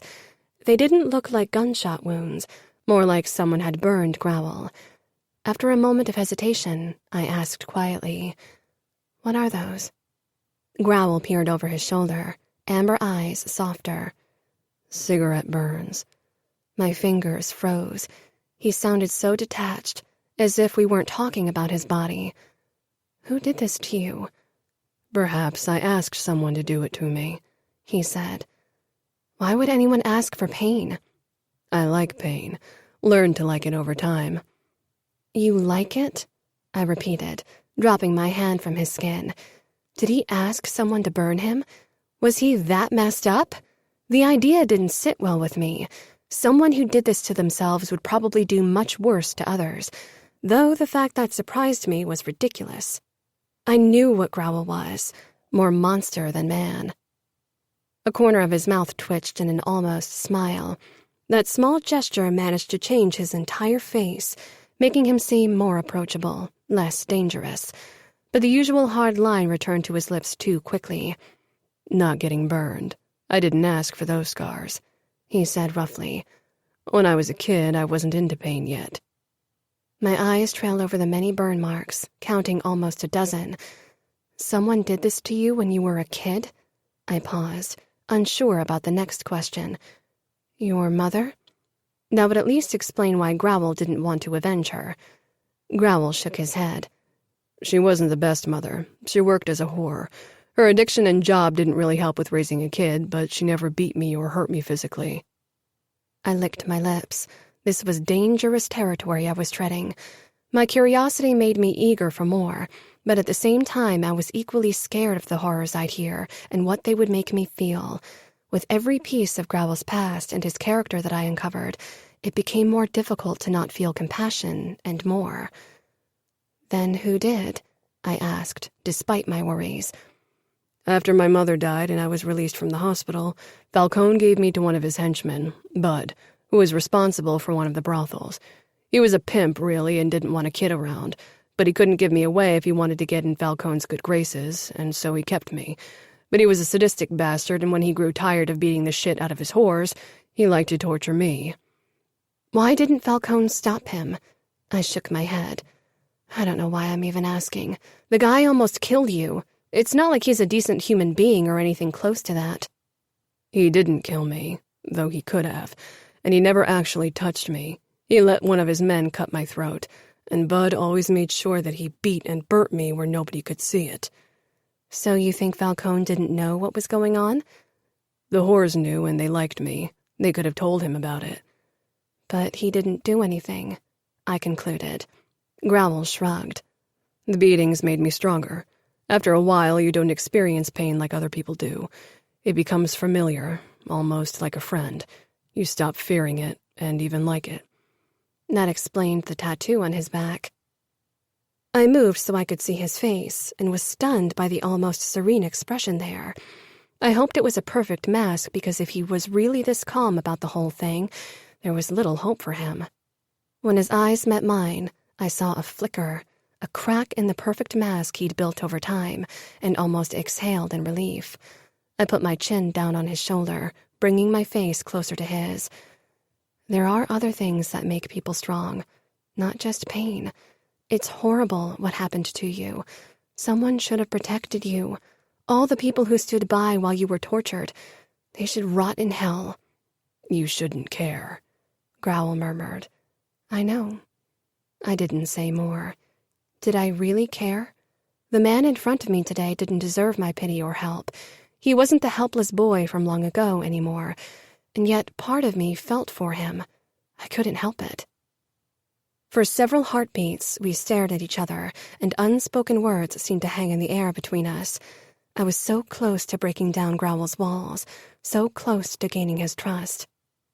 Bud's dead now. Got what he deserved, Growl said eventually. It took me a moment to free myself from the strange connection I'd felt before.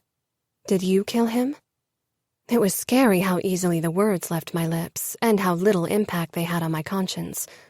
When I was 10, Growl said with a hint of pride in his deep voice.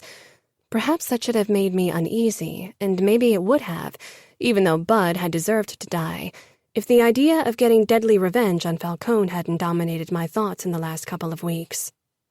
He'd beaten the shit out of a whore, but that didn't really do anything for him. Falcone hadn't given him the second brothel Bud wanted, and he needed to let off steam. When he came into my room, I knew he was out for blood, and I let him take it. He kicked me and beat me, and I let him, but then I decided it was enough, and I fought back. I always had a Swiss knife in my pocket, and when he paused to light a cigarette and turned away from me, I slashed his hamstring in one clean cut. My eyes grew wide. He screamed like a pig in the slaughterhouse, didn't lose his balance like I'd hoped, tried to kick me again, so I stabbed him in the upper thigh, sliced his artery by chance. He bled out quickly, and I watched. I was still watching with the knife in my hand when one of the whores found me and ran away screaming, and I still stood there when Falcone arrived sometime later. I was covered in blood from head to toe, had stabbed the dead bastard a few more times to release some steam. The images flashed up in my mind, and with the blood came more pictures, images of my father and how he'd died, but I couldn't allow myself to dwell on that memory. It wouldn't help me, nor my mother or sister. What did Falcone do? You killed one of his men. Shouldn't he have killed you? He decided it was time to take me under his wings and show me what else I was capable of. To kill and maim and torture, I said quietly. Growl's eyes were almost resigned. That's all I can do. If there was ever more in me, it didn't survive. He'd said similar words before, and I started to realize that he might be right. So Falcone taught you how to kill? When did you become his assassin? Growl thought about it for a moment. I killed the second man a few months after I killed Bud. Falcone had told me the name of the guy who'd cut my throat and where I could find him. So he wanted you to kill the guy? He didn't say it, but I went and killed him. Falcone told me that this was his gift to me, and that I was never going to kill without his explicit permission again, and I never did. So you got revenge on the man who burned you and the man who cut your throat, but not the man who was the reason why these things happened? Growl was silent. He is the reason why you have this. I reached out to touch the scar on his throat, curious how it would feel, but Growl's hand shot out and his fingers curled around my wrist. Don't, he said quietly, warningly. His eyes were haunted as they fixed on me. I wound out of his grip and put my hand back onto my lap. Why? It's not like I haven't touched your other scars, and every inch of your body. Don't, he repeated in a voice that made me shiver. Nobody is allowed. More questions lingered on the tip of my tongue, but Growl didn't give me a chance to voice any of them. He untangled himself from the blankets and got to his feet. You should sleep. He walked out without looking back. Sighing, I lay back down. I didn't bother putting my nightgown back on. I was exhausted, always exhausted. Worry kept me awake too many nights. I strained my ears, listening for Growl, and as usual, I heard the creak of the back door and a few barks of the dogs before they fell silent again. Growl was a creature of habit. Maybe that was why the dogs were loyal to him. He gave them a hint of normalcy. I shook my head in the darkness. Normalcy. My life had always been a good cry away from normal. But now... Growl was more detached in the days that followed. I thought we'd finally made a true connection during our last conversation, but now he was pulling away again. He didn't want me close, and I wasn't sure how to change that. If he didn't trust me, how could I suggest that he'd help my mother and sister? What if he told Falcone everything? Then it would all be over. And yet, part of me was sure he wouldn't tell Falcone about a single word we'd exchanged. Growl kept things to himself. He was that kind of guy. He didn't even come to my bed at night anymore. He was really trying to stay away from me. Was he worried I'd get too close? Was that even a possibility with him? Falcone agreed to let you visit your mother. Growl said out of the blue while we were having coffee in silence one morning. I almost dropped my cup. Really? Why? Why now? Apparently your mother is depressed, and Falcone thinks that's why the negotiations with New York are going badly. I told him it would be good for your mother to see you were all right, so she had something to fight for. I set the cup down on the counter and bridged the distance between us. I wrapped my arms around his middle and hugged him tightly, my cheeks pressed up against his chest. He tensed, then relaxed. We'd slept with each other several times, but this was the first time we actually hugged. I realized he never kissed or touched me if it wasn't meant to lead to sex. "Thanks," I said, then pulled away and took a few steps back. He was watching me with an odd expression. Was there longing in his eyes? God, why did he have to be so difficult to read? I will take you to her now on my way to work, Growl said. I couldn't wait to see my sister again, but at the same time, I was terrified of facing her after what I'd done in the last few weeks. I'd been sleeping with Growl, and not because he'd forced me, not even only because I'd hoped to gain his trust. I enjoyed it. There was no denying it. If my mother knew, she'd never look at me again. Pulling up in front of my old home felt strange. It didn't feel like home anymore. Falcone and his men had ruined the place for me. My memory of the house I'd grown up in would forever be tainted with the blood and death of my father. The windows hadn't been cleaned since I'd left. Water stains and dust covered them. I thought you'd be happy, Growl said as he led me to the front door. I thought I'd be happy too, but I felt guilty and miserable and scared. I forced a smile, worried Growl might decide it was better not to let me visit my mother if it made me sad. That was the last thing I wanted, even if setting foot into my old home made my stomach turn. I am happy, just nervous. Growl looked doubtful, but he rang the bell anyway. It took a long time until finally one of our old bodyguards, Daryl, opened the door. So he was guarding my mother. Had he always been Falcone's spy? Probably. There was no loyalty in this world. Even my father had betrayed his boss for whatever reasons. Not that I didn't understand him. The bodyguard stepped back, an expression of caution on his face as he watched Growl. I felt a sick satisfaction at his discomfort. I wasn't scared of Growl anymore. Daryl gave me a nod, but I ignored him and quickly walked past him into the lobby. It was quiet in the house, such a vast difference from the last time I'd been here. "Cora?" came Mother's meek voice from the living room.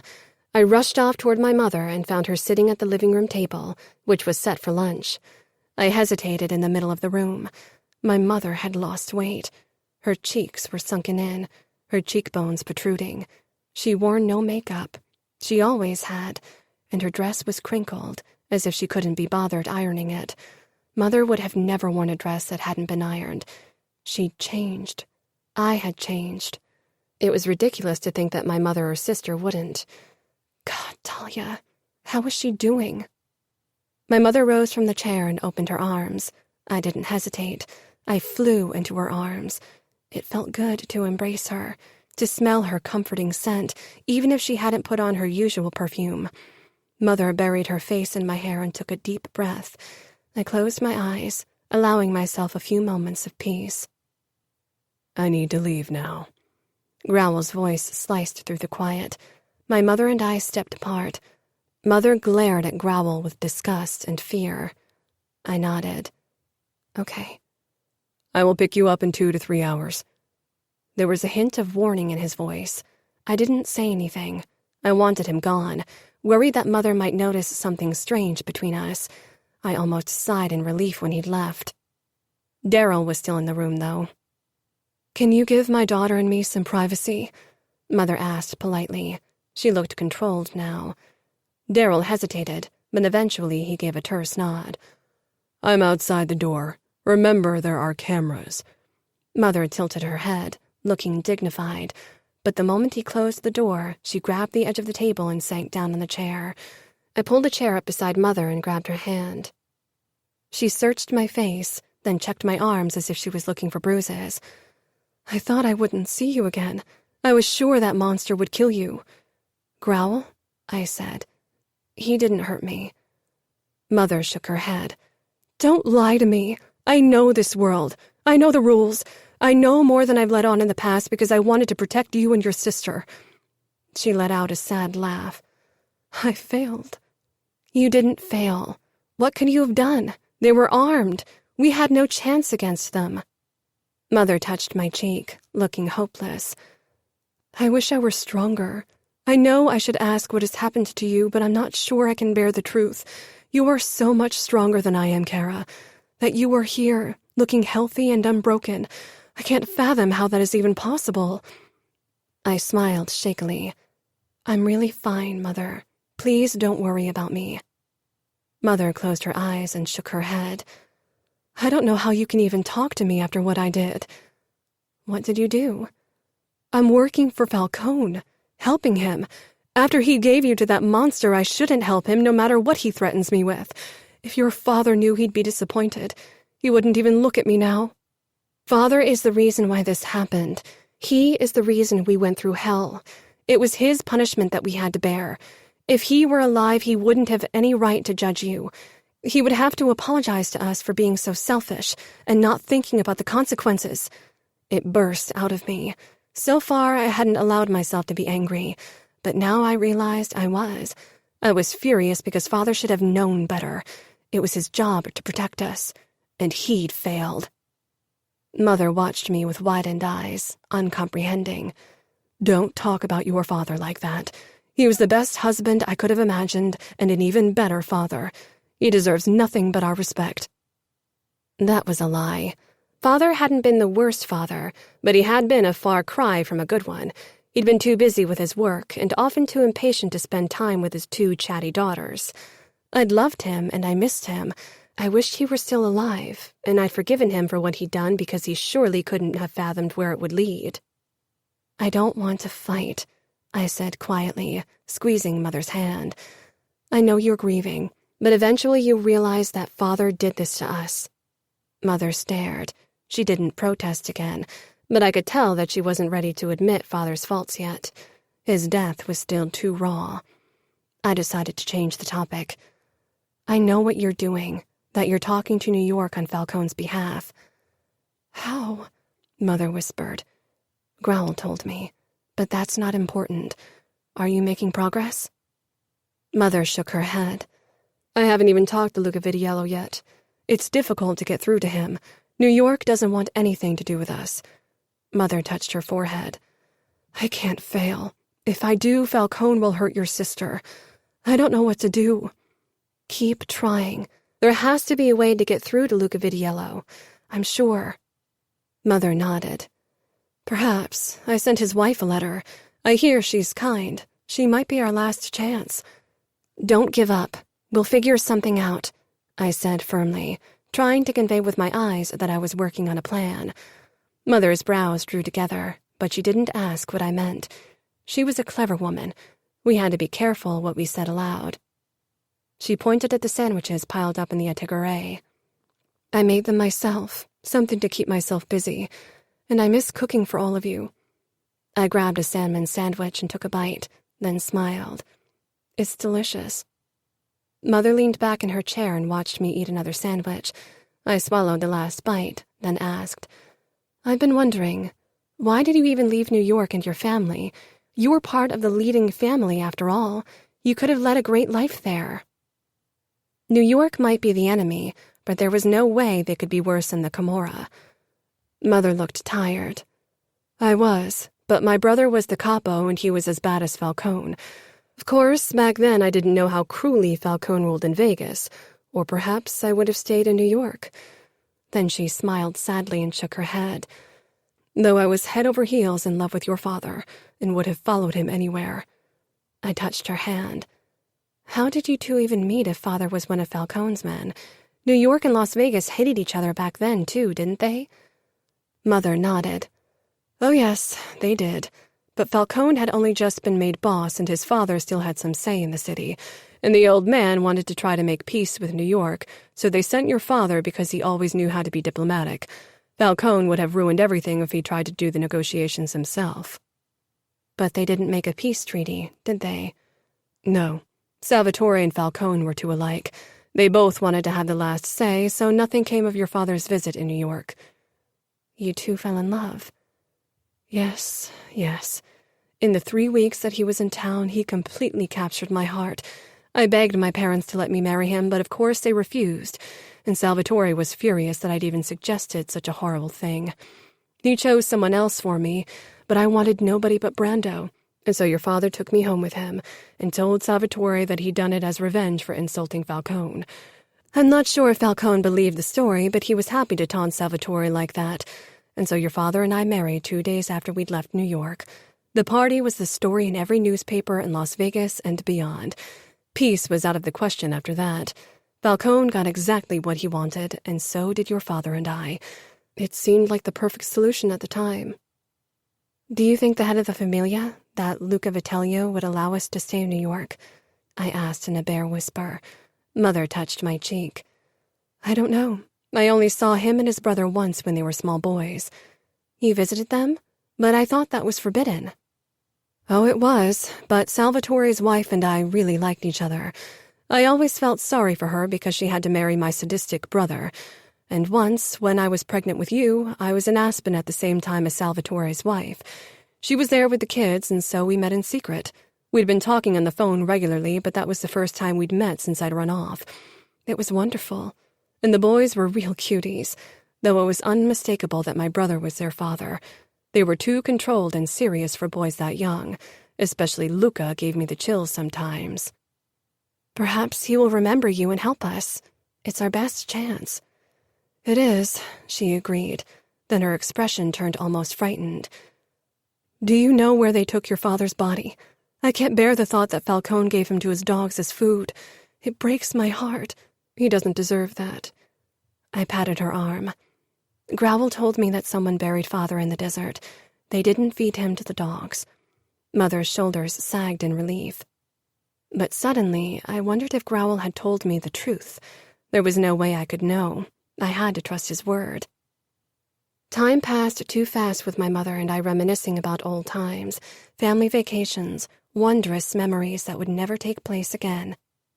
When we heard Growl's car pull up in the driveway, Mother pulled me against her body and whispered in my ear, "You are such a good girl. I don't know how I deserve you. Be strong, sweetheart. Don't let that monster break you." "I won't," I promised automatically.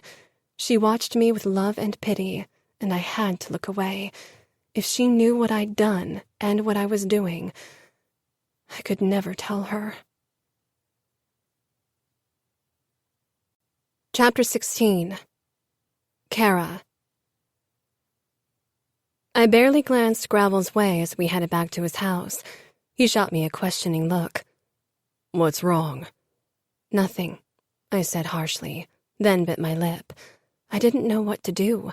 I needed Growl to be on my side, and my body wanted him, but I was going against everything my mother had taught me by sleeping with him.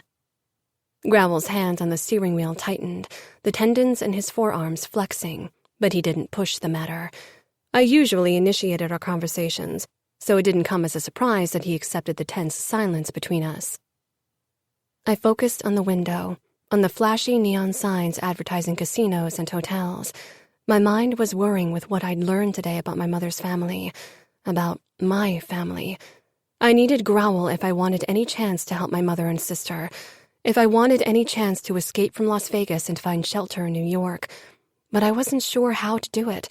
Growl would never help me if it meant losing me, or his position as enforcer of the Camorra. He was proud of his job. The only way he'd support me was if I promised to stay with him and asked him only to help my sister and mother. But even that seemed unlikely. I lay awake that night, staring up at the ceiling, when the door to my room creaked open. I knew why Growl was here, what he wanted, but I was so conflicted. He prowled toward the bed, his tall frame backlit by the light from the corridor. He scanned my face, and I only stared up at him, at his hard angles. He wasn't wearing a shirt, and my eyes traced the lines of his muscles, the way the light accentuated his six-pack. I wanted this man. Seeing him always made my body tingle, no matter how torn I was. My gaze lowered to the bulge in Growl's pants. God, why did I have to want him? Something on my face must have showed my thoughts. Growl put one knee on the bed, which groaned under his weight. His breathing was low, controlled, but faster than usual. Aroused. He'd always been the more active participant in our sexual life, but I always reacted in some way. I could see frustration and confusion in his eyes. Then he crawled toward me and hovered over my body. His warm smell enveloped me. I put my hands against his chest, torn between pushing him away and pulling him closer. My fingertips brushed over scars and his soft chest hair, over hard muscle. Growl made the decision for me. He grabbed my hands in one of his and pressed them into the mattress above my head. Then he lowered his head to my breast and sucked one nipple into his mouth through the silky fabric of my nightgown. I pressed my lips together, trying to keep a moan in, but that seemed to spur Growl on. He sucked harder as his free hand ran down my body between my legs. He shoved them apart, released my nipple, and crawled down until his head hovered toward my panties. I knew I'd be putty in his hands if I let him pleasure me with his mouth. I struggled against his grip, but his other hand came down on my hip, holding me fast. When his face was mere inches from my center, he drew in a deep breath. Heat rose into my cheeks like it always did when he did something like that. But despite my embarrassment, my body flooded with need for his touch, for his mouth. Growl licked over my panties, and I stilled as my cord tightened and my body began to tingle. I struggled even harder, but Growl ignored me completely. He nudged my panties to the side with his nose and licked over my bare flesh. He slid his tongue up and down, firm licks over and over again. Wetness pulled between my legs. I hated my body for it, for always surrendering to him. He dipped his tongue into my opening and let out a deep rumble. I squeezed my eyes shut, fighting my body's reaction, trying to hold in a moan.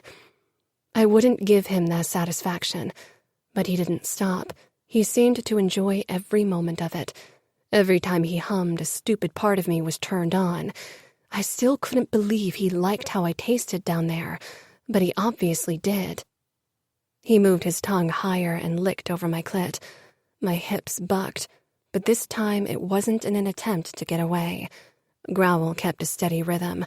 I had no chance to resist him. My body was always eager for his touch. He must have felt my surrender because he let go of my hip and brought his hand down between my legs. He used his thumb and forefinger to part me, allowing his tongue even better access. I couldn't keep a loud moan from escaping. Wrong, my head screamed, but I gave up resistance. Again, my hands found Growl's head, but then he curled his tongue in a way that made me cry out from the sensation. Growl knew he had won. I could practically feel his smugness. His mouth closed over my center, plunging his tongue even deeper into me, and my fingers dug into his scalp as I pushed his head to where I needed him. My body started shaking, and Growl's tongue pressed even harder against my clit. My last resistance crumbled as a shock wave rolled over me, rendering me helpless and stunned. I wasn't sure how long I stayed like that. Growl dipped his tongue lower, and my muscles clenched around him. I couldn't move, could hardly breathe, my heart pounding in my chest as I stared into the darkness. Shadows danced in the distant streetlight streaming through the window. Growl pressed another lingering kiss between my legs, then got to his knees. He leaned over me and kissed my lips. I could taste myself on him, could smell myself. I sucked in a breath. "This is wrong," I said quietly. Was this betrayal? Being intimate like that with the enemy? With someone like Growl? With a monster that was wrong on every level I could imagine? He had helped take my father down. He was a part of why Father was dead now. And yet here I was, sharing a bed with him and enjoying it. "Stop overthinking every fucking thing," he murmured. "You can't understand," I said harshly. For him, sin and guilt and shame weren't words that mattered. "Perhaps," he admitted, "but I understand your body." He pressed 2 fingers against my wet center, swirled them around, and brought them to his lips, licking them. "And your body likes it." "You're disgusting," I said. I tried to turn away, to get away, but it was close to impossible with his body hovering above me. "Maybe my body reacts to you, but I will never feel anything but hatred for you. You monster!" I closed my lips with a snap, unable to believe what I'd said. How could I tell him something like that if I wanted his help? "I'm a monster. You got that right. Have always been, will always be. I'm good at being a monster. Few people ever find something they're good at, something they were meant to be," he said simply. He didn't sound angry, only resigned. "That's crazy. Nobody's meant to be a killer. Nobody's meant to be like you. You want to be like that. You said you like blood and pain and death, and you pretending to have been born a monster is your excuse to justify the horrors you've committed." "You're right. There's nothing better than the rush of the kill. It's exhilarating. It's you against them. It's all or nothing. Nothing in this world makes a person feel more alive than that. I like it, and I don't give a fuck about justifying anything to anyone. I'd do everything again. I regret nothing." I swallowed. I don't get it. How does anyone become like that? It can't all be because of that scar on your throat. He got off the bed. "I have many scars, and they all made me the man I am today." I searched his face for a hint of the humanness I'd seen before, but he looked so other in that moment. "That doesn't mean it can't be different. You act so strong and unbeatable, but you let your past and your supposed fate dictate your life.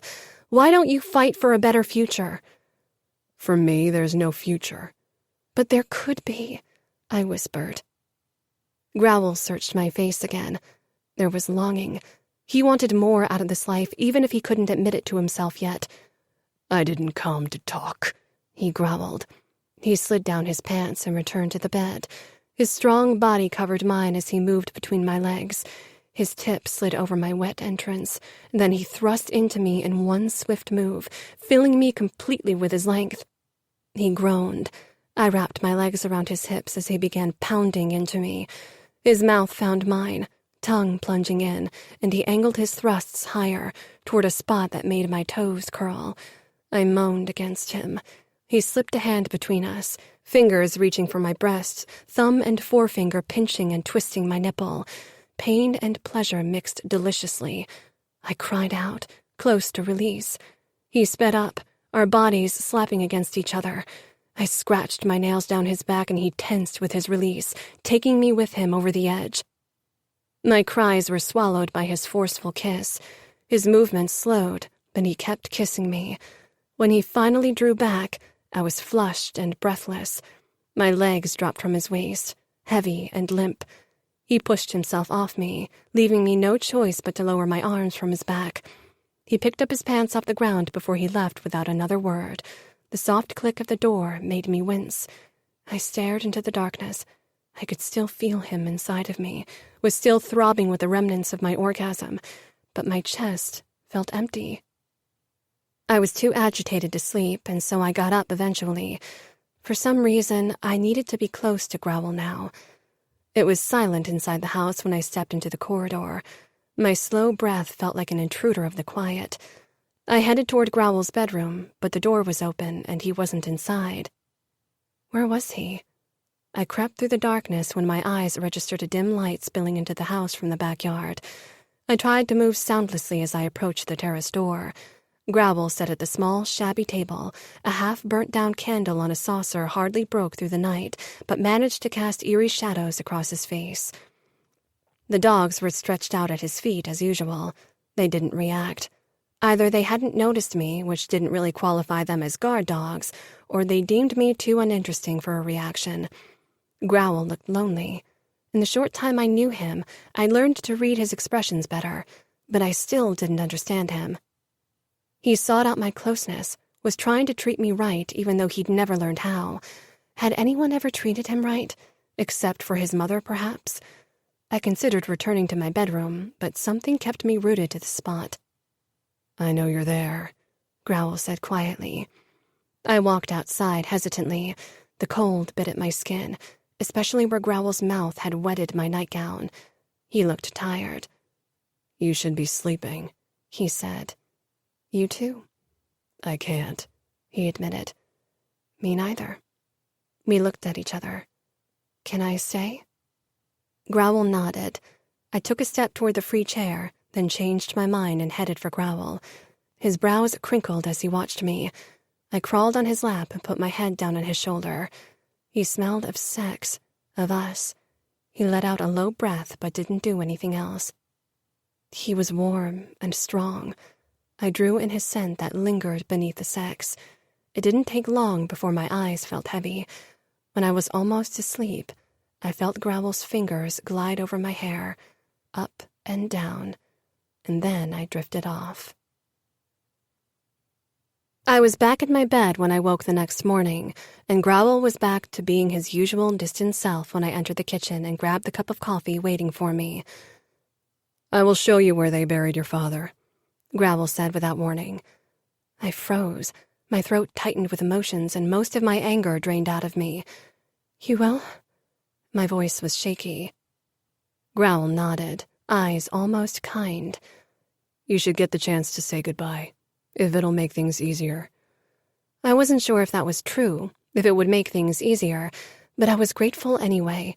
His acts of kindness still surprised me. I wasn't sure what to make of the man in front of me. Did you get the chance to say goodbye to your mother? Growl's expression became even more guarded. I saw her die, and that's when I said goodbye. After that, they cut my throat, and I had to fight for my life. I flushed. Of course. He'd been a small boy who'd suffered horribly. It was hard to imagine Growl as anything but the powerful and cruel man in front of me. That he had once been an innocent boy was easy to forget. I changed the subject. When will you show me? As soon as you're done with your coffee. He emptied his own cup and set it back down on the counter. I took 2 long swallows that burned my tongue and throat, then nodded. I'm ready. We drove for a long time until the flashy lights and crowded streets of Las Vegas lay far behind us. The landscape got rougher, and fewer signs of civilization were visible. Rocks rose up beside the street, glowing red and orange in the afternoon sun. The Valley of Fire. I'd only driven through it once before, and that had been in the evening when the power of the colors had been dimmed by the impending darkness. Despite having lived in Las Vegas all my life, I'd seldom explored its surroundings. My family had never been the kind to do road trips. Our vacations had been to Aspen, Mexico, or the Bahamas. My chest tightened sharply at the memories of our last ski trip to Aspen last February. Even Father had allowed himself enough free time to ski with us, and in the evening, we'd all gathered in front of the roaring fire in our ski lodge. Suddenly, I couldn't appreciate the sparse landscape anymore. This road trip was one of goodbye. I'd never spent a vacation with my whole family again, never seen my father struggle to keep the fire burning in the fireplace, letting out curses while Mother reprimanded him for it. I wasn't even sure if I'd ever see my sister again, and if something happened to her, neither Mother nor I would be able to live with it. I had to force myself to keep breathing despite the tightness of my throat. Growl peered at me, but I ignored him. I didn't want to talk to him. My emotions were a whirlwind. I could hardly understand. I doubted he'd be able to, and I worried that he'd try to talk me out of visiting my father's grave after all. Eventually, he pulled the car off the asphalted street and drove along a dirt road. Our wheels swirled up red dust that settled in a thick layer on the windows. Growl tried to get the dust off with the windshield wipers, but in vain. The vibration of the car as we drove over bumps and smaller rocks made me feel sick, and I closed my eyes. I was no longer sure if this was a good idea, but now it was too late to turn back without having to explain myself to Growl. I didn't want to appear weak. The car came to a halt, and I looked outside. We were in the middle of nowhere. There wasn't even a dirt road anymore. There was absolutely nothing. "It's here," Growl said, as he pointed at a place beyond the windshield. He looked at me as if he was waiting for some kind of response, but there were no words in me at the moment. I nodded merely to show him I had understood. He opened the door and got out. I took a deep breath and pressed my flat palm against my stomach, hoping to calm myself. No chance. I got out of the car, and the dry air clogged my throat. Desert. No green. No sign of beauty or life. How could anything survive out here?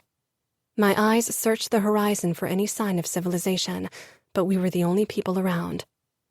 "Come. I don't want to stand around all day." He stalked off, not even checking if I was following. Of course, he didn't have to be worried that I'd run away. There was nowhere to run out here. I'd die of dehydration before I found another person. I realized then that he had been less cautious in general around me recently. He'd begun to trust me. As I followed Growl through the sand, another thought suddenly struck me. What if Growl had grown tired of me and decided to dispose of me out in the desert? Perhaps I'd asked too many questions, gotten too close for comfort? I wouldn't survive long out here if he abandoned me. He didn't even need to kill me. The desert would. I shook my head. My imagination was running wild. Growl had no reason to get rid of me. He enjoyed my company, even if he tried to hide the fact. Growl led me to a spot surrounded by a few dried bushes. There was no hint of a grave. "He's there." He pointed at the dusty ground. I crouched beside the spot and lay my palm flat against the sand. My eyes prickled, but I didn't cry. I really thought you fed him to the dogs. Growl frowned. "That's not how you should treat the dead." I let out a laugh. Really? You don't mind killing and hurting people, but you care about their corpses? Death was their punishment. There's no sense in defiling their bodies.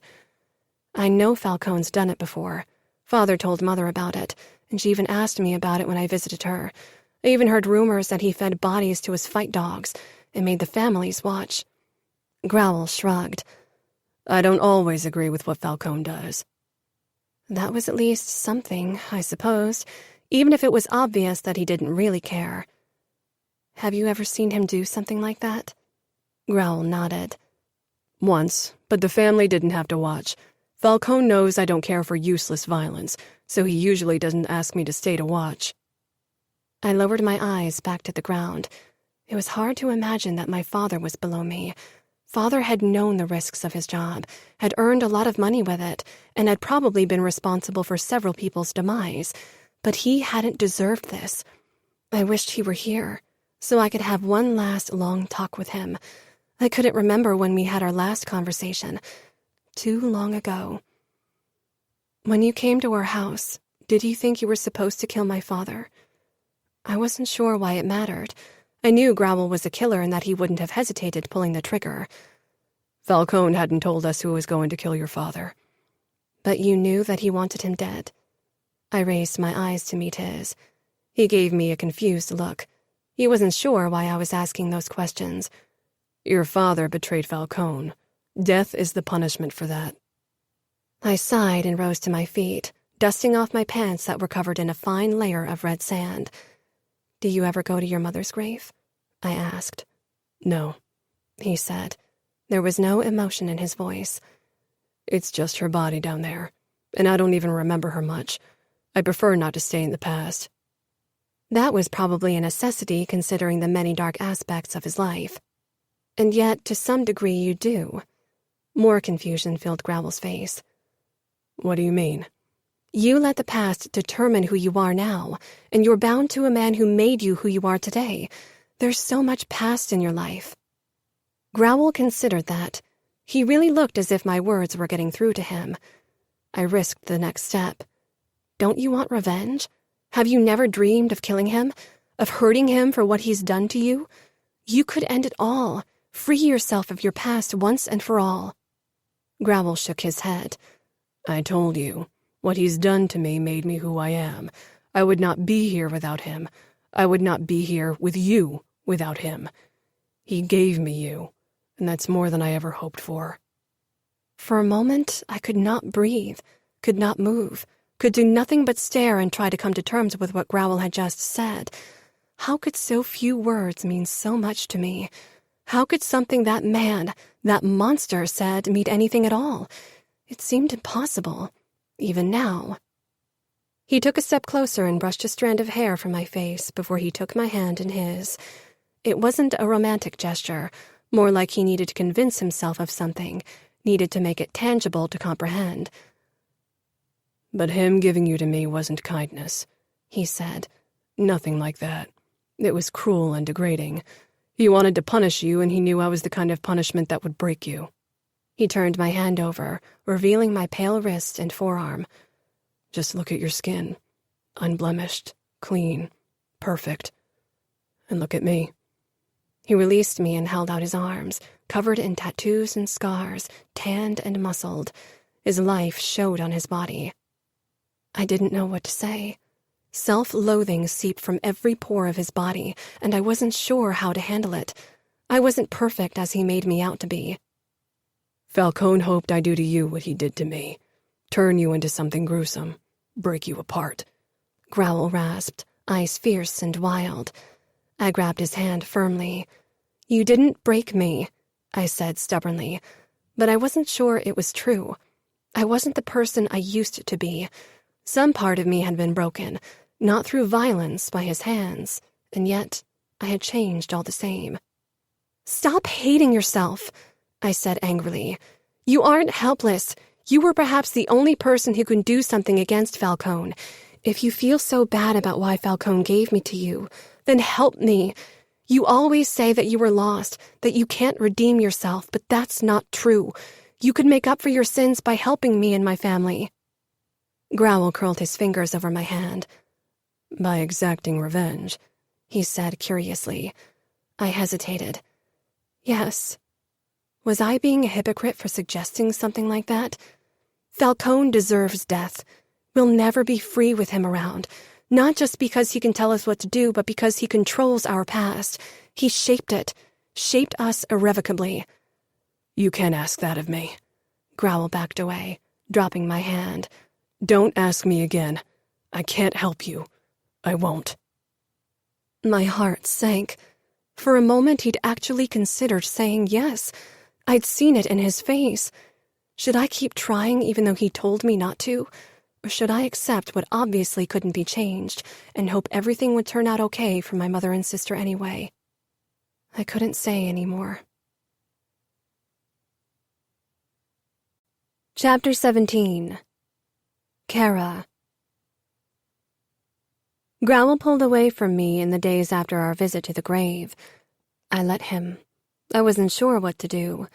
He hadn't even visited me in my bedroom, and I was starting to miss it. Miss him. Lying awake in my bed, I listened for every sound outside. Growl had left without an explanation after dark again, and I was terrified in this creepy neighborhood all by myself at night. Eventually, when every creak made me jump, I got out of bed. I crept out of the room and paused in the dark corridor, listening for the sound of claws on the floor, but there was nothing. Perhaps Growl had let the dog sleep in his bedroom. I headed toward it, but behind the door, I didn't hear a sound. I tiptoed into the living room. It was dark in there as well. Only the dim moonlight streaming through the windows allowed my eyes to make out anything at all. Outside, I could hear the occasional shouting or a siren in the distance, sounds that seemed to fill all the nights in this area. I wasn't sure why Growl chose to live here. How could he bear it? Or maybe the hopelessness and brutality that filled so many of the houses in the street were something familiar to him, something he could grasp. A movement in the corner made me tense. Then my eyes made out Coco's head, and beside her, that of Bandit. The dogs were watching me, but they didn't stir from their sleeping spots. I didn't want to return to my bedroom. I was so tired of feeling alone all the time, of being alone with my thoughts and fears and worries. I walked to the sofa and sank down. Coco rose from her blanket and trotted toward me. I wasn't exactly scared of the dogs anymore, but sometimes they still made me nervous, especially Bandit. I couldn't read their movements very well since my family had never had pets. But right now, Coco didn't seem in a bad mood. She stopped next to my legs and put her big head down on my knee, peering up at me expectantly. I raised my hand carefully, not wanting to startle her, and held it in front of her nose, so she could sniff it like Growl had showed me in the beginning. Coco didn't sniff me, though. Instead, she licked my hand. Her tongue was warm and rough, but not disgusting at all, although the idea of all the places that tongue had been before wasn't comforting. The dog's warm breath on my skin and that obvious sign of tenderness brought tears to my eyes. I gently ran my hand over her soft ears and head, and she let out a deep breath. I couldn't help but smile. I stretched out on the sofa and patted the spot beside me. Coco didn't hesitate. She jumped up and lay down beside me, her muscled body pressed up against me. I stroked the length of her back, relishing in the feeling of her warm body beside me. The sound of claws on wood made me raise my head, in time to see Bandit leap off the ground and land on the sofa at my feet, where he curled up, his back pressed against the curve of my knees. I knew I'd be safe with them, and the scary noises from outside stopped bothering me. With their bodies warming me, sleep quickly fell over me. I wasn't sure what woke me, but when I opened my eyes, the sun had only just risen outside. Coco and Bandit were still snuggled up to me. That was probably the reason why I wasn't cold, even though I didn't have a blanket. I'd slept without nightmares, something that hadn't happened in a while. Coco lifted her head to look at something behind me. I glanced over my shoulder and found Growl leaning in the doorframe, watching me and the dogs. They usually don't warm up to people easily. They must really like you for them to sleep at your side like that. I sat up, which wasn't easy as Coco and Bandit were pressed up so closely to me. Both dogs gave me what I could only call reproachful looks because I disturbed their sleep. But finally, my bare feet hit the ground and I was sitting upright. Maybe they were lonely. Why would they be? They aren't alone. They have each other, and I don't leave them alone very often. Just because someone isn't alone doesn't mean they aren't lonely, I said quietly. Growl searched my face. Are you lonely? The intensity of his gaze made me want to hide. Instead, I lowered my eyes to Coco and scratched her behind the ears. I heard Growl come up behind me. His hand brushed my shoulder, then throat. Sometimes, I admitted. This house isn't a place where it's easy to feel at home. His fingers traced my collarbone, and the touch raised goosebumps on my skin. He didn't say anything, neither did I. Slowly, his hand slid under my nightgown until his fingertips brushed my nipple. I shivered at the tingle that shot through my body. His hand cupped my breast and squeezed lightly. A small moan slid out of my mouth. Growl made a movement with his other hand, and both dogs jumped off the sofa. Growl's other hand joined his first and cupped my other breast. He twirled my nipples between his fingertips lightly, gently, and I trembled under the soft ministrations. He tugged a bit harder, and a pain mixed with lust. My legs parted as the pressure and heat between them became close to unbearable. I wanted him to touch me there, wanted him to elevate my need. This was the extent of closeness he allowed, and I had to accept it. He leaned down, caging me in between his muscled arms, and let one hand glide down over my stomach and through my trimmed curls. I shivered again and parted my legs a bit wider. After days without his touch, my body was practically thirsting for it. His fingers brushed over my clit as they slid lower. Growl plunged a finger into my tight center, making me cry out. He twisted my nipple again, and I moaned loudly. My head fell back and landed on his shoulder, my gaze finding his. His lips were parted as he breathed heavily. I was already so wet, and as Growl tugged my nipple in rhythm with his finger pushing into me, I almost came apart. I fought my orgasm. I didn't want to give him the satisfaction of making me come within a minute of him starting to touch me. I didn't want this to be over, didn't want him to pull back again. His breath was hot against my throat as he licked the spot over my pulse point, then drew the skin into his mouth and suckled. I bit down on my lower lip, hoping the pain would calm me. He released my skin, then let his nose brush my throat up to the spot behind my ear. He let go of my breast, and a low sound of protest pressed out between my lips. Growl purred deeply, and the sound made me tremble in delight. His palm cupped my cheek, and he angled my face toward his, then crushed his lips against mine. His tongue conquered my mouth. He tasted of fresh coffee, and his mouth was unbelievably hot. Everything about him was. He dropped his hand from my face and returned it to my breast, continuing his attentions. My nipple felt almost raw from his twisting, but it was too thrilling, too good to ask him to stop. A second finger joined the first. I exhaled, getting used to the fullness again, but Growl didn't give me much time. He established a fast, hard rhythm. He claimed my mouth and breasts and pussy, my whole body. My legs began shaking as the pressure built higher and higher, and then I exploded. Waves of lust spread through my body from my core. I arched off the sofa and cried into Growl's mouth. He pushed his fingers even harder into me and gave a final tug of my breast. I sagged against him, completely spent and breathless. Growl pulled his hand away, and a sense of cold overcame me at the lack of his touch as he straightened beside the sofa. He unzipped his pants and let them slide down his legs. His erect cock sprang free, already glistening. He cupped the back of my head, and I let him guide me toward his cock, parting my lips as his tip brushed them. Growl held me in place as he fucked my mouth slowly. I knew he liked it like that, but suddenly the desire to have more control overcame me, and I pushed backwards. The grip on the back of my head tightened briefly, but then he released me, confusion flashing across his face before it was replaced by a neutral expression. The moment he dropped his hand from my head, leaving me free, I leaned forward and took him into my mouth again. Surprise filled his eyes, then pure desire. I swirled my tongue around his tip, then pulled back again to rub my tongue from his base up to his tip. I curled my fingers around his length and moved my hand up and down slowly, trying to figure out what to do. Growl watched me as I licked over his balls. They tightened, and a new drop appeared at the tip of his cock, emboldening me even further.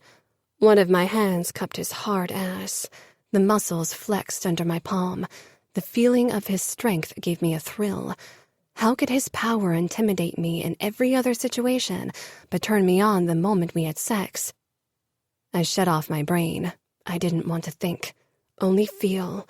Sex was the only time when I experienced something akin to freedom and happiness. Maybe it was wrong, but I was determined to cling to anything that would help me through the near future. I pumped his length fast and worked the tip between my lips. Soon, Growl started to thrust slightly, driving himself deeper into my mouth. I let him, and then he tensed, letting out a guttural sound. I tried to swallow everything, but a few drops ran down my chin. I quickly wiped them off. Growl hoisted me to my feet and claimed my mouth for another kiss. I kissed him back, wanting him to taste himself like I did. When he pulled back, we were both panting and sweating. Growl let go of my shoulders and took another step back, building the wall between us again just like that. Let's have breakfast. I'm starving. His voice was even deeper than usual. His eyes held mine for a couple of seconds more. He wanted to say something. It was clear on his face, but then he turned around and headed for the kitchen. I wasn't even sure what I was hoping for exactly. Sometimes I wasn't sure what I wanted. In the beginning, everything had been about making Growl trust me so I could use him for my purposes. But now there was more. I shouldn't wait for something that was never going to happen. And what was even more important, I shouldn't long for something that was so wrong. I couldn't allow myself to forget why I was here, even if pretending made life easier. But I was a prisoner. Growl practically owned me, and even if he decided to let me go, which I doubted he'd ever do, no one in our world would touch me after I'd been with Growl, much less marry me. I was stained, not fit for a good match anymore. I could never return to society. Las Vegas was dead for me. I leaned back against the sofa. A wave of loneliness was about to claw its way out of my chest again. I caught Coco watching me. She looked perplexed. I don't understand any of this either, I whispered. She tilted her head to the side. A small smile tugged at my lips at her confusion. I pushed to my feet. I wasn't going to drown in self-pity. It wasn't like I needed or wanted Growl's affection or closeness. Sex was a means to an end. It helped me feel better, and it helped me understand Growl better. If I wanted a chance at manipulating him into letting me go and helping my family, I'd have to use any tricks I had. Growl. My dogs didn't like humans. Even I had to fight a long time for them to trust me. But Cora, they seemed to love her. If dogs were even capable of that kind of emotion. I was certain that the majority of humans weren't either. They liked the idea of love, but never reached that level. Love, a silly notion, and dangerous. Horrible things had been done in the name of love, or the idea of it. I didn't think I'd ever felt anything like it. At least I couldn't remember.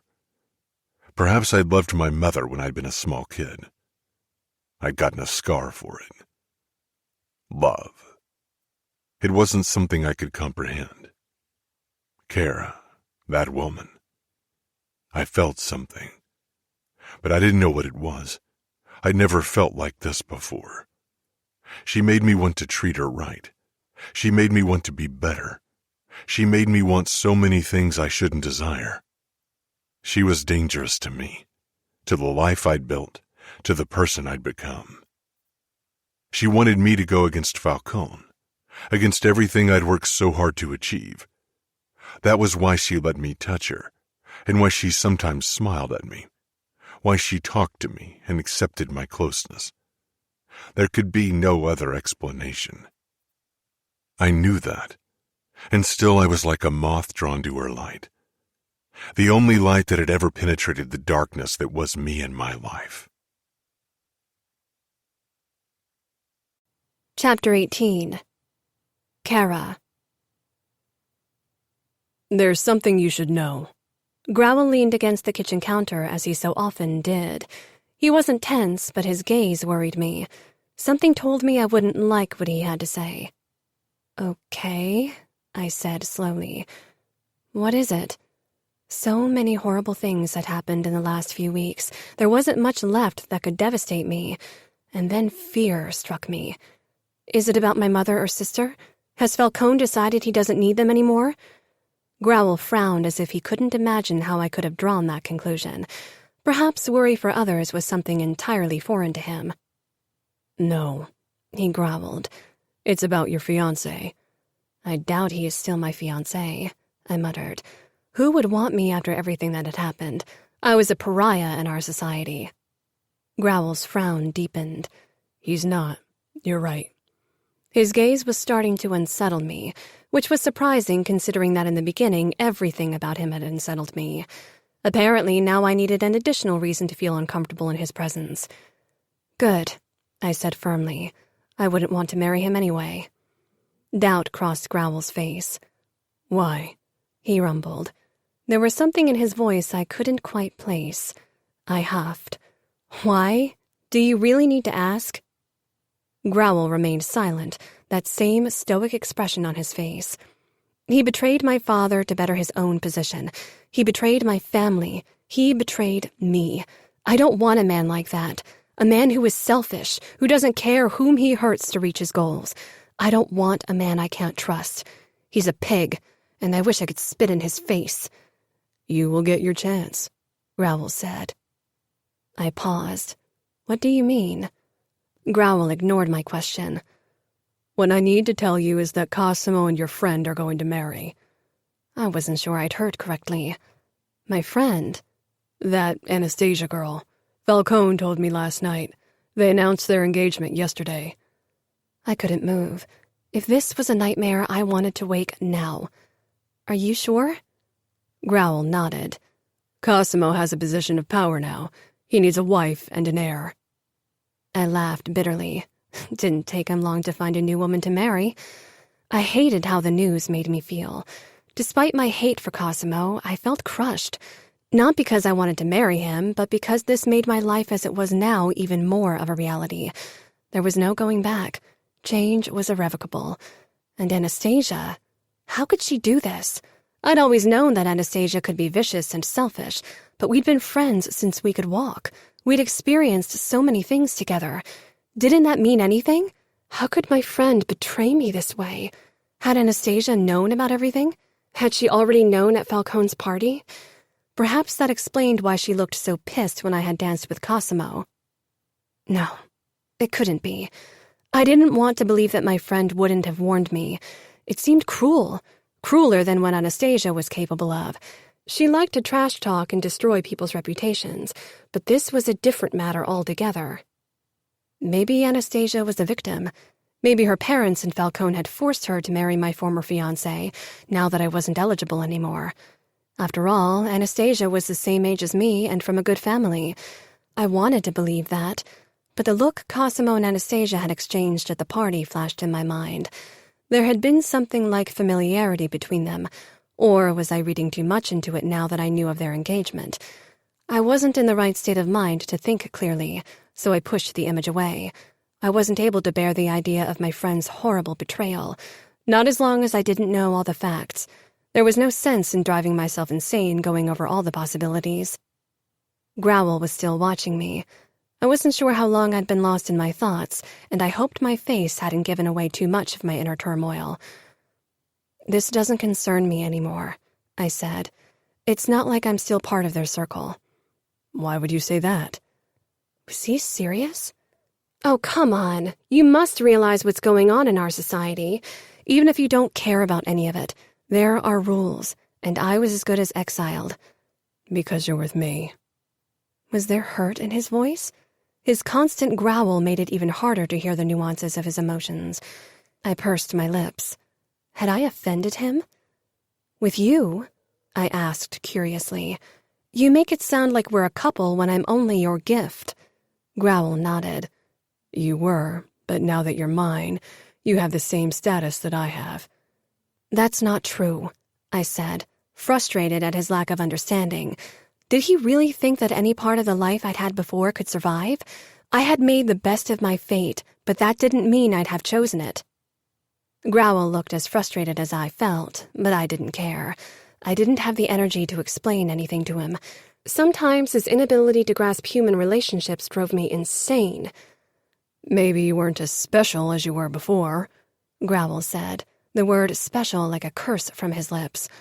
But you are a part of this world. I glared at the counter. I don't want to be a part of this world anymore. That's not up to you. We're invited to Cosimo's and your friend's engagement party, Growl said. My breath hitched, and my eyes flew up to look at Growl. You can't be serious." He stared. He obviously wasn't joking. "I'm not going," I said, my voice shaking. Coco trotted toward me and rested her head on my knee. I put my palm atop her soft head, but it didn't manage to calm me.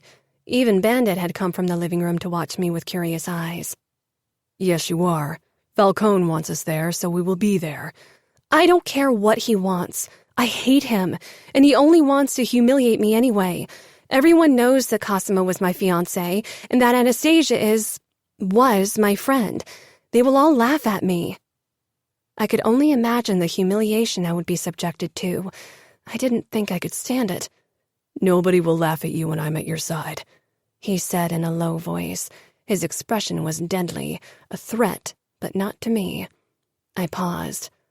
"Why do you even care?" "You're mine, and I won't let anyone talk shit about something that belongs to me." Of course, it was an ego thing. He didn't care about me. He only wanted to make sure people showed him the necessary respect, and that included respecting his belongings. I wanted to scream in frustration, but I bit it back. This party was my chance to ask my friends for help. We'd known each other practically all our lives. Now that Growl had made it clear that he wouldn't help me against Falcone, they were probably my last chance. I'd dreaded this day since Growl had told me 2 days ago, but I promised myself to hold my head high. I was stronger than I used to be. I would get through this party. I no longer needed my friends' approval, or anyone's for that matter. Growl stood in the living room, tugging at his white dress shirt collar with one hand, while a tie dangled from the other. It was obvious how uncomfortable he felt dressed up like that. It wasn't who he was. Putting him in a suit was like putting a tiger in a cage. At Falcone's party, he'd hid his discomfort behind a mask of indifference, but now, in a moment where he thought himself alone, his defenses were down. It wasn't the first time I'd seen a glimpse of something human outside of our nights together. It was disconcerting because I didn't want to see him as anything but a monster. It made things easier. I didn't want to risk actually hoping for something that was absolutely unrealistic. Growl put his tie around his neck and then fumbled for a minute with both ends until he made a sound of frustration and threw the tie on the ground. That was probably why he hadn't worn a tie at the last party. A small smile tugged at my lips, and I stepped forward. "Do you need help?" Growl's eyes darted toward me, looking caught. Then they slowly slid down the length of me. Only moments before I'd felt bad because the dress wasn't new, because everyone would know I'd worn it before. But now, with the way Growl was looking at me, that suddenly didn't matter anymore. I quickly looked away, scared of the way his expression mattered to me, and pointed at the tie on the ground. "Can you fasten a tie?" he asked with a hint of surprise. "Of course," I said as I walked toward him. His eyes followed my every move. I often had trouble reading his expressions, but now there was no need for guessing. Lust and appreciation. It sent a thrill through my body. "You look like a lady," he rasped. Growl. Her movements were pure grace. There was nothing mundane, nothing cheap about Cora. She was a girl born to be a princess, and now she'd been degraded to a mere servant. Maybe Falcone had wanted to take everything from her, but this, her upbringing, her beauty and grace, that he couldn't take. Perhaps he'd hoped I would break her so irrevocably that she'd become someone else, that she'd lose that part of herself. But I wouldn't do that. I was a monster, would always be. But I could appreciate something precious, something as valuable as Cora, and I would never destroy it. I wasn't good, or even decent. There was nothing gray about me. I was all black. But I was trying to be good to her. Never as good as she deserved, but as good as I was capable of. It wasn't enough. I realized it every day. I would never be enough. She picked up the tie and stepped close to me, her sweet, flowery scent filling my nose and making me want to bury my face in her long brown hair. Her long, elegant fingers nimbly tied the knot. Fingers meant to hold breakable glasses of champagne and be decorated by only the finest jewelry. She smoothed down the tie when she was done. There was no hesitation or fumbling. She was made to be the wife of a man who wore suits every day. I sometimes caught myself wondering if she'd imagined being Cosimo's wife, tying the knot of his tie in the morning and greeting him with a kiss when he returned in the evening. She admired her work, then peered up at me with her blue eyes. Done. I never felt less worthy than in that moment. The dress she wore was perfection on her, as if it had been made for her. She was made for cocktail parties and elegant soirees. I was made for dingy pubs and dark alley clubs.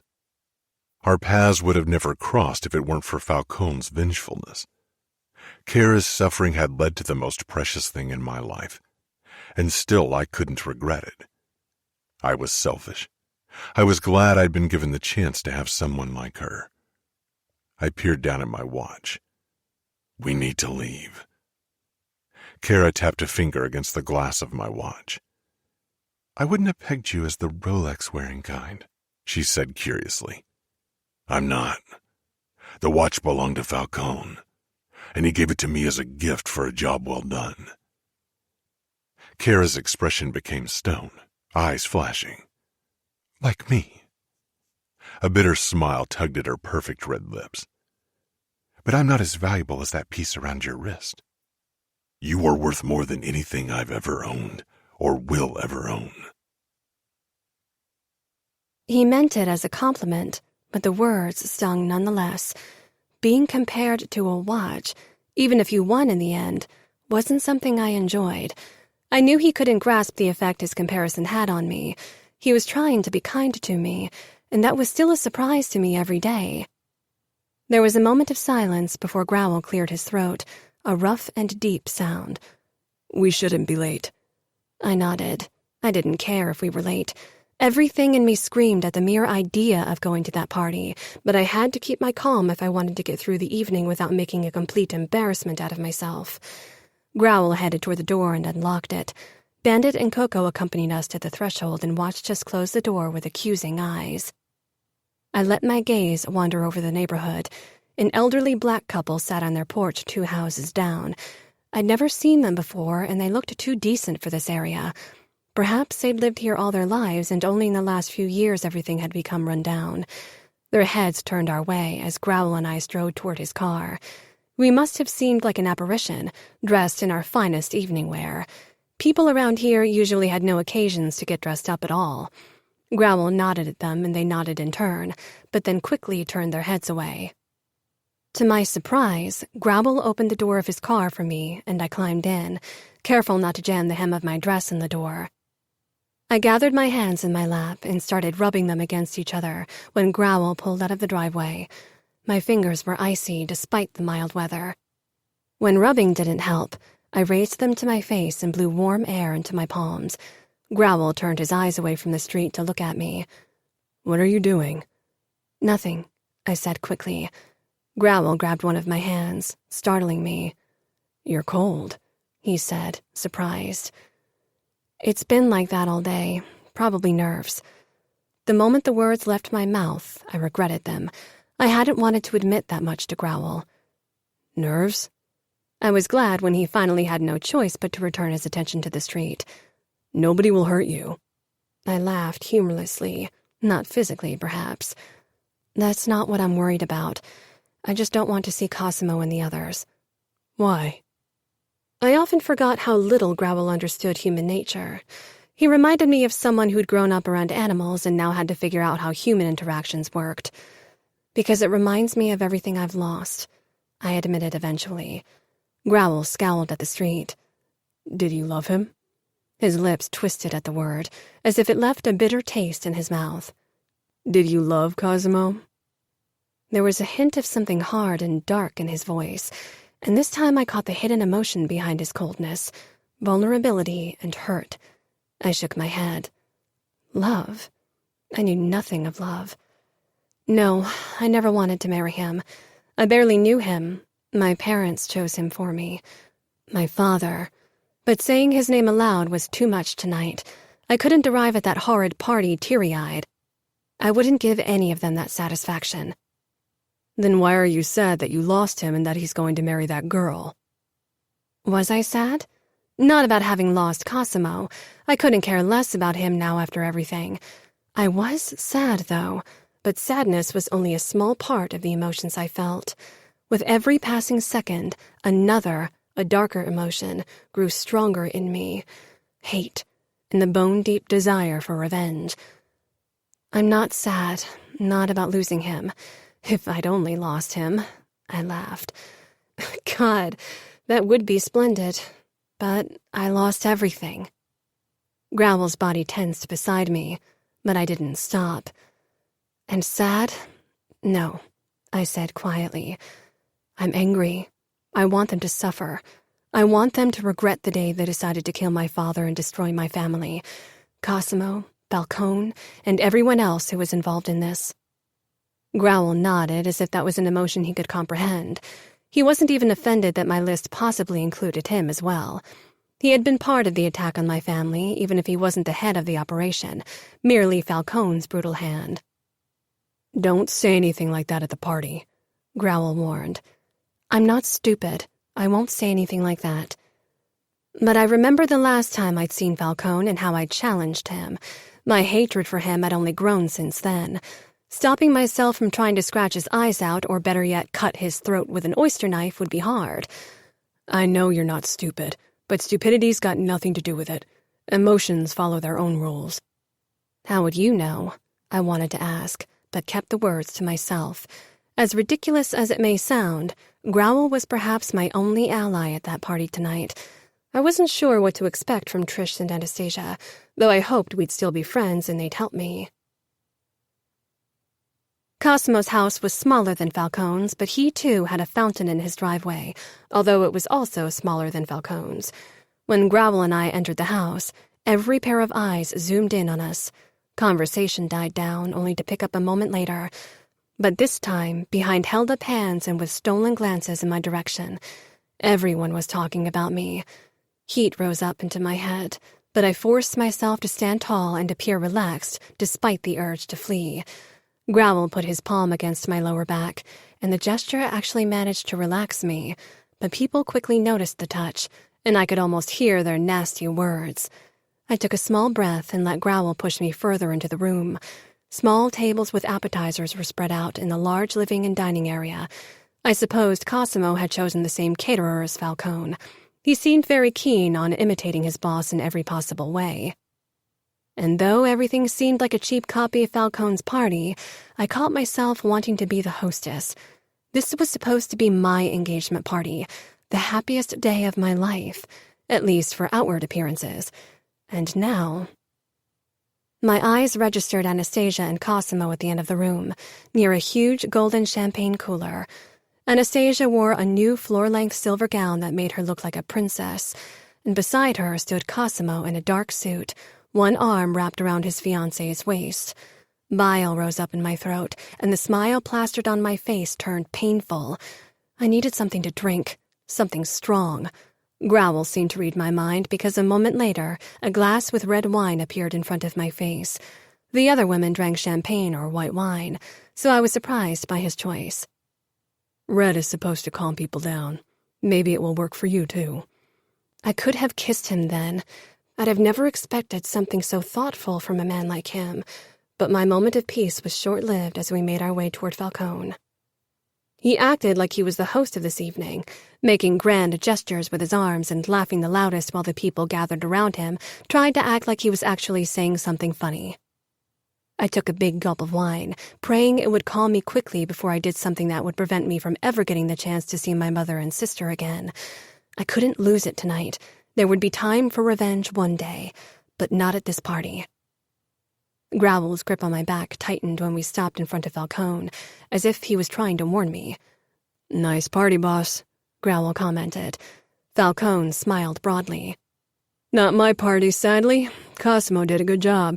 He's trying to impress his little lady. Finally, his cold eyes settled right on me, boring into my own eyes, triumphant and taunting. My fingers tightened on my glass, but I forced my face to remain calm. I doubted I was successful.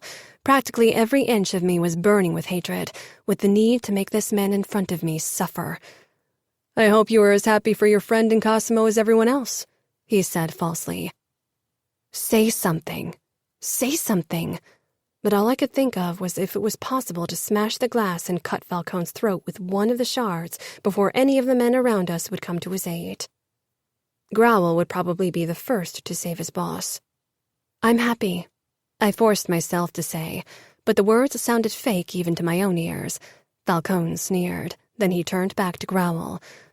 "I'm surprised you managed to tear yourself out of bed. But even you, my bull, need a pause now and then, eh?" Falcone clapped Growl's shoulder in a gesture meant for buddies. "I hope you're still satisfied with your gift. Otherwise, there's another sister for you to try, if you ever grow tired of this one." "Talia? Where is she?" I blurted before I could control myself. The triumphant expression on Falcone's face conveyed that he'd gotten what he wanted.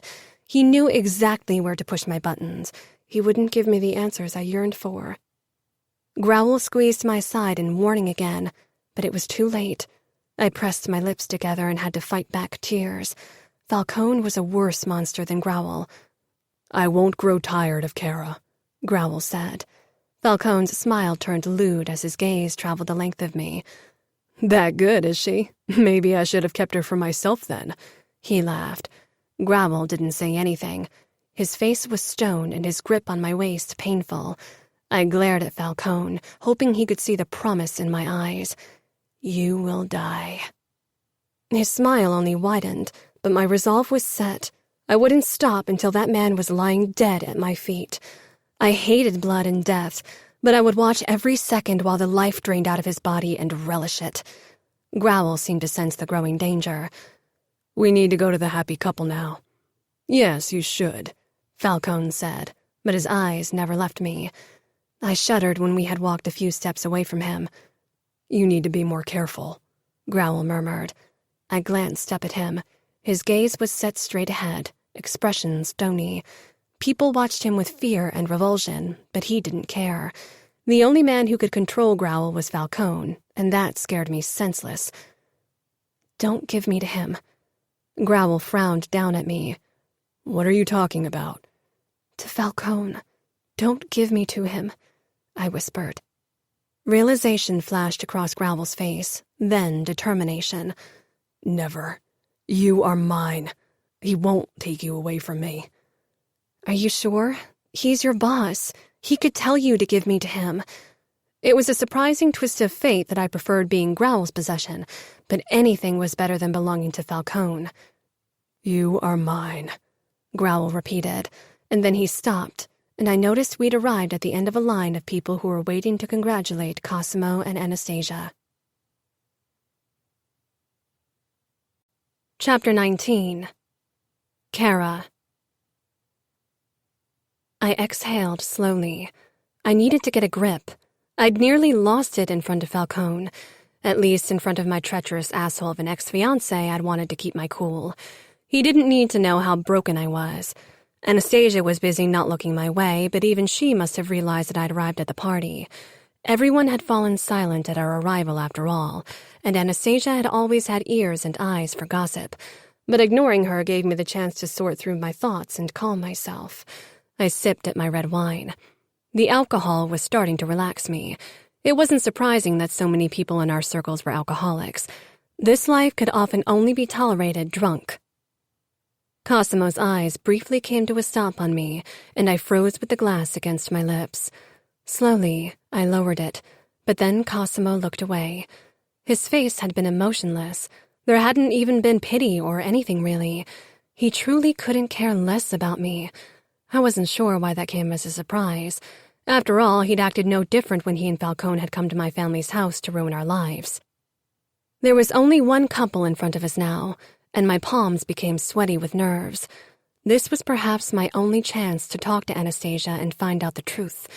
Growl leaned down, his warm lips brushing my ear, and I couldn't stop myself from remembering how his lips had felt on other parts of my body. I shivered. "Remember to stay calm," he rumbled into my ear, then straightened, and suddenly we stood right in front of Anastasia and Cosimo. It was our turn to congratulate the happy couple. Only the thought left me feeling nauseated, but I put on a brave face and smiled. Anastasia looked unsure, and her smile was more than just a little forced. I wasn't sure what to make of it. She made no move to hug me or step closer. When Cosimo and Growl shook hands and engaged in fake friendly conversation, I used my chance and pulled Anastasia tightly against me, trying to ignore the way her body tensed at our closeness. Was she worried I'd attack her? Or was she actually disgusted by being so close to me now that I was less? I banished the thought before it could distract me from my plan. I brought my mouth close to her ear. "Please, Anastasia, help me. We can help each other run away." Anastasia gripped my upper arms, nails digging into my skin, and pushed me a few inches away before she leaned just close enough so nobody would hear her words. "I don't want to run away," she whispered, then added loudly, "I couldn't be happier." She gave her best Grace Kelly smile into the round of gathered guests, looking like this was the crowning moment of her life. I stared, unable to comprehend what was going on. Was Anastasia putting up a show? Was she worried about someone overhearing? But when I stepped back to allow the next people in line to congratulate Anastasia and Cosimo, I took a closer look at Anastasia. She wasn't putting up an Academy Award-worthy performance. There weren't the telltale signs of lines around her eyes when she was forcing a smile. This was real.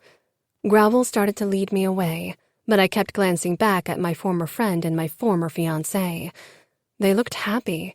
Nobody had forced Anastasia. She really wanted to marry him. Nobody could help falling in love, right? If Anastasia had told me, I would have tried to convince my father not to arrange the match. I would have wanted Anastasia to be happy, and I'd never even cared about my fiancé. How could Anastasia have let this happen? How long had this been going on? But even now, I didn't want to believe that she had known before the party. Maybe she had found out afterward when it was too late. I allowed myself one last glance at Anastasia before I turned away. She didn't want anything to do with me tonight, and I suspected that wasn't just because other people were around. She had a perfect future ahead of her, the one she'd always wanted. She wouldn't risk it for me. I emptied my glass and put it on a tray a server was carrying. Suddenly I felt tired, and not just from alcohol. This evening was like a nightmare I would never wake up from. Growl stopped in a corner of the room and leaned against the wall. I glanced up at him. He seemed to be done with this party, too. "Can't we just leave?" I asked. Growl shook his head. Do you really want to show them how much this is bothering you? Show them your strength. Don't cower. "I'm not cowering," I hissed, then sighed. "But I feel drained. I'm not strong. I don't care if they think I'm weak." It wasn't true, and I'd later regret my lack of control, but right now I wanted to escape. Never show those people weakness, Growl said in a low voice, leaning down until we were very close. You are stronger than you think.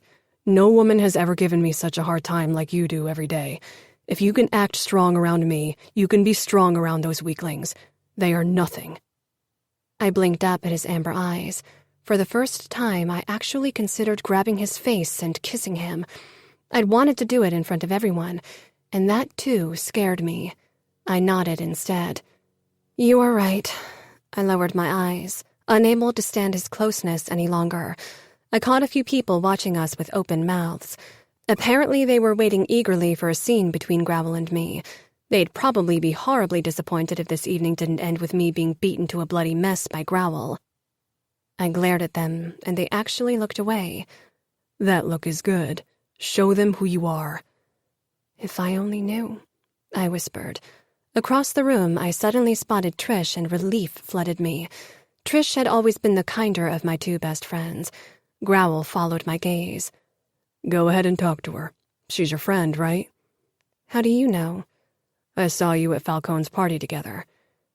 Okay, I said distractedly, already thinking of how best to go about talking to Trish. I couldn't risk scaring her away. And don't do anything stupid, Growl said when I was already a few steps away. I won't. I hurried past people who openly stared and pointed at me, who whispered my name like a curse and even laughed at me, but I ignored them. All that mattered was talking to Trish and finding out as much as I could. Trish spotted me when I was still a good distance away, and for a moment I was sure she'd turn around and run, but she squared her shoulders and waited for me. I was grateful for that small act of bravery on her part, especially considering the many eyes that followed my every move. When I arrived in front of her, neither of us did anything for a few heartbeats. Then Trish awkwardly patted my arm, and I stiffened under the forced gesture. Any hope I'd had left for my friendship with Trish vanished then, too. I cleared my throat, but I wasn't sure what to say. I'd made so many plans. They seemed silly now. My eyes darted toward Cosimo and Anastasia again. Trish followed my gaze and nodded. "I'm sorry, Cora. You know Anastasia always gets what she wants." Her words struck me as strange, but I put on a brave smile, remembering Growl's words. "You can't help who you fall in love with." Trish huffed. "Love? Anastasia only loves herself, you know that." For the first time, Trish voiced criticism against Anastasia, and I realized I'd underestimated her. I'd never pegged her as particularly clever, and she'd always played the stupid blonde, but her attentive eyes now made me comprehend how wrong I'd been. She'd probably seen through Anastasia a long time ago. "What do you mean?" I asked quietly. "She wanted him because of his position. He's a good catch, and after the thing with your father, an even better catch. That's all." My stomach tightened. Did she know before it happened? I couldn't even say the words. Trish shrugged. "Probably. She called me the same evening and told me about it. But you didn't know." My voice died away. I wasn't sure how much more I could take. Trish lightly touched my arm. "No, I didn't, and I'm sorry for everything." Her eyes darted around at the people watching us, and her expression became more guarded. I knew what was going to happen. Trish depended on the approval of others, like I had before everything had been taken from me, and she, more than I, had always been Anastasia's sidekick. That wouldn't change. She couldn't let it change. Trish wouldn't risk her reputation by spending time with me in the future, and the worst part was, I couldn't say I wouldn't have done the same thing if our positions had been reversed. I took a step back, forcing a smile. "I know we can't see each other anymore," I said firmly. "Just one last thing. Do you know anything about my sister?" Trish shook her head. "Anastasia probably does. Ask her." I could tell she was eager to end this conversation, and I made it easy for her. I turned and started walking away, but I didn't know where to go. Wherever I looked, I saw people who wanted nothing to do with me. Not all of them appeared as if they thought my family and I had gotten what we deserved, but nobody looked like they were going to help me, or even talk to me. I'd never felt more alone in my life, and this time there wasn't even a mobile in my purse, and even if there was no one I could have called. My desperate gaze settled on Growl, who was no longer talking to the group of men. Instead, he was standing by himself, a glass of red wine in his hand, gaze glued to me. I hesitated for a moment, but he was the only person I could go to. I glanced around again, toward the doors and windows, then stared down at my feet and laughed bitterly. When I raised my eyes, Growl was still watching me. I knew he'd never taken his eyes off me. There was no way I could escape, not without help, and even though it hurt to admit, I knew no one at this party who cared enough about me to risk it. Trish twirled around the small dance floor with a young man I didn't know, and Anastasia was smiling up a storm at Cosimo's side. Everyone was drinking and laughing and living their lives, but I didn't miss the glances they kept throwing my way. In some, I caught pity and sympathy, but as soon as those few noticed me looking at them, they quickly averted their eyes, as if they were worried my bad luck would rub off on them, or perhaps that they'd feel compelled to help me. But there were also the others, those who watched me with curiosity, desperate to fulfill their craving for sensation.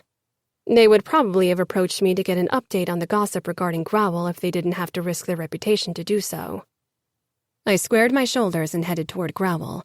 When I stopped by his side, he held out the glass of red wine for me. I raised my eyebrows. "Are you trying to make me drunk?" "You look like you need it," he said. I snorted. "I don't think wine's enough." Growl didn't laugh or smile, only mustered me with his keen amber eyes. He was still holding the glass out, and I finally took it. "Isn't that yours?" I asked, but took a large sip before he could reply. He didn't seem to mind. I don't drink. You don't? They all do. I nodded in the general direction of the other guests. Growl didn't take his eyes off me. Alcohol makes people careless. It brings out the worst in them. You kill for a living. I don't think it gets much worse. Growl nodded. Perhaps, but I won't let alcohol dull my senses. I emptied the rest of the wine. That's exactly why I drank. Don't. It was wrong to give you the wine. It doesn't make things better. It only makes you believe that it does. I was starting to feel shaky and dizzy. Maybe that's enough. If things can't get better, then at least I can pretend they will. Growl sighed. I will tell Falcone and Cosimo that we're leaving. You will stay where you are while I'm gone. I leaned against the wall. I didn't feel like going anywhere. The room was spinning and I was starting to feel hot. With another look at me, Growl headed off to where Cosimo was talking to Falcone. The crowd parted for him with fear and sick fascination, and he towered over them, strong and tall and proud, despite their whispers. I wished I could be like that, but deep down I still cared what people said. It hurt to see them judging and pitying me. I closed my eyes against their scrutiny and soon lost all sense of time. A touch on my shoulder roused me from my stupor. My eyelids felt heavy as I opened them. Growl scowled down at me, and I shied back from the anger on his face. Never close your eyes around your enemies. You won't survive like that. I smiled tiredly. As if you ever take your eyes off me. Nobody can hurt me when you're around. If someone ends up killing me, then it's probably you. Growl didn't deny it. He wrapped his fingers around my upper arm and steered me toward the door. I followed him in a trance-like state.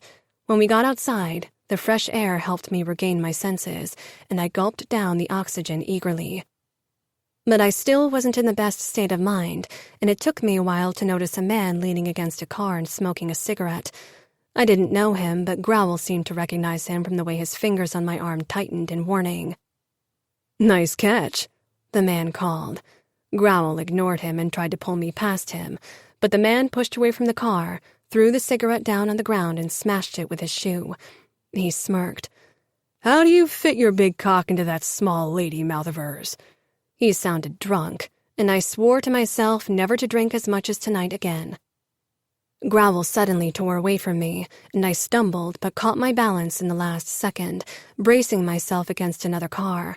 I whirled around upon hearing a muffled scream. Growl had grabbed the man by the neck and thrown him down on the ground.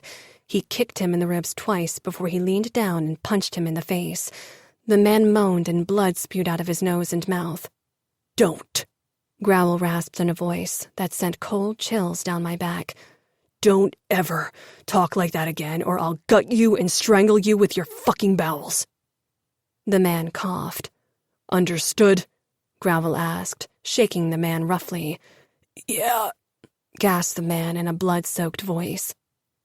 Growl wiped his hands on the man's suit before he straightened up and sent one of the bellboys a warning look. Then he returned to me with a calm expression. No sign of his previous fury was visible. Why did you do that? I asked, as he led me toward his car, which was parked on the side of the road near the entrance gates. Growl helped me into the passenger seat.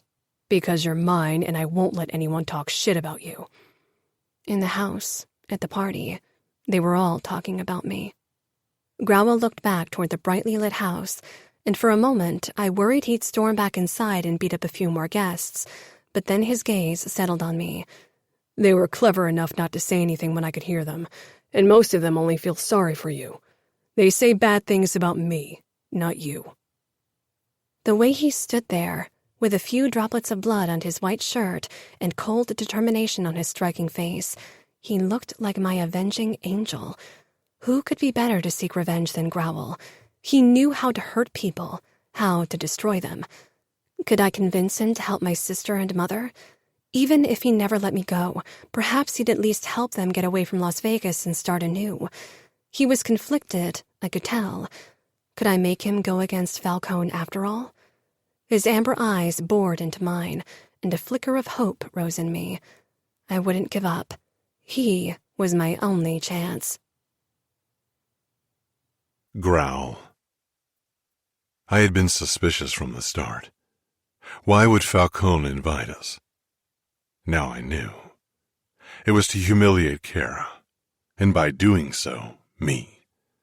I had never cared about what people said, what Falcone said. I lived my life, tried to survive, never wanted or needed much. Falcone's only purpose tonight had been to humiliate Cora. My blood boiled at the memory. I didn't let anyone humiliate something that was mine, especially Cora. For some reason, that girl meant something to me. I'd never cared for anyone, except for my dogs and perhaps myself, but with Cora, I wasn't sure what was happening to me. I didn't want to care about her. I knew she didn't want me. What she was doing was a tactic, a way for her to survive what had been meant as a horrible punishment. I didn't know what was going on in her mind. Perhaps she didn't hate me as much as I suspected. Sometimes she looked as if she didn't loathe being around me that much. She enjoyed my touch and sex and my kisses. That was obvious. That was something I could understand, but beyond that, she remained a mystery to me. And it didn't matter either way. She was mine and I would protect her, even against Falcone. That man had been ruining my life for far too long. I'd never found the motivation to go against him, despite everything Falcone had done to me. I wasn't even sure why. I would kill anyone who tried to kill me. I wouldn't even hesitate.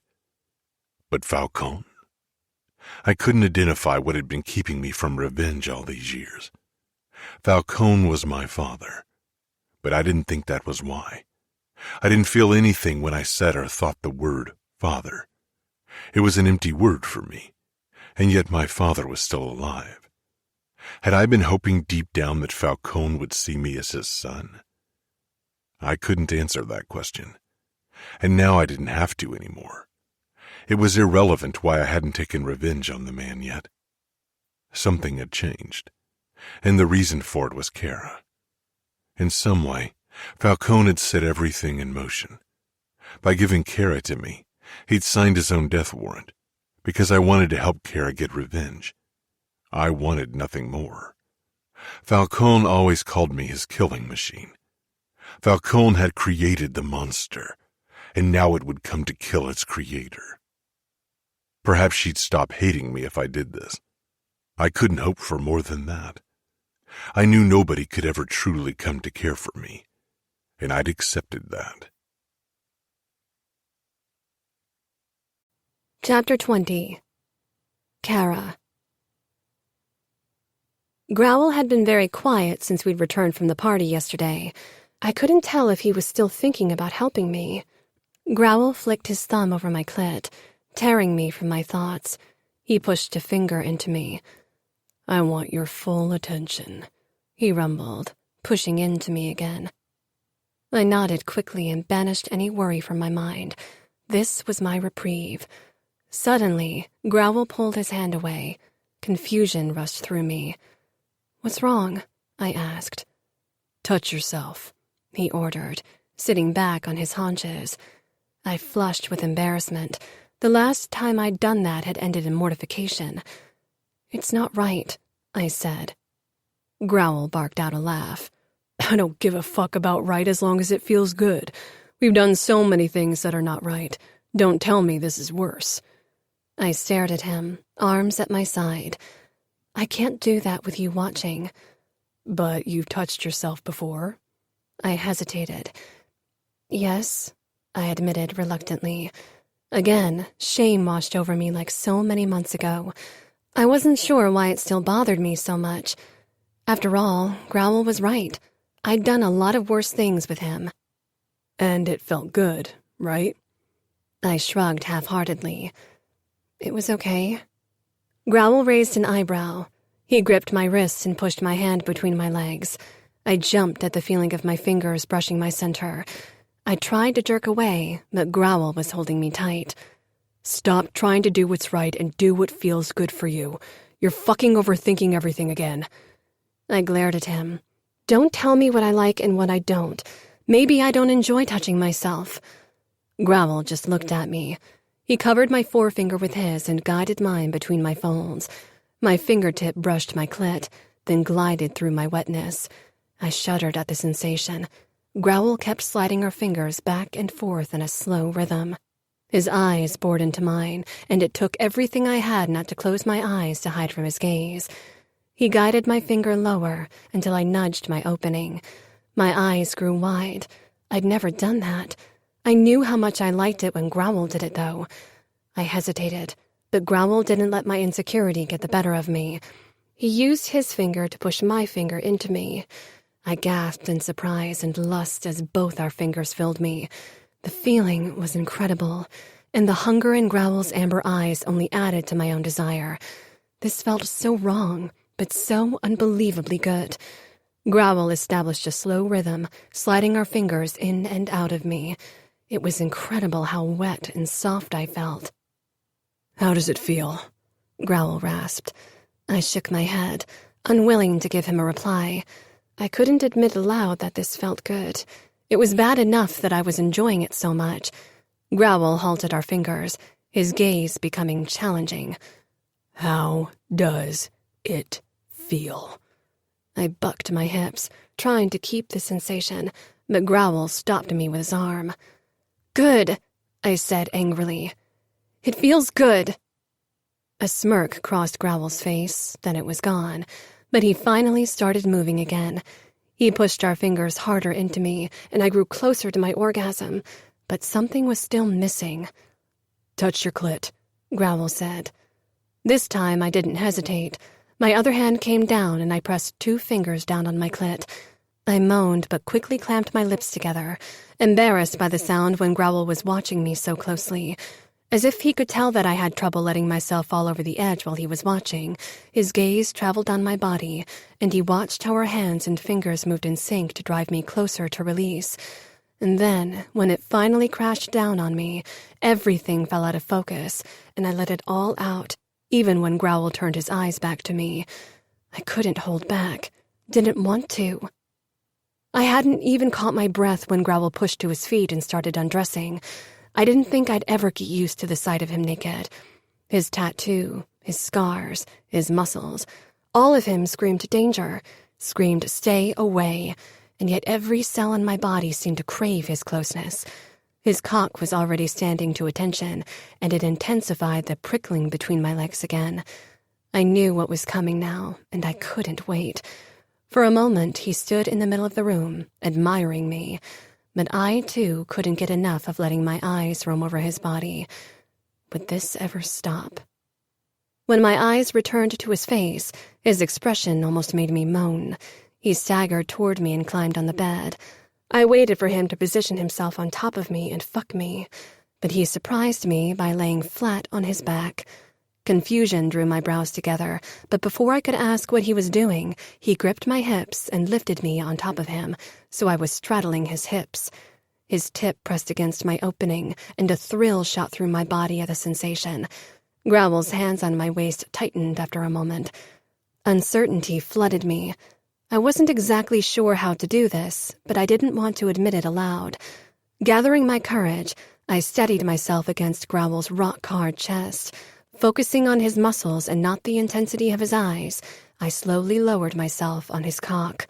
A long moan escaped my lips at the feel of his length sliding into me deeper than ever before.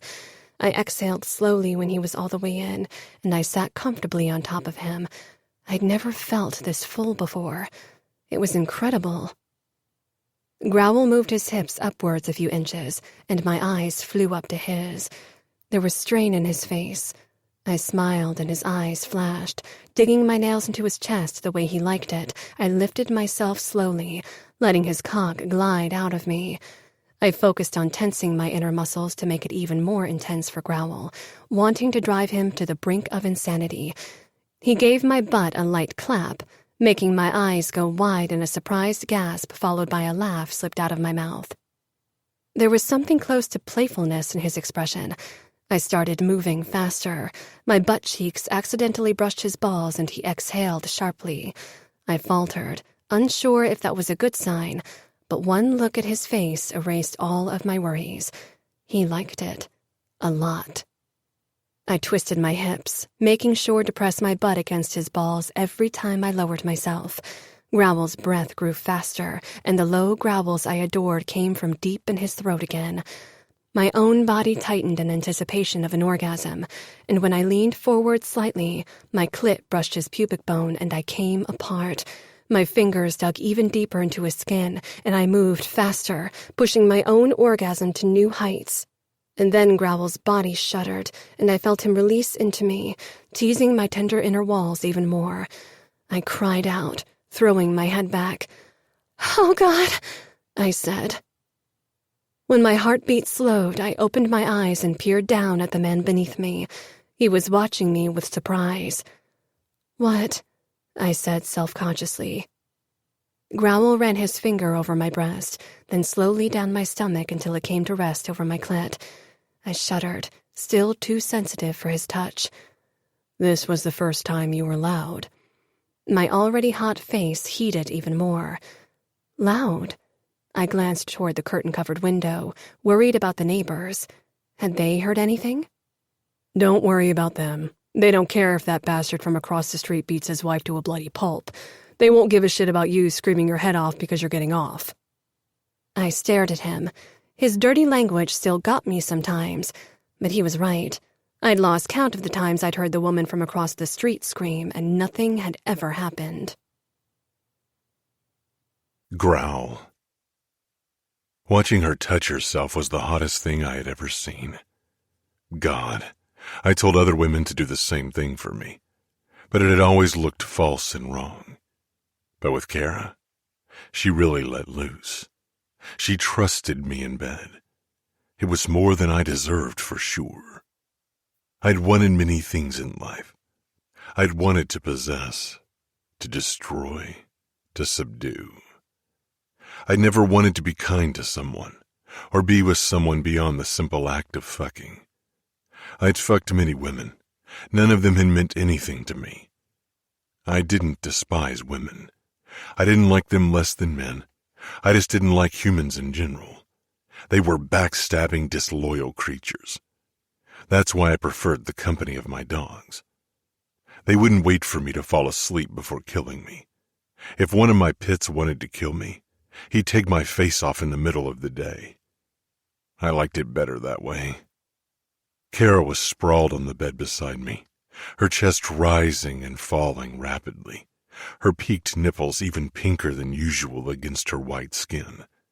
A few trickles of sweat trailed down her stomach, and I had to stop myself from licking them off her skin. I needed to talk to her, not distract myself with another round of sex, though the sight of her naked finally without shame made it hard to contain myself. Cora turned her head, raising her eyebrows. "There's a funny look on your face. Did I do something wrong?" 2 pink spots appeared on her cheekbones, and I leaned forward and kissed her forehead. I didn't know why. I'd never done it, never even thought about doing it. The forehead wasn't a very interesting place for a kiss. Cora was turning me upside down, that was for sure. "You did nothing wrong." Surprise filled her pretty face. Even she didn't understand why I'd done it, and she was usually good at deciphering emotions and human actions. She put a hand on my chest, a small gesture that didn't make sense either. Perhaps not everything had to make sense. "Are you all right?" "I will help you," I said firmly. She blinked. "Help me?" Her hand against my skin began to tremble. "You mean with Falcone?" I nodded. There was no turning back now. I'd made my decision and nothing would stop me. I'd die if necessary. She would be worth it. I will help you get revenge. Cora. I couldn't believe it. I'd hoped for it, of course, dreamed about it, but it had seemed unlikely, impossible. Growl was Falcone's man, his most feared assassin. How could I have changed that? "So, let me get this straight," I said slowly, wanting to make sure that I wasn't getting things wrong. You want to help me get revenge, even though you never tried to get revenge for what Falcone did to you and your mother? Why? I don't get it. You didn't even like my father. My mind was screaming at me to stop asking questions, but I needed to know. I was starting to accept that for some reason, part of me felt something for the man in front of me, and I needed to know if he did too. It's not because of your father. I don't care that he's dead. The words barely stung anymore. I'd gotten used to Growl's harsh words. He was honest.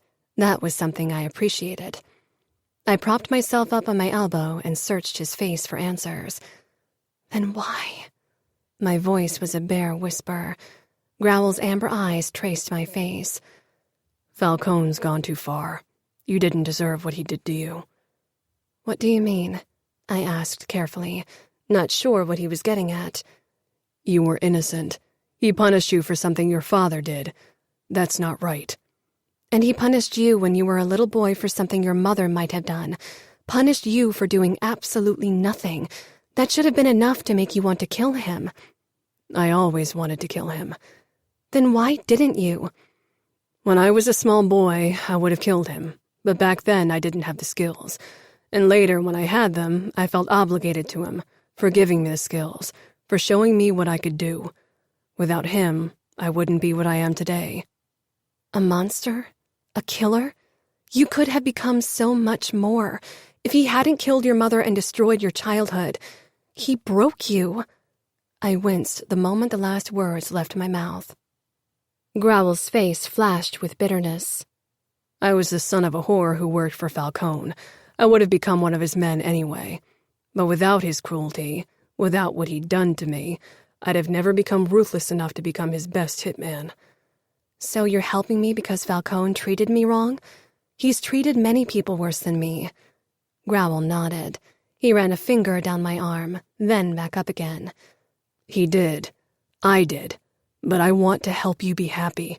I want you to get out of this miserable city and life.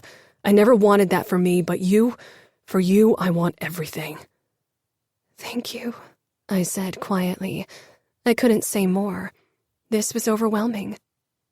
I cleared my throat. Emotions had never been part of the plan, or even a possibility in the beginning. I needed to focus now. What are we going to do with my sister? We don't even know where she is. Growl pulled his hand away from my arm. I felt bad, but I knew I had no reason to. I had never chosen this. I will find out, Growl promised. I thought Falcone wasn't sharing that piece of information with you. So far, he hasn't, but now that things are going worse with New York, I think he might soon have reason to tell me where your sister is. I sucked in a breath. Because he thinks you will hurt her. But I won't. I know, I said without hesitation, and I did. How could things have come this far? I was falling for him, and I wasn't sure how to stop myself from feeling that way. But I had to. There was no future for Growl and me. He had been a monster all his life. Even if I told him he could redeem himself by helping me, I'd never really believed it. Had I? How could I be with someone like that? How could I explain that to my mother and sister? How could I explain it to myself? Chapter 21. Cora. The screaming from the neighbors grew louder. It was early in the morning. The sun had barely risen yet, but I'd been lying awake for hours, not just because of the fighting in the neighbor's house, but also because of Growl's agreeing to help me. I scrambled out of bed and peered out the window toward the house across the street. This time, the couple had taken their fight outside. They were facing each other on their front lawn. A small boy stood in the doorway, perhaps 2 years old, watching how his parents screamed at each other. The man raised his hand and hit the woman so hard that she stumbled and fell to the ground, but that didn't stop him. He leaned over her and hit her again. The boy started crying, his face contorted with terror. "Growl," I called, then louder. "Growl!" My door flung open and he stepped in, looking alert. He was wearing only boxers. "What's wrong?" "The guy is beating his girlfriend up again." Growl gave his so what look. He's doing it almost every day and she doesn't leave him. It's not our problem." Another scream drew my eyes back to the couple. The woman was trying to crawl away from her boyfriend, but he grabbed her by the hair and twisted her around, hitting her again. "Help her," I said firmly. "Please, or I will do it." I turned and headed out of my room, then continued to the front door, ripping it open. I knew it would be near impossible for me to stop the man because he was tall and big. Growl was close behind me. "You need to learn to mind your own business." "Why? So I can become as ruthless as you and Falcone? No thanks," I hissed as I stormed down the sidewalk. Before I could reach the street, Growl grabbed me by the arm, jerking me to a stop. I whirled on him. The howling of the young boy carried over to us and tore at my heart. Nobody else was helping, though many faces appeared in windows, watching what was going on. "This boy has to watch his father beat up his mother. You should know what it does to a child to watch that kind of horrors. Do you really want that boy to share the same fate as you?" Growl's eyes flashed with uncertainty. Then his gaze fell on the scene across the street. Resolve and fury took over his face. Relief flooded me. I knew that expression. Growl crossed the street without looking left or right, and not caring that he was only dressed in boxers. I followed after him. The guy hadn't noticed us yet, and was insulting his girlfriend and alternately kicking and hitting her. Growl was like a bull as he rammed the man with his shoulder. The guy let out a cry and tumbled to the ground. He looked like he wanted to punch whoever had attacked him, but when he raised his head and realized it was Growl, he shied back. I crouched beside the woman who was still sitting on the ground, pressing her hand over her mouth. Blood was dripping down her chin. "You're okay now," I murmured as I touched her shoulder. Her unfocused eyes settled on me. She didn't say anything. I could smell alcohol on her breath. Her son came running toward us and hugged her around the neck. Mommy!" She ignored him, eyes only for Growl, who was hitting and shaking her boyfriend and saying something we couldn't overhear. "Don't let him kill my Dave," she said almost pleadingly. I stared. After everything, she was worried about her abusive boyfriend? "You should go to a women's shelter with your son."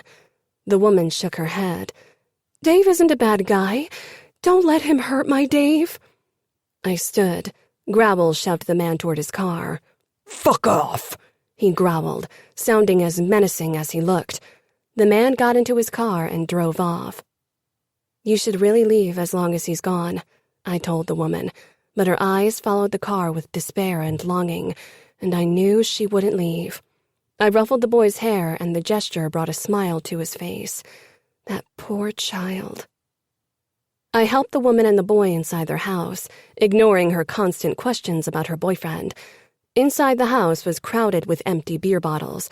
It stank of smoke and alcohol. And then I decided that I needed to save the boy at least. I lifted him into my arms and carried him out again. The woman didn't stop me. She was fumbling with her mobile, trying to call her abusive boyfriend. Growl gave me a look, but didn't comment as I came out with the young boy. We walked across the street, and only when we entered Growl's house did he say, "You can't keep him." "I won't. We have to call child services. We have to do something." "You can't save them all." "But I can save him, and that's enough," I said firmly. The boy was looking at Bandit and Coco curiously. Growl glanced between me and the small boy and nodded. "I know someone I can call. They will find a good place for him." The boy reached out and touched one of Growl's tattoos in fascination. Growl's expression softened a tad, and then he headed off toward the phone, as if he was scared of his own reaction. There was hope for him after all. An hour later, 2 women came and picked the boy up. That evening, I heard his parents screaming at each other again, but they didn't come to ask for him. When I lay next to Growl after sex that night, I whispered, "You did the right thing today." He had. Perhaps I was wrong. Perhaps he could make up for his sins by doing good. Growl turned to me. "Maybe, but that woman is still with the asshole. Some people know nothing but misery. It's something reliable. Change scares them more than their shitty life." I traced the inked thorns over his forearm. Like you. Growl narrowed his eyes. I'm changing my life for you by going against Falcone. I know, and I'm grateful for that. But you're doing it for me. It's like you still don't think you deserve anything good, I said. You live in this place even though you don't have to. I can't imagine Falcone is paying you that badly. You are like that woman, scared of change. He sat up. Living in this house isn't like being beaten up by someone. He hesitated. Is it that bad for you? I sighed. This place makes me miserable. You mean I make you miserable? No, I said, and I wasn't sure if it was the truth or still part of my plan to make him trust me. This place, the people are hopeless and ignorant, and there's no beauty here, only desolation. Growl looked around the room. Beauty is fleeting. And desolation and despair aren't? I sat up as well and leaned my chin on his shoulder, breathing in his musky scent. I didn't want him to leave, but I could tell that he was already growing restless. It's familiar. It's reliable, Growl murmured. I always liked that. And I had messed things up for him, changed up his routine. A creature of habit indeed. And yet, he was giving it up for me. For a while there was silence, then he slowly withdrew, and I had no choice but to let go of him. He perched on the edge of the bed as if part of him wanted to stay, but then he got up. Sleep tight. I would sleep better if you stayed, I said. Growl hesitated, shoulders tensing, breathing deeply, but then he strode out without a word. Every time I thought we were getting somewhere, he did something to remind me that we couldn't. Perhaps at some point, my heart would accept it too. We drove toward the Las Vegas Strip with its skyscrapers. Everything was bright, and the people were enjoying themselves. This was a far cry from the neighborhood where Growl lived. We stopped in front of a tall, sleek skyscraper with bellboys in front of the sliding doors. Growl got out before the man could open his door, so he helped me out of the car instead. It felt strange to be surrounded by this luxury again. I almost felt like I didn't belong, as if the last couple of weeks had changed me so much already that I couldn't possibly fit into the world I'd been a part of all my life. It was a scary thought. Growl led me inside the building with a hand on my back. It was a possessive gesture, and at the same time I thought he was trying to show me something else. Or was I trying to see things Growl wasn't capable of? The receptionist gave us a too bright smile as we headed for the elevators. We got out at the very top of the skyscraper and stepped into a massive penthouse. Everything was white and glass and gold. "What is this?" I asked. It was furnished with black and gray furniture. Everything was sleek and perfect. My apartment, Growl said simply. I froze on my way toward the floor-to-ceiling windows. This is yours? This apartment looked completely unused, and in the 6 weeks that I'd been with him, he'd never mentioned it to me. I startled. Had it really been 6 weeks? God. And at the same time, 6 weeks seemed way too short a time span for everything that had happened. 6 weeks, without my sister. She was fine, Growl had assured me. And my mother, I hadn't seen her in so long. I got it a few years back, Growl said, tearing me from my thoughts. Falcone gave it to me as payment for a job well done, but I don't use it. If you have this, I motioned around myself, then why are you living in that awful house? This place doesn't look like you've ever set foot in it. There's nothing that belongs to you. Growl gave me a strange look. Because this isn't who I am. The furniture was there when I got it, and I never changed anything, he said in his usual low rumble. This is too... His eyes searched the room. Too noble for someone like me. It's just not me. I stopped at the window and let my gaze wander over the Las Vegas Strip, stretching out below us. In the distance, I could see the endless red desert. I preferred to live in a house. I'd always loved my old home and the garden, but anything was better than the shack Growl called home. For someone like you, I repeated his words. Growl approached me slowly and followed my gaze. And Coco and Bandit wouldn't feel comfortable so high up. They'd miss their garden. Around here, there's nowhere I could walk them. I gave him a look, but he avoided my eyes. There was something strangely vulnerable and out of place in Growl. Why did he feel so uncomfortable in a luxurious apartment? It's not like the area where we live is great for dog walks. Growl gave me a strange smile. Bandit and Coco are used to places like that. They know how to handle drunkards and junkies, whores, and the homeless. The people around here with their fake smiles, that's something they can't handle. People like that sent them into dogfights. You know there are places where normal, decent people live. You compare one extreme with the other. Normal, Growl said quietly, testing the word. I've never had normal. He turned to me. Can you imagine me among normal, decent people? I didn't say anything. Growl, with his scary tattoos and scarred throat, always drew attention to himself, and that was only his intimidating appearance. He must have read my thoughts. He nodded. Normal people wouldn't want me in their neighborhood. They'd be scared of me. And the people around here, they don't want me either because they, too, fear me. Everyone fears you, I said matter-of-factly. Even the criminals and junkies in your area. If you want to live where no one fears you, you'll have to move into the wilderness. It was meant as a joke to lighten up the mood, but Growl nodded thoughtfully. Animals don't fear me. Only humans do. I'm a man-made monster. Maybe that's why. He took in our surroundings again. Monsters aren't meant for a palace like this. He thought he didn't deserve to live in a nice place. Maybe along the way he'd started to believe what everyone said, that he was below everyone else, that he wasn't worth anything. For some reason, I felt for him, even though I told myself he didn't deserve my compassion. You belong here, Growl said quietly. A princess in her tower. My lips parted in surprise. It wasn't the first time he'd said something like that, but it caught me by surprise every time. So why are we here? I asked him. You hated the house, he said simply. And? We can live here for a while. It'll make you feel better until I figure out the best day to go through with our plan. I was stunned into silence. Growl was really considering moving into this place because he wanted to see me happy. Are you sure? I wanted nothing more than to live here, in this bright place, away from the misery. He nodded, but I could detect a hint of uncertainty.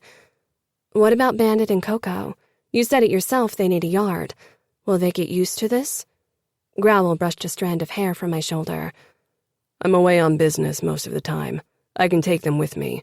I'm often out in nature where they can run, and I won't sell the house so we can return there if we don't want to stay here. I doubted that I'd ever want to return to Growl's house. It wasn't even because it was small and in a bad neighborhood. The place was filled with too much desolation. It seemed burnt into the walls and floors. There was no escaping it. I'd love to live here, I admitted eventually, and I really would. We might not be living here for very long, though. After we're done with Falcone, we have to leave Las Vegas. I knew that, and after everything that had happened to me here, I wasn't sad to leave my hometown. I wanted a new start. With Growl? A sharp voice inquired in my head, and part of me wanted to say yes. I know, but even a few weeks or just days are good. I love seeing the horizon, I said. I peered up at him. There was a soft edge to his expression, and I couldn't help it. I'd never wanted him more than in that moment. I wasn't sure if this was still part of the plan, if my actions toward Growl were only intended to get him on my side, to reach my goal of revenge and safety for my family.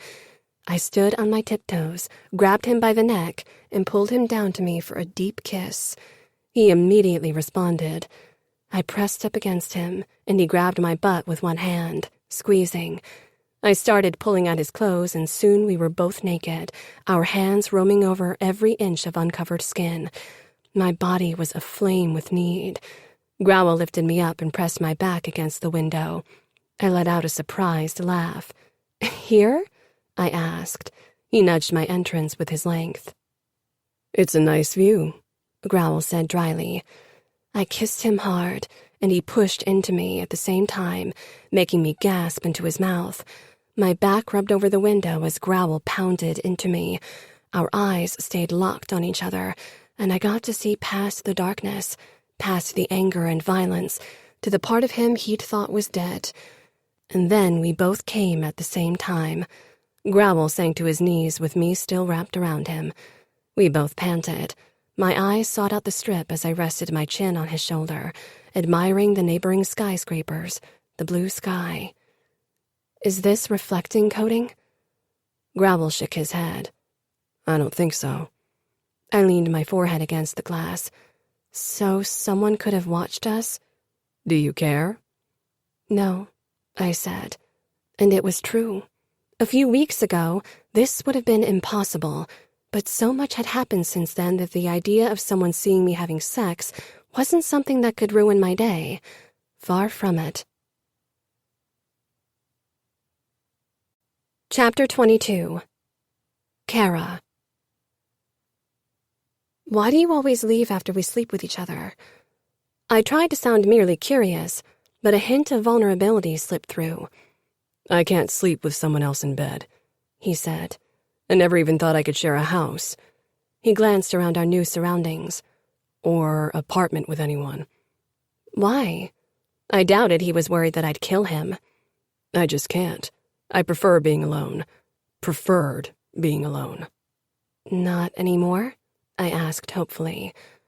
I don't sleep very well, and if someone was in bed with me, it would be worse, Growl said instead of answering my question. Maybe you need to get used to it. Maybe it takes time. You've been alone for a long time. Forever, he murmured. I've been alone forever. Even when my mother was still alive, she worked a lot, especially at night. And after she was killed and I lived with Bud, I was glad to be alone. Being alone meant no pain. That was good. My heart clenched for him. So much horror in his past. I didn't know if anything could ever compete with that, ever win against the shadows of his past. Humans aren't meant to be alone. We need companionship. It's in our nature. We need to be touched. We need to talk to someone, to have someone to trust. Otherwise we become... Like me, Growl rasped. I'm better off alone. I'm meant to be alone. I stared at his tattoos, the ridges of his scars, his hard eyes. Perhaps you're right. Even if I didn't want to accept it, Growl might be one of the people who couldn't be with others for long. He pushed up again, and this time I didn't try to stop him. My eyes followed the line of muscles from his broad shoulders down to his firm butt. My cheeks didn't heat anymore, but the fire in the pit of my stomach ignited once more at the sight. I'd never felt anything like it before. I'd had crushes, had felt butterflies, but this was something else, something stronger and darker. I desired him. Perhaps even loved him. I couldn't be sure. Not now. Not when my life was in upheaval and my choices weren't my own. Could love be born out of captivity? Wasn't it something that could only thrive in freedom? Growl didn't turn again as he strode toward the door and left. The fire in my belly died, as if someone had killed it with water. I pulled the blankets up to my chin. I'd never known that loneliness came with a sensation like icy dew covering my skin. Cold. I felt cold. I felt tender between my legs from Growl, but the rest of me was nothing. This ache between my legs was all that reminded me of him. Soon, when our plan was successful and we were all safe, what would happen to me? To Growl and me? He struggled with emotions. Most of the time I wasn't sure if he could even understand them. Perhaps for him, they were what letters were to people with dyslexia. But couldn't those people learn to live with their limitation and learn to read and write despite it? So why couldn't Growl learn emotions? He had already come a long way from when we first met. Perhaps emotions were foreign to him, like passion had been to me, but it didn't always have to be like that. Growl had taught me passion, had given me no choice but to surrender myself to it.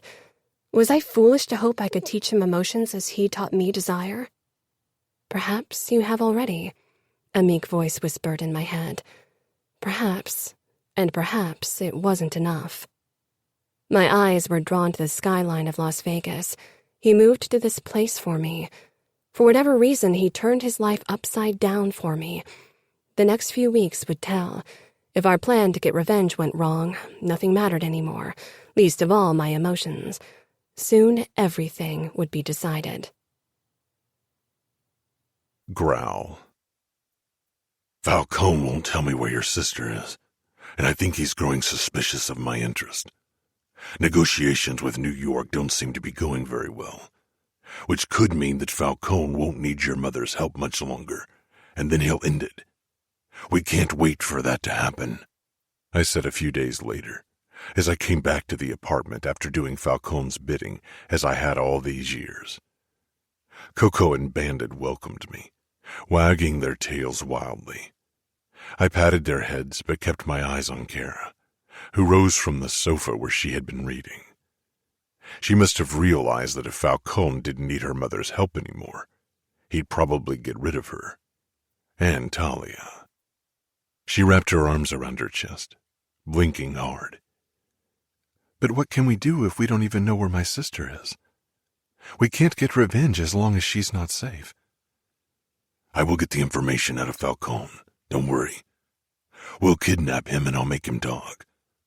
Once I know where your sister is, I will kill Falcone, and we'll come to New York with your sister. Falcone was a sadistic fucker, but he would yield under pain. They all did. Cora took a few hesitant steps closer. What about me and my mother? You will leave right after I have Falcone in my hands. I don't want you in town when I'm dealing with Falcone. We'll all meet up in New York.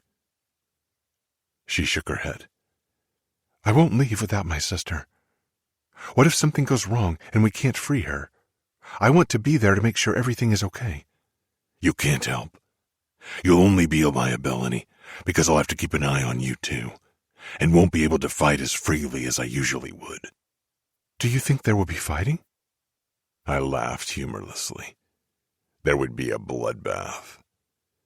Falcone is never without bodyguards, and I suppose your sister will be guarded as well.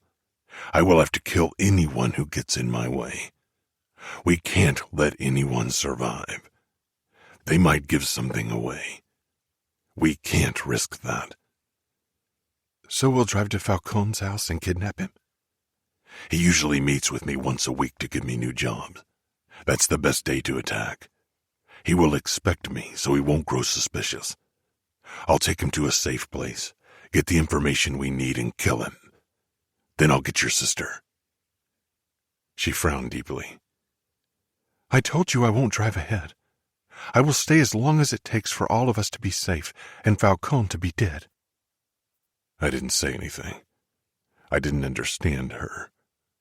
Why would she want to risk her life? And I need to talk to my mother. She needs to know what we've planned. Cora said.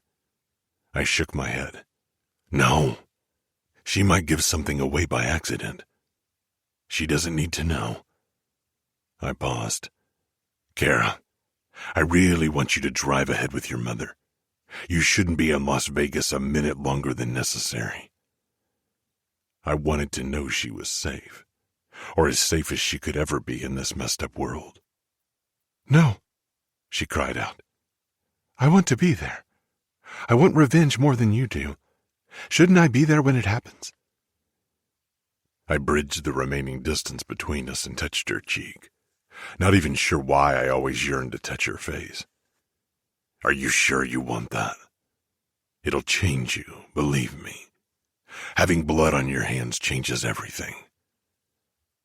Her eyes were glassy as she looked up at me. My life changed when Falcone killed my father. Seeing Falcone die for his sin will only make things better. I considered her words. Could I keep her safe? I could. I would. I nodded. Okay. But when things get dangerous, you'll have to listen to my commands.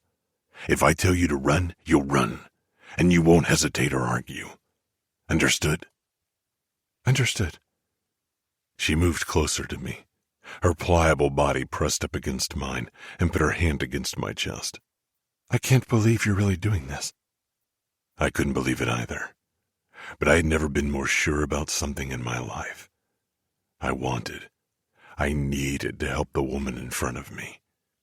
I promised, I will do this for you, and perhaps then you can forgive me. Forgive you? She whispered, as if she'd never heard the word. And of course it was fucking ridiculous of me to think she could ever forgive me for what I'd done, for having kept her like a possession. I silenced her with a kiss, fucking scared of her next words, not wanting to hear them, and led her into the bedroom. Cora. Growl's eyes were closed. He wasn't asleep, though.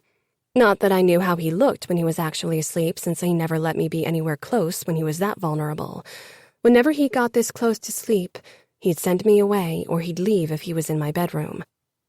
I scooted to the edge of the bed and untangled myself from the blankets. I'd stayed for far too long already. My eyes were growing heavy. I didn't want to be woken and sent away by Growl later. It was easier this way, when leaving seemed like my choice and not a result of his incapability or unwillingness to share a bed with me, his incapability of giving me more closeness than was absolutely necessary. It was ridiculous how this small semblance of choice made me feel better. My feet hit the cold floor, and a familiar shiver raced down my spine. This time, I didn't allow myself to perch on the edge of the bed. I stood. I hadn't moved a single step when a strong hand wrapped around my wrist. "Stay," came the rough command. I froze, my gaze darting toward Growl. He was still sprawled out on the bed, his eyes still closed. Nothing in his demeanor had changed, and if it weren't for his hand holding on to me tightly, I'd have convinced myself that I'd imagined the word. I didn't dwell on why he'd changed his mind. I slipped back under the covers, and only when I lay beside him did Growl let go of my wrist. "Why?" I asked softly.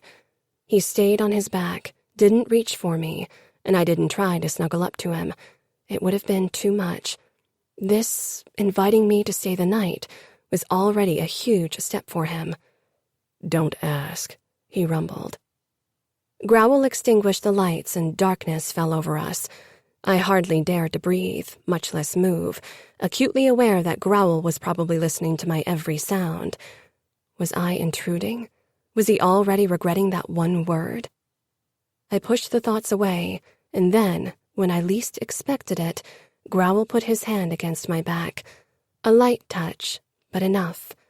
Another step in the right direction. With the sound of his unchanging breathing in the background and the feel of his palm lightly touching my back, I slowly drifted off to sleep. Chapter 23. Cora. That night I was woken twice by nightmares. Not my own, though. Growl was writhing and panting in his sleep. I hadn't dared waking him. I had a feeling he wouldn't like that I knew of his troubles. It was strange seeing him distressed, his face twisted with agony. I'd never considered that something could bother him so much. Perhaps he was even more human than I thought. He wasn't in bed when I woke, but I found him in the kitchen, leaning against the counter with a cup of coffee as usual. Even now that we had a kitchen table in the penthouse, he still preferred to stand, as if he needed to be prepared to run at any moment. And for a moment, I allowed myself to regard him, how out of place he looked in the sleek, expensive kitchen, how out of place he obviously felt. Coco and Bandit were sitting by his side, staring up at him with adoring eyes. "Morning," I said. Growl filled a cup and handed it to me. I smiled and briefly touched his forearm in thanks. He didn't move away, and his gaze gave me pause. I drank my coffee, giving him the time he needed to say what he wanted. "I have a request," Growl said quietly. "Okay. What could I possibly do for him?" He peered down at Coco and Bandit. "Will you take care of my dogs in case anything happens to me?" I frowned. "Nothing will happen to you. We'll all go to New York together." "You should be looking forward to the prospect of my death," he rasped. "I'm sure you've wished for it often." I should hope for it. And in the beginning I had. I had even tried to kill him myself, after all.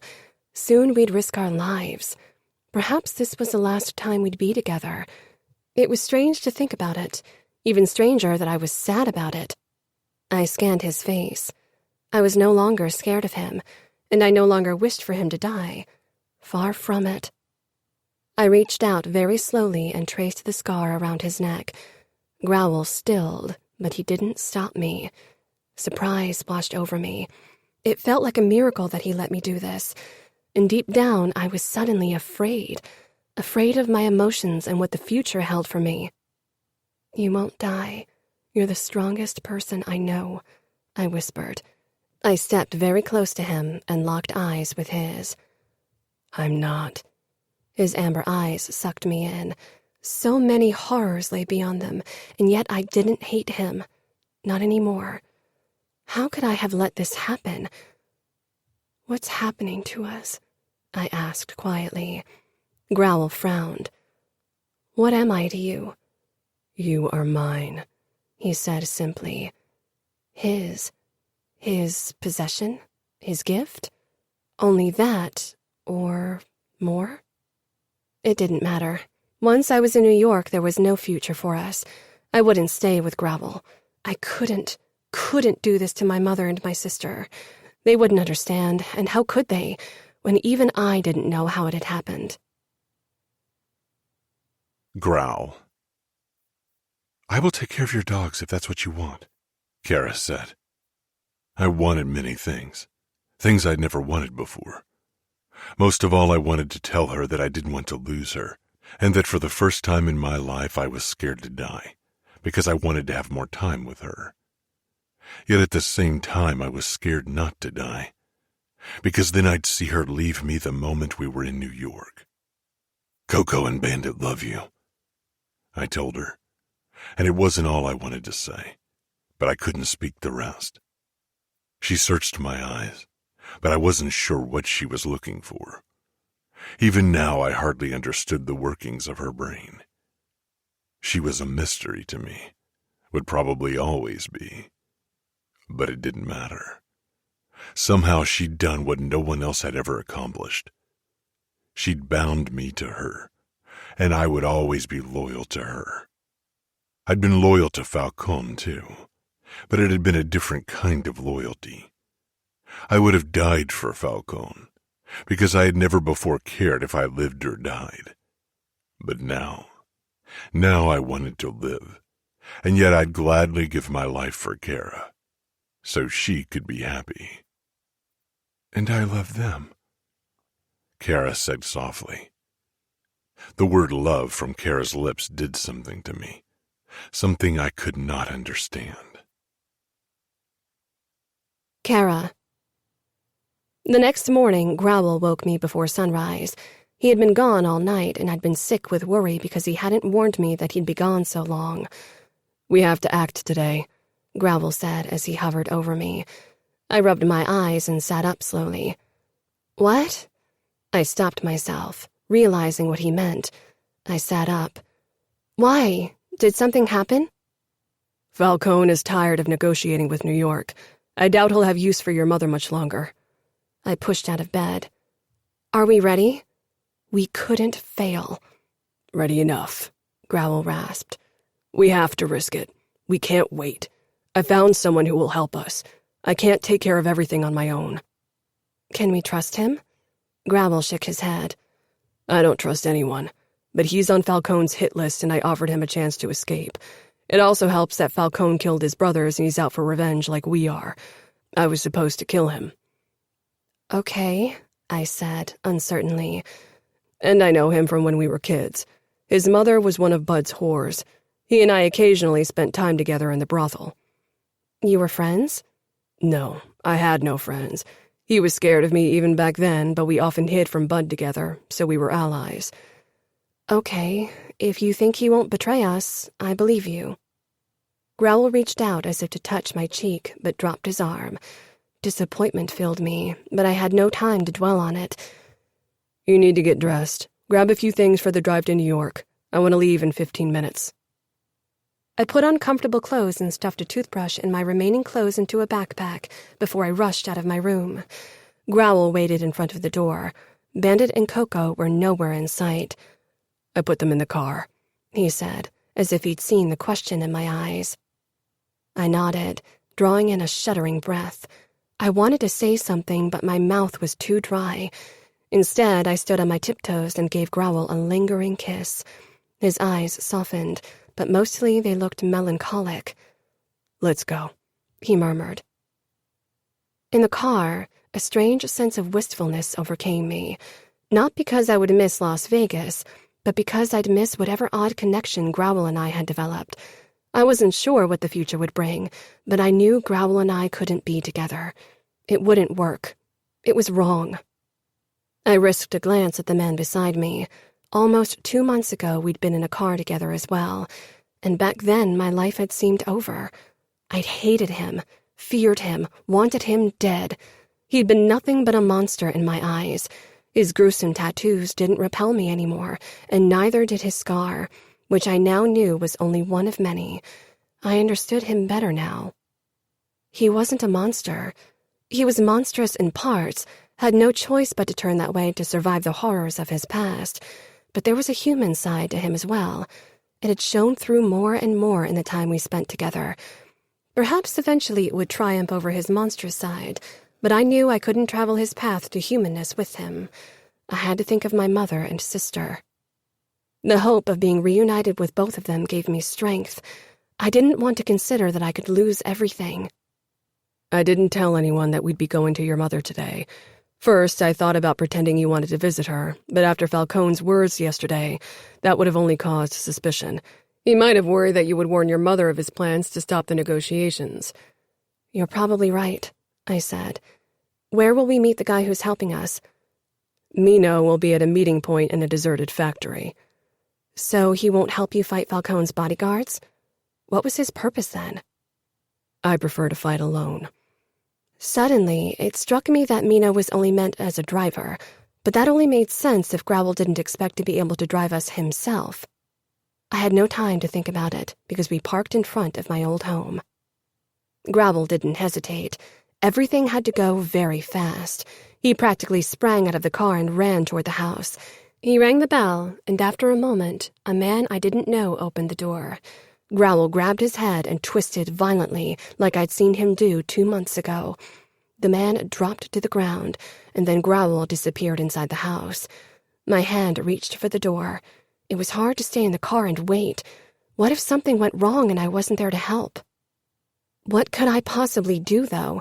If one of Mother's guards managed to overpower Growl, then that person would definitely have no trouble with me. The seconds were trickling by, and my palms were becoming sweaty. Then, finally, Growl stormed out of the house, dragging Mother after him. I let out a sigh of relief. Mother was struggling against him, obviously convinced he meant her harm. I opened the door, and that's when she spotted me. Confusion crossed her face, but she stopped fighting Growl. Not that she'd been getting anywhere with her struggle anyway. I knew the power behind his grip. Growl opened the back door and pushed Mother inside, then threw the door closed again. The dogs began barking in the back. Growl sat behind the steering wheel mere seconds later, and we drove off again. Mother sat up from where she'd been sprawled out on the back seat, then noticed Coco and Bandit behind her. She gasped and shied away. "They're harmless," I assured her. She gave me a questioning look. Her eyes darted between me and Growl, obviously unsure if she should speak in front of him. "Everything's going to be okay," I tried to calm her. "Growl is helping us run away from Las Vegas." Mother's eyes widened. "But what about Talia?" "We'll get her first, and then we'll drive to New York." Mother shook her head. "I didn't succeed. Luca wants nothing to do with the Camorra. He won't help us." "You aren't part of the Camorra," Growl interrupted. "You are family. He will take you in." I stared at him. "But you are. Doesn't Luca know?" "He knows. I've done too much in Falcone's name." I didn't understand. Would Luca take him in anyway? Or perhaps Growl had no intention of joining us in New York, and that was why Mina was supposed to drive us. I noticed Mother's scrutiny and averted my eyes from Growl. She couldn't find out about my feelings. "What about Falcone?" Mother asked. "There's no time to explain," Growl said impatiently. His body was tight with tension. He stopped the car behind a pickup parking on the side of the street. "This is Mino's car. I want you to get in there and I'll take care of Falcone." I glared at him. I thought he would be waiting in the abandoned factory for us after we were done with Falcone. "I don't want you around when I'm dealing with him. You'll only be in the way, and there's not enough room for Falcone if you and your mother are there." A burly man got out of the pickup and waited. "I won't leave," I said firmly. Growl pressed his lips together. He was getting angry, but I didn't care. I wanted to be part of this. "All right," he muttered, "but your mother will leave." He got out and flung open the back door. Mother gave me a frightened look. "What are you doing, Cora? This is madness!" She didn't get further. Growl pulled her toward the pickup and put her in the back seat. Then he was back behind the steering wheel, and we drove away.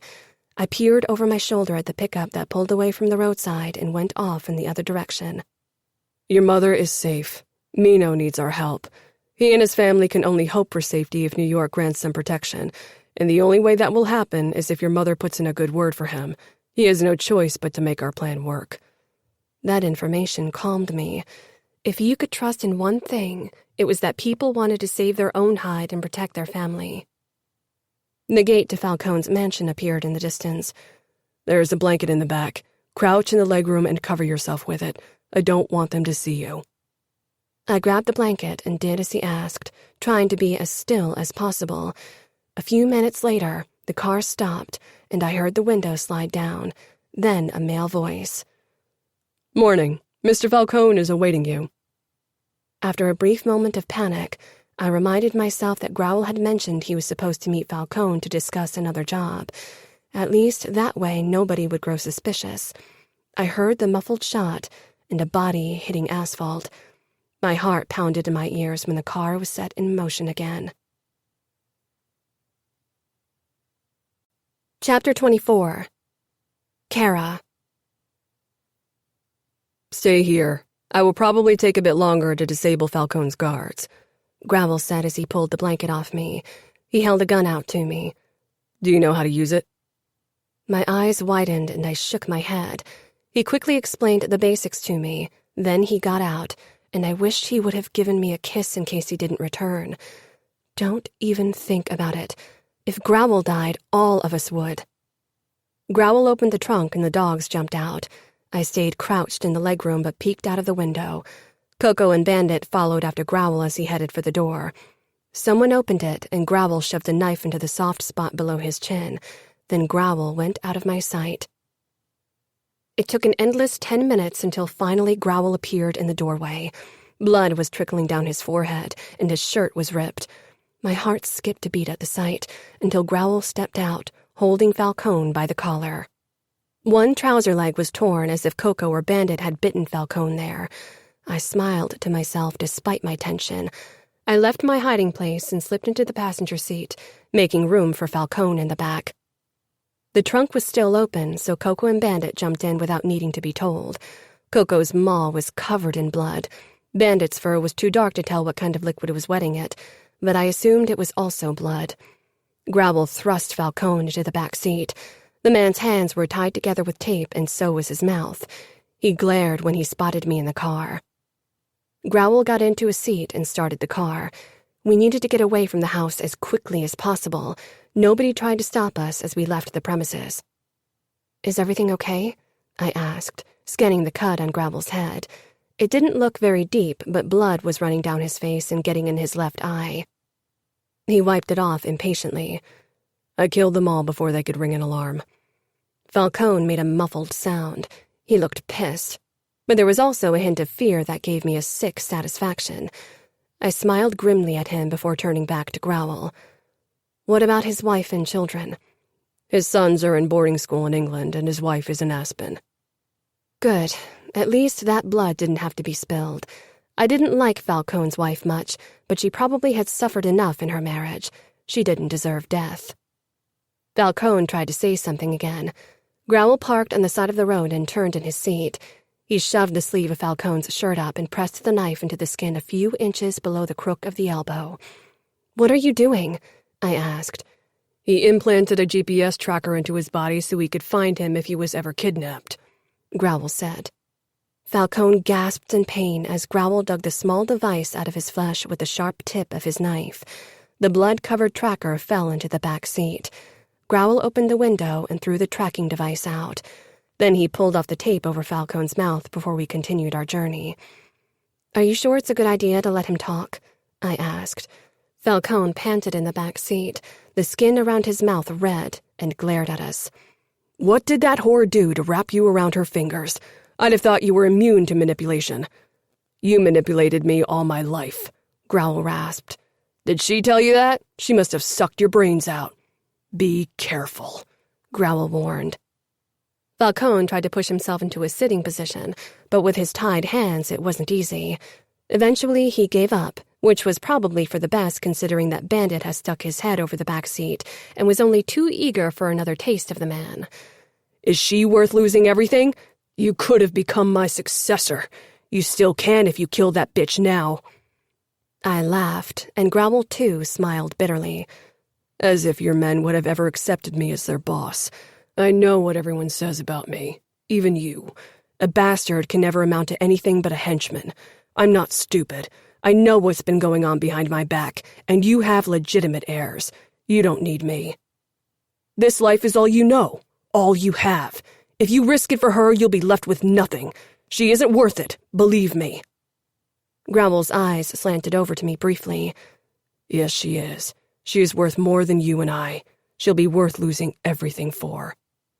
My heart swelled with love, and at the same time my stomach tightened. This wasn't meant to happen. Falling in love with a man like Growl was the worst thing I could do, but it was too late now. I couldn't deny my emotions for the man next to me. "I should have killed you when you were a useless boy. You are worthless, the son of a cock-sucking whore. If you don't work for me, what will you do? There's nothing you can do. You are a monster. You've always been.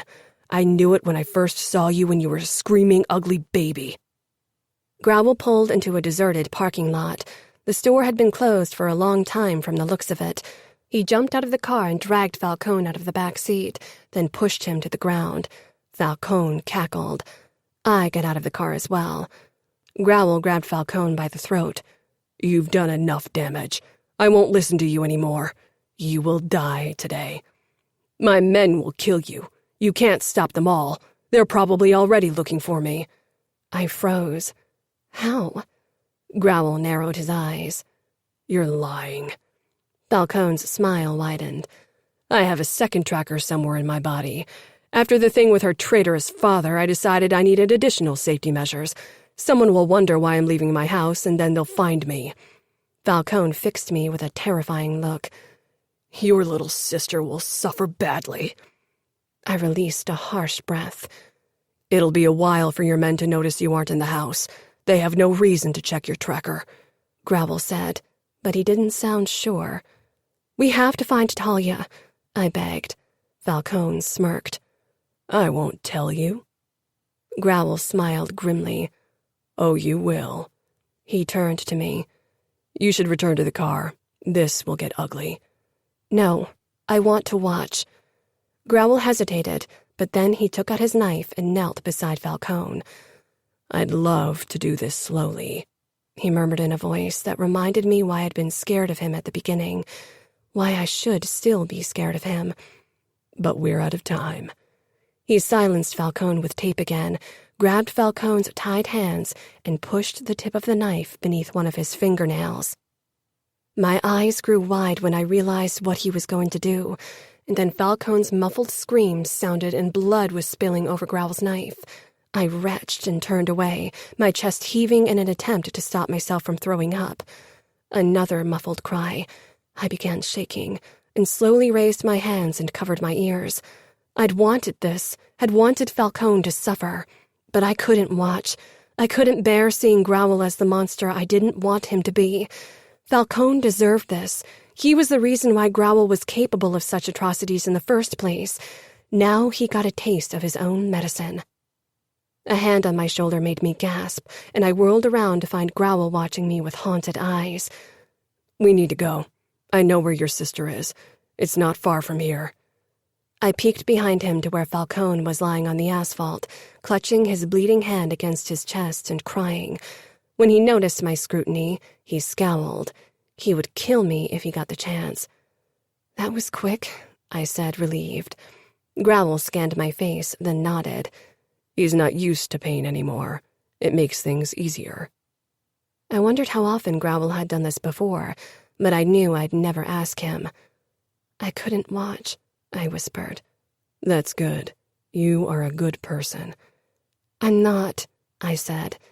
If I were a good person, I wouldn't want him to suffer and die, but I do. I'm only too weak to watch. Growl touched my cheek. It's better, believe me. Will you kill him now? No. We might still need him as a shield, and we should hurry. He dropped his hand and loaded Falcone back in the car, not caring that he got blood all over the seats. Growl's shirt was already covered with it, but before he got in the car, he changed into a fresh shirt. After a short drive, we arrived in front of a small house. This is where your sister is kept, Growl said. I'm not sure what to expect. That's why I should stay in the car, I finished for him. Growl nodded. I will be back soon. He pulled Falcone out and began to drag him toward the house, but Falcone struggled. He managed to free himself. I quickly got out of the car. In that moment, another car pulled up. Cosimo was behind the steering wheel. He opened the door of his car. Falcone stumbled a few steps away from Growl. I was about to call a warning, but Growl grabbed Falcone and cut his throat. Bile rose in my throat as blood spilled out, but this time I couldn't look away. Now you know how it feels, Growl rasped. Falcone dropped to the ground in a puddle of his own blood. My eyes flew back to Cosmo. He watched with wide eyes. Then his gaze moved from Falcone to Growl, and he got back into his car and began backing off. Growl, I called. Growl cursed, but didn't stop Cosmo from escaping. I can't shoot him. It's too loud. Stay here. With those words, he ran toward the house, gun drawn. I picked up the gun Growl had given me and crawled on the back seat, shuddering at all the blood there, but I wanted to be at Talia's side. I counted the seconds until suddenly Talia came running my way. Here! I screamed, and her terrified eyes focused on me. She fled toward me and flung herself into the car. I clutched her against me, thankful to have her back. Shots rang out. Growl limped toward the car and half fell into the seat. He pressed his lips together as he started the car. Get down, he ordered, and only a second after Talia and I had crouched in the back seat, a bullet tore through the window. Talia screamed and I hugged her more tightly. It's okay. Everything will be okay. Chapter 25. Cora. 2 cars followed us, but eventually we managed to shake them off. Growl steered the car toward the vacant factory that he and Mino had chosen as their meeting spot. When we arrived, the pickup was already waiting and Mino was smoking a cigarette. I didn't see Mother anywhere. Talia raised her head when we came to a stop, her face tear-stained and frightened. What's happening? We're leaving, I told her, stroking her hair. She didn't ask more questions. I could tell she was in shock. We left the car and Growl opened the trunk so Bandit and Coco could jump out. I had to support Talia. She was shaking too hard to walk on her own, but Growl too had trouble. His limp had gotten worse. He noticed my gaze and gave a shrug, as if it was nothing. I didn't believe him. I knew he had to be in a lot of pain. What took you so long? Mino asked, then noticed Growl's limp as well. Have you been followed? Worry filled his face. Probably. Let's hurry, Growl said. The words had barely left his mouth when a car turned the corner and barreled our way. Take the dogs and the girls. I'll stop them. What? I cried out, but Growl was already pulling his gun and shooting at the car, which jerked to a stop. 4 men got out, and a second car shot around the neighboring building. Growl quickly aimed at its wheels, and one of them exploded. The car spun around itself, then halted. Quick, now! Mino screamed, pulling at me. "Cora!" Talia whimpered. Her eyes were pleading with me, and that made me move. Mino and I carried her toward the pickup. Mother was in the back, and when Mino opened the locks, I realized why she hadn't been getting out to help us. He'd locked her in, probably for good reason. Talia got in the back seat with Mother, but I wanted to go back to Growl. I never got the chance. Mino grabbed me and shoved me into the back seat with them, then shut the door. He got behind the steering wheel and activated the locks so I couldn't get out. "What are you doing?" I screamed as I watched Growl fighting several men. He was crouching behind his car and shooting at them. But how long would he be able to keep them away? "Let me out!" Mino ignored me. He hit the gas and the car lurched into motion. Growl. I allowed myself a moment to watch the car drive away, watch Cora leave. I'd probably never see her again, and that was for the best. She would be happier without me in her life. I shoved a knife into my next attacker before I fired 2 shots at the car to my left. I would fight, and I would die today, but not in vain. For once the blood spilling would serve a good cause. And if I died, I'd die with the memory of Cora's sweet taste, the feel of her perfect skin, and the image of her pretty face branded into my brain. I'd close my eyes with a good memory, no matter what awaited me after. Cora. I banged my fists against the window, ignoring the dull pains zipping through my arms from the force of my motion. "Let me out!" I screamed again, even louder. Not that Mino hadn't heard me the first time. We were barely 2 feet away from each other. Instead of listening to my request, he drove even faster. I thrust my arms up and braced myself against the glass. Growl was surrounded by Falcone's men. Even a fighter like him couldn't possibly stand a chance against so many opponents. I cried out, "Please, we have to help him." Mino shook his head. "I have strict orders to take you away from here." "But the man who gave the orders will be dead soon if we don't help him." "Even so, a promise to a dead man isn't worth less." I sank back against the seat. We were too far away. I couldn't see Growl anymore. He'd survived so much. He couldn't die. Not like this. Not so soon. "Cora?" came Mother's soft voice, and I realized I'd completely forgotten about her and Talia. I turned to them. Confusion flickered on Mother's face, but also a bitter realization. I'd given myself away, but I couldn't bring myself to care. My eyes found Talia. She was staring down at her hands, which lay limply in her lap. I took her hand, but she didn't react. "We'll be safe soon." I didn't know what she'd gone through in the 2 months since I'd last seen her. She had lost weight, but seemed physically unharmed. But that meant nothing. Mother wrapped an arm around my sister, but kept her eyes on me. "Why did that man help us?" "I suppose he felt guilty for what he did and wanted to redeem himself," I said. Mother pursed her lips.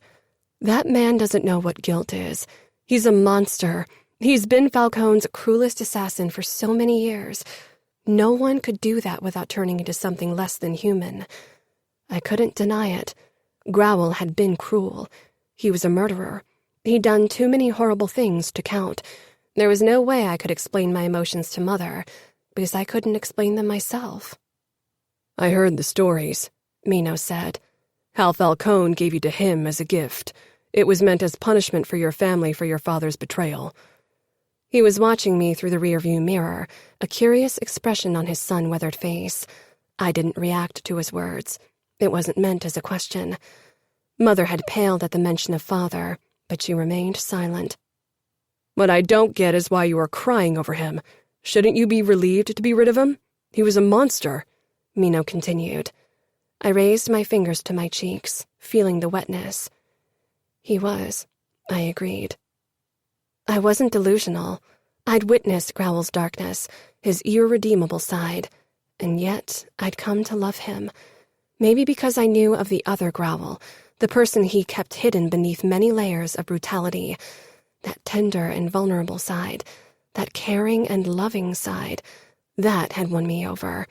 I knew the man in front of me wouldn't believe me if I told him about that Growl, and it was probably for the best. Growl had always done his best to keep that side of him hidden, to protect himself. I wouldn't destroy the image he'd worked so hard on, even if I hated the mask he'd created for himself. But now that he was gone, it was too late anyway. My heart clenched into a tight fist. Maybe you should see someone. A shrink. I heard about this shit. Stockholm Syndrome. Anger surged through me. I hated that he wanted to put a label like that on my feelings. Mother touched my arm, and I could tell that she agreed with him. Perhaps they were right. I didn't know. Didn't know if my feelings for Growl would have survived in freedom. I'd never get the chance to find out. We drove for 2 days and only stopped for toilet breaks. Talia didn't speak at all the first day.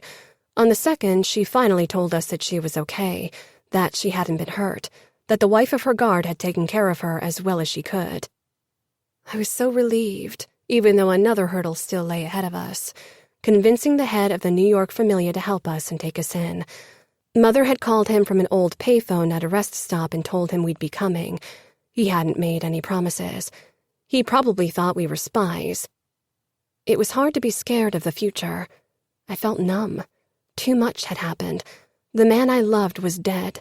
He'd died for me. I wasn't exactly sure what I believed, only that there had to be something after this life. I hoped Growl's acts of kindness would be seen as a step to redemption and grant him access to a better place in the afterlife. He'd suffered so much while he was alive, and even though some of it was his own fault, I wanted happiness for him now that he was dead. We entered New York in the afternoon. "What happens if they don't allow us to stay?" Talia whispered. Either way, they think we're spies and kill us, or they'll send us away and Falcone's men will kill us, Mino said tightly. I could have hit him for that statement, even though it was probably true. Coco yowled behind me. I turned around and scratched her behind the ear. She tilted her head to give me better access. Bandit wedged his head under my arm, begging for attention as well. I started tickling him beneath the chin the way he loved, and he closed his eyes in obvious enjoyment. These powerful animals that had scared me so horribly in the beginning had somehow sneaked their way into my heart, just as their master had. Both shared a frightful exterior and the potential for destruction, but beneath that, there was something tender and vulnerable, something that made you want to take care of them and love them. Now Coco and Bandit were all that was left to Growl. I'd take care of them for as long as I could, would try to protect them from harm. I owed it to Growl. My eyes began burning as they had so often in the last 2 days, but I blinked the tears away. I couldn't cry anymore. It seemed to drain me of all my energy, and I needed it for the meeting with the New York Familia. Only a couple of months ago, my life had been in shambles, or so it had seemed. I thought I wouldn't survive, but I'd been stronger than I thought possible. I was strong. If anything, my time with Growl had taught me that. I'd figure out a way to convince Luca that we weren't the enemy. The car finally came to a stop in an industrial area that gave me little reason for hope. It was a place where you took someone you wanted out of the way. My eyes flitted to Mino. "Where are we?" I asked, my voice hoarse but firm. "That's the address Vitiello gave your mother," Mino said. He glanced out of the window worriedly. He seemed to share my concern. 2 black cars were parked a good distance away from us. "Perhaps we should get out so they can see that we aren't dangerous," I suggested. "They could shoot us," Mino said. "I know, but we don't have a choice." I opened the door and got out. I moved slowly and held my arms away from my body so they could see I wasn't armed. Usually, made men weren't overly concerned about women being a danger to them, but I didn't want to risk anything. The dogs barked in protest. My heart pounded against my ribcage as I took a few steps away from the car. After a moment of hesitation, Mother and Talia followed my example and joined me. We didn't move, only waited. Mino stayed in the car. I gave him a look, but he appeared determined to wait. As a man, he was in more danger of being shot on the spot. Even among mobsters, women were usually spared. A huge man got out of one of the cars. He was tall and muscled like Growl, but his hair was black and he had no visible tattoos. And yet, for a maddening moment, I thought it was him, risen from the dead by some miracle. "Luca," breathed Mother beside me. A second and third man stepped up to Luca's side a moment later. How could we know life here would be better than in Las Vegas? I didn't know these people, had only heard stories, few of them flattering. Mother had left New York because her brother had been cruel, and now his son Luca would decide our fate. Was he better than his father? Better than Falcone? Or had we exchanged one evil for another? After a short discussion, Luca and the second man began walking toward us. The third stayed back, but there were probably more in the cars. I was surprised that Luca was risking that much. Falcone would have stayed behind and let his men do the dirty work. I wasn't sure if it was a good sign that Luca had decided to meet us personally. They stopped a good distance away. "Your driver needs to get out," Luca said. He and the other man were holding guns. I faced Mino and motioned for him to get out. His eyes darted to Luca, but he remained firmly seated. "If he doesn't get out soon, I'll get him out myself, and he won't like that," the other guy said. He had dark brown hair, slightly longer than Luca's, and I realized they shared the same features, so that had to be his brother, Matteo, if I remembered correctly. Mino must have heard him because he finally climbed out of the car, holding his hands up over his head. Another man I hadn't noticed before ran around the car and grabbed him, twisting his arms behind his back. Mino cried out in pain, but fell silent when he was hit with the hilt of a gun. He toppled over, unconscious. Talia began crying silently beside me. I took her hand. Mother was already holding the other. Luca scrutinized my sister, then me, and Mother. I was too tired and too empty to be scared of them. The fear would come later, if there was a later. For all I knew, they'd see us as the enemy and kill us. At least I'd be reunited with Growl then. But something in me rebelled against that idea. I missed Growl, missed him more than I thought possible, but there were too many reasons why I needed to live, why I wanted to live. My sister and Mother were just two of them. I summoned my courage and said, "I'm Cora. I'm your cousin." "We know exactly who you are," Matteo said sharply. That didn't sound as if they were happy to see us. Chapter 26. Cora. They didn't let us talk, but they took us with them to what seemed to be some kind of dance club, which was deserted as we arrived. Nobody said anything to us as we were led into a room in the back. "Close the door, Romero," Lucas said to the third man. He did so without hesitation, then stood in front of it, his attentive eyes keeping watch over us. "Where's our driver?" I asked. They'd put him in another car and I hadn't seen him again.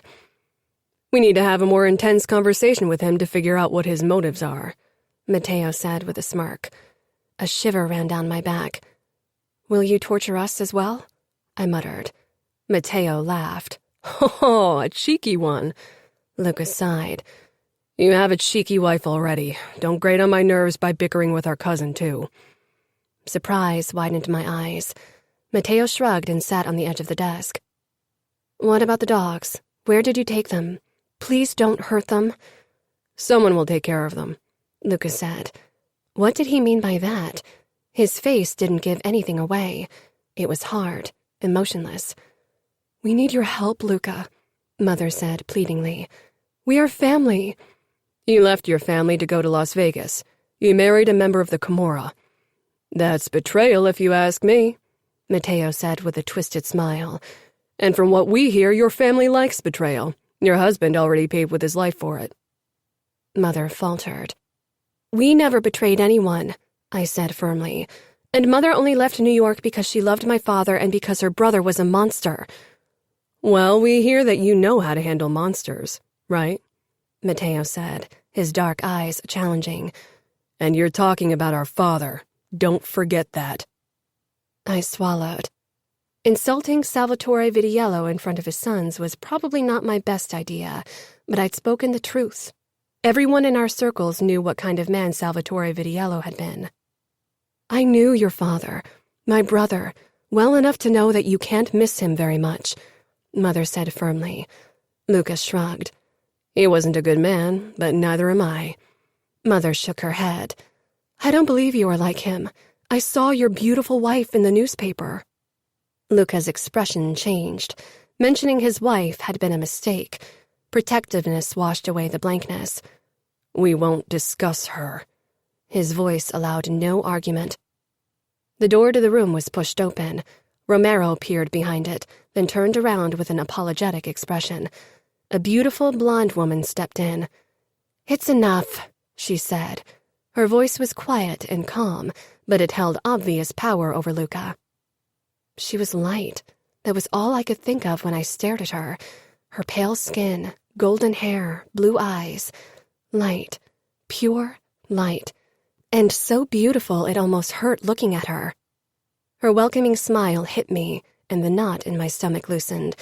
Perhaps there was hope after all. She strode toward me. It was hard to miss the disapproval on her husband's face, or the way his body tightened in anticipation, as if he worried I'd attack her. That was the last thing on my mind when she could mean our door to safety. I'm Aria, she said, holding out her hand to me. I took it with a grateful smile. I'm Cora, and this is my sister Talia. I nodded toward Talia, who looked completely frozen up with fear. Aria patted my sister's shoulder with a compassionate smile. You don't have to be afraid. Nobody will hurt you in any way, I promise. Aria, Lucas said in a strained voice. She greeted my mother before finally she faced her husband. They are family, and they went through a lot, don't you see? We must help them. We don't even know why they are here, Mateo said snidely. Aria walked up to her husband and looked up at him as she put a hand on his arm. They are innocent women. They need our protection. Do you really believe they're here to do us harm? No, Lucas said with a sigh. I don't. He looked at us, and I had to force myself to hold his gaze. You can stay. I hope you don't make me regret it. They took us to a house in the Hamptons after some convincing arguments from Aria. I liked her already, even though I didn't know her. I wondered how she could hold on to her compassion, being married to the capo of the familia. Men who held that kind of position were usually eager to break everyone around them, only because they could. We were put into the guest wing of the large building, probably for safety measures, but I didn't care. We were one step closer to a better future. When Aria showed us to our rooms, I said, Thank you for everything. She smiled. You're welcome. I have one more request. Can you please make sure they don't hurt my dogs? Of course, she said without hesitation. I'll make sure they're safe. I wondered how she'd managed to make a man like Luca, a capo, listen to her advice. I didn't know him, but I knew what it took to rule in our world. Talia crept into my room that night and snuggled up to me. I was so scared, but now everything is going to be okay, right? She whispered. Yes, we'll start anew. An image of Growl popped into my head, but I tried to keep the sadness locked in. Soon these emotions would have to fade. I had my life ahead of me, and I had to make the best of it. Did you really love him? I held my breath, wondering what to tell her. Then I chose the truth. I did. I still do, I admitted. I didn't want to lie to Talia. I don't understand it. Her warm breath fanned over my throat as she rested her head on my shoulder. Me neither. I didn't want it to happen. You can't change how you feel. It's okay, Talia said softly, hugging me tighter. Mother has been avoiding me. I think she can't forgive me because of Growl. She lost father. She needs time. I hoped Talia was right, but even if not, there was nothing I could do against my feelings, much less to change the past. Aria kept her promise. The next day, Coco and Bandit arrived at the mansion. Luca refused to let them run around in the house, though. I had to keep them on a leash outside of my room. Aria joined me as I showed them the garden. Both Coco and Bandit seemed to like her presence. Luca trailed after us like a shadow. He still made me nervous, especially since he was holding a gun. They were used in dogfights. You should be careful. Most of them are nasty beasts. If they act up, I'll put them down." Arya sent him a glower, but he ignored it. "They are good. Better than most people," I said sharply. "That's not difficult. Most people are assholes," Mateo said with a shrug as he headed in our direction. "As long as those beasts are here, I won't allow Gianna to come visit."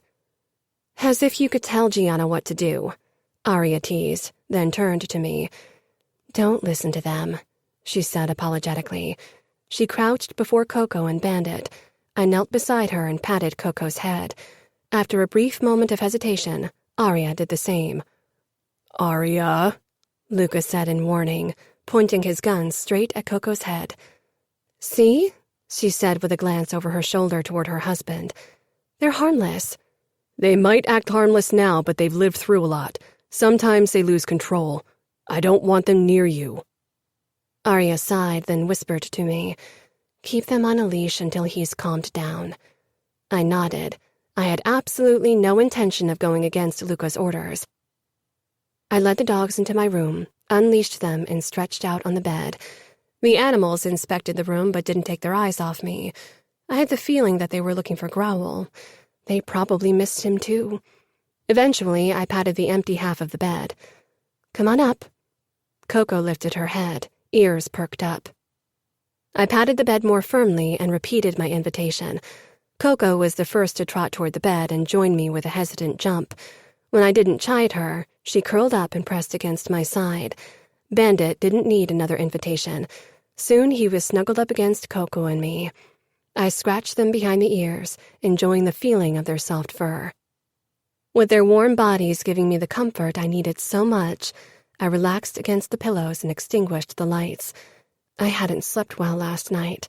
I dreamed about Growl's death, imagining one horrible ending after the other. I wished I knew exactly what had happened to him. The truth, no matter how hard, was always better than not knowing. Chapter 27. Cora.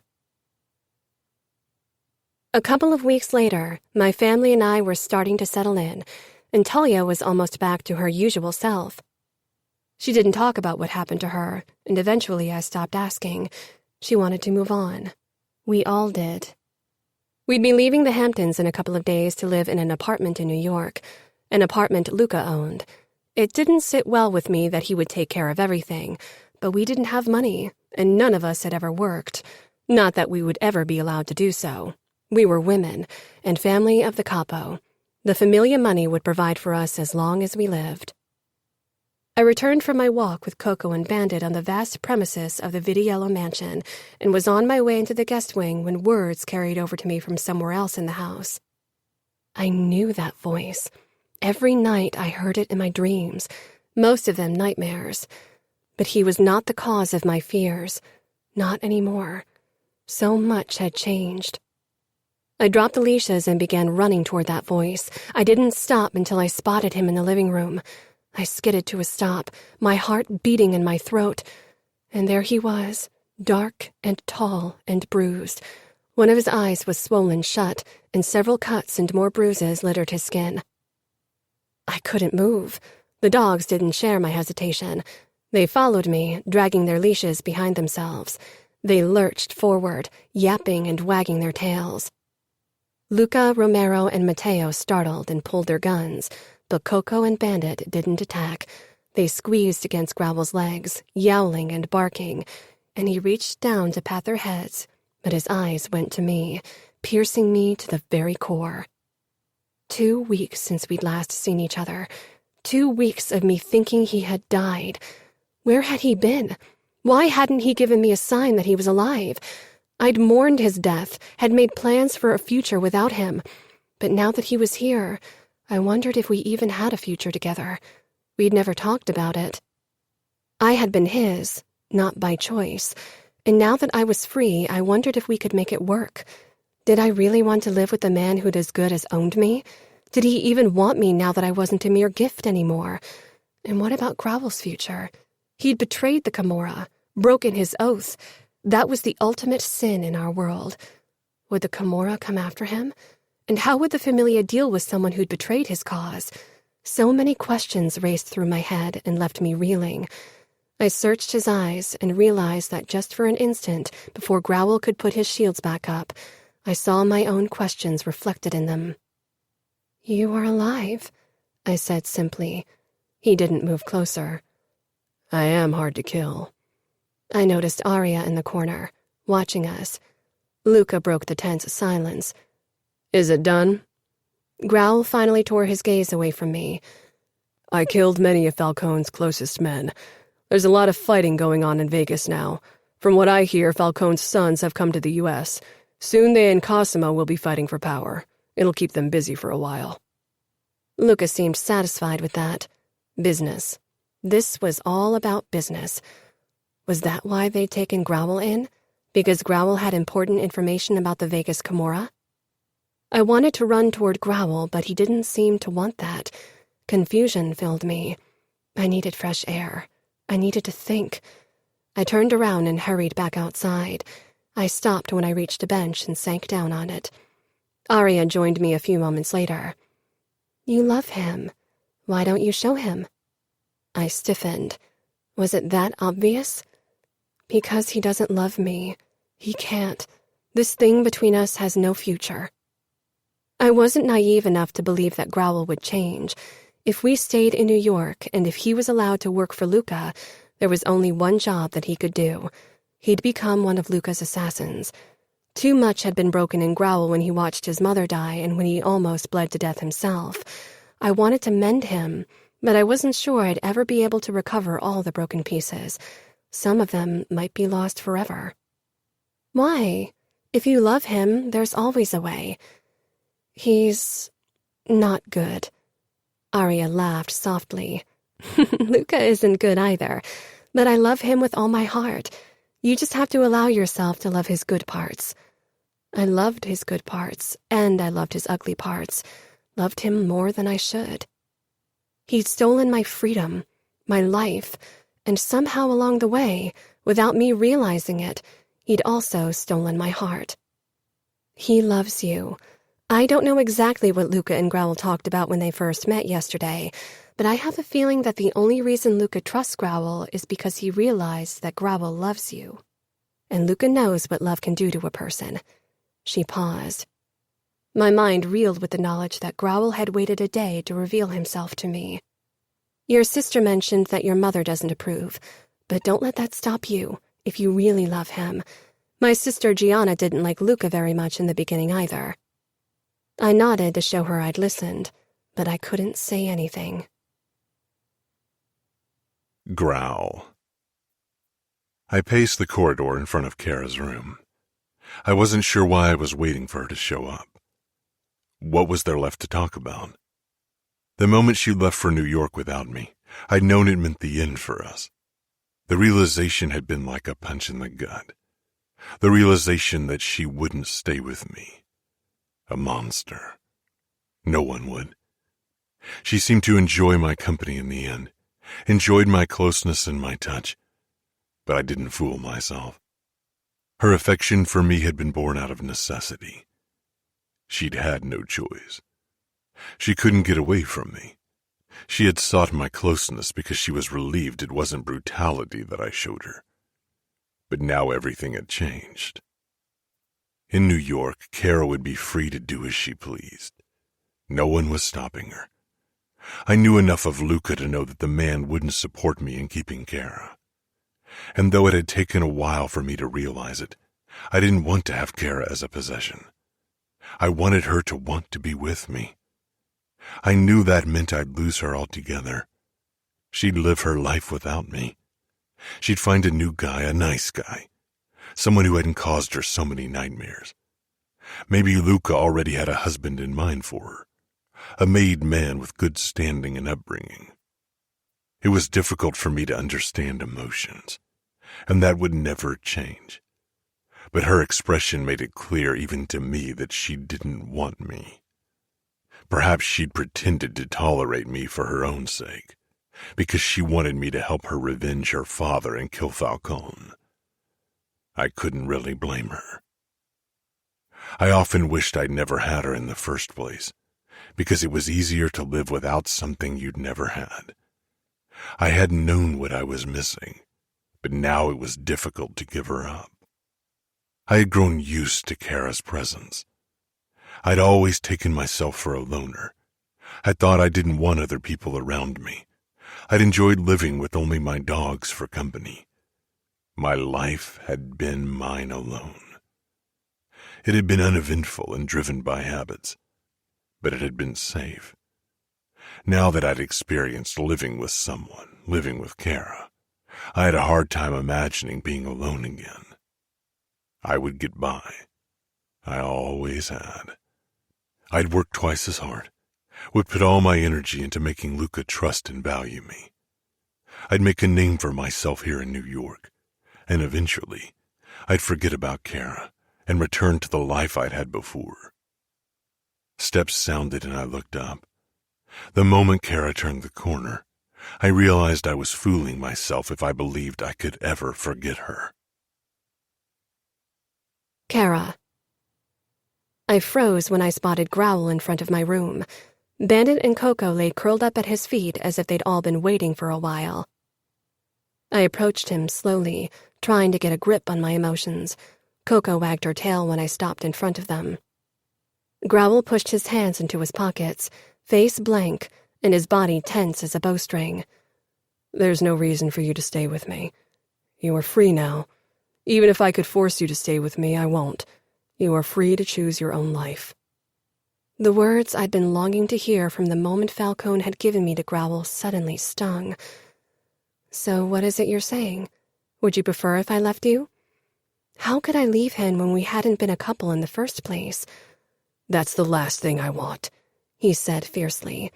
He pulled his hands out, restless, almost as if he wanted to grab me and shake some sense into me, but he didn't touch me. Then what do you want? I shot back, growing frustrated. Maybe I should have accepted Growl's words and left. Mother would have preferred that, and it would have been the right choice morally. Yet, I stayed. Growl had monstrous parts, and that wouldn't change. Years of abuse had burned those into him, and if I chose to stay with him, I'd have to live with them. Perhaps in New York, Luca would find better ways to channel Growl's talents into less horrendous tasks, but I wasn't fooling myself into believing that killing wouldn't still be a big part of Growl's life.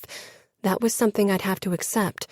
To stay with someone only because one hoped to change that person was an endeavor that had to fail.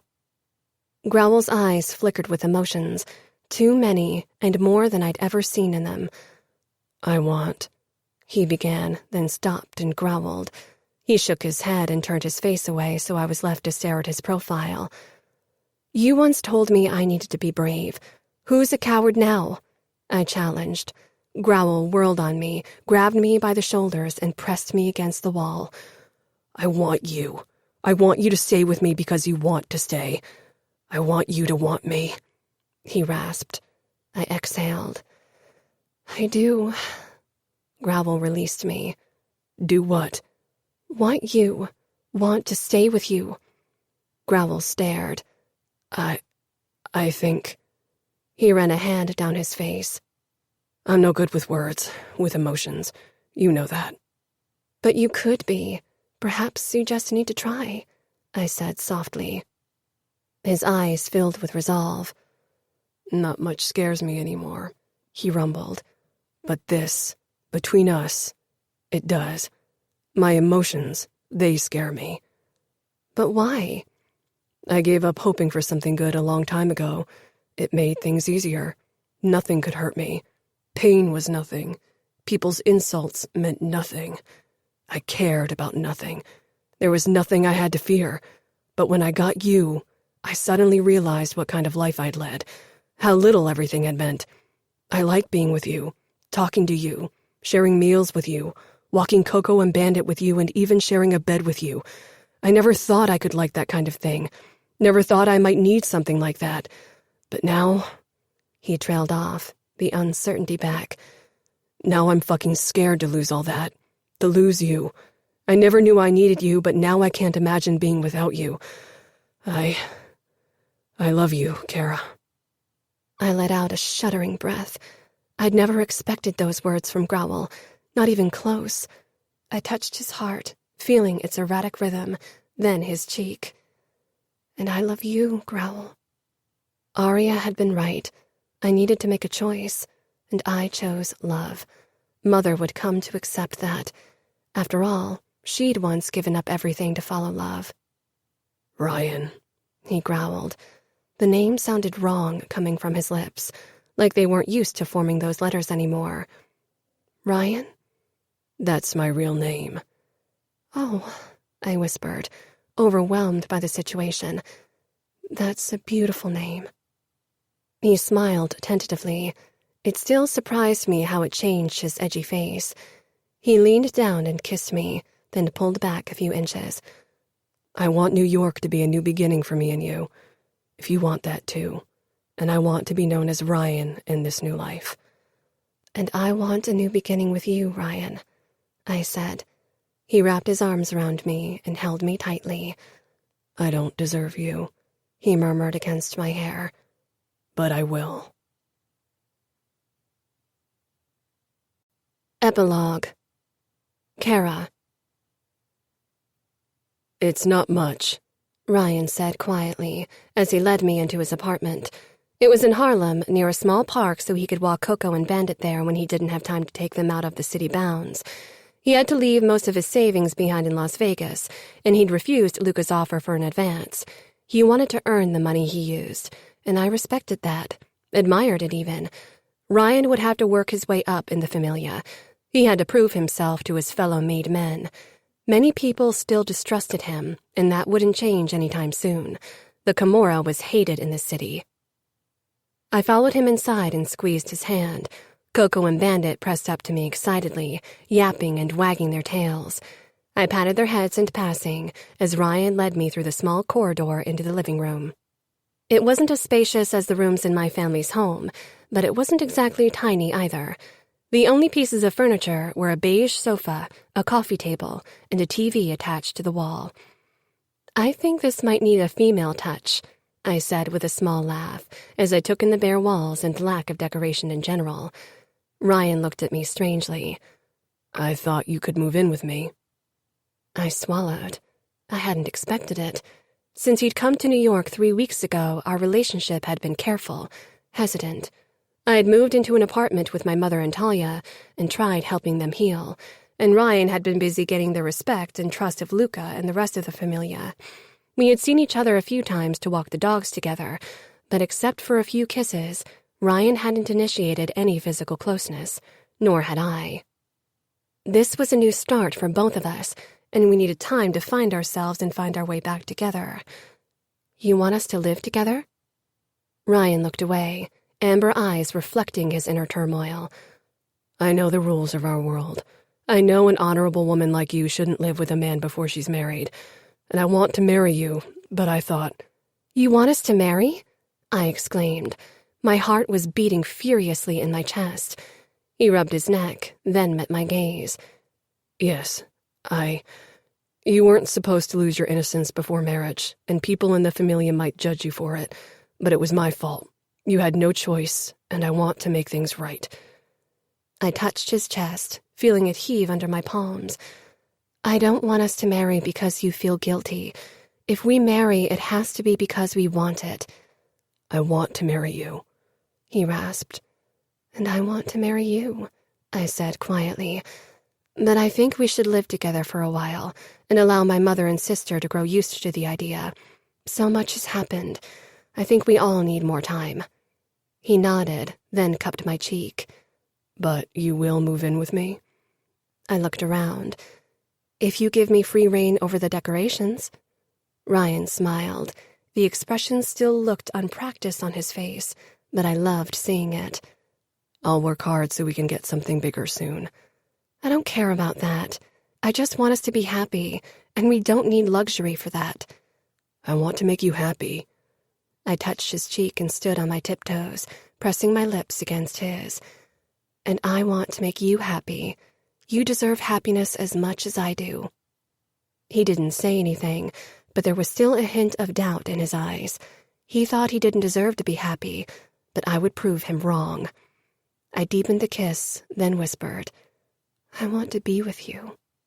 Ryan's eyes flashed with want, but he hesitated, even as his hands lightly brushed my hips.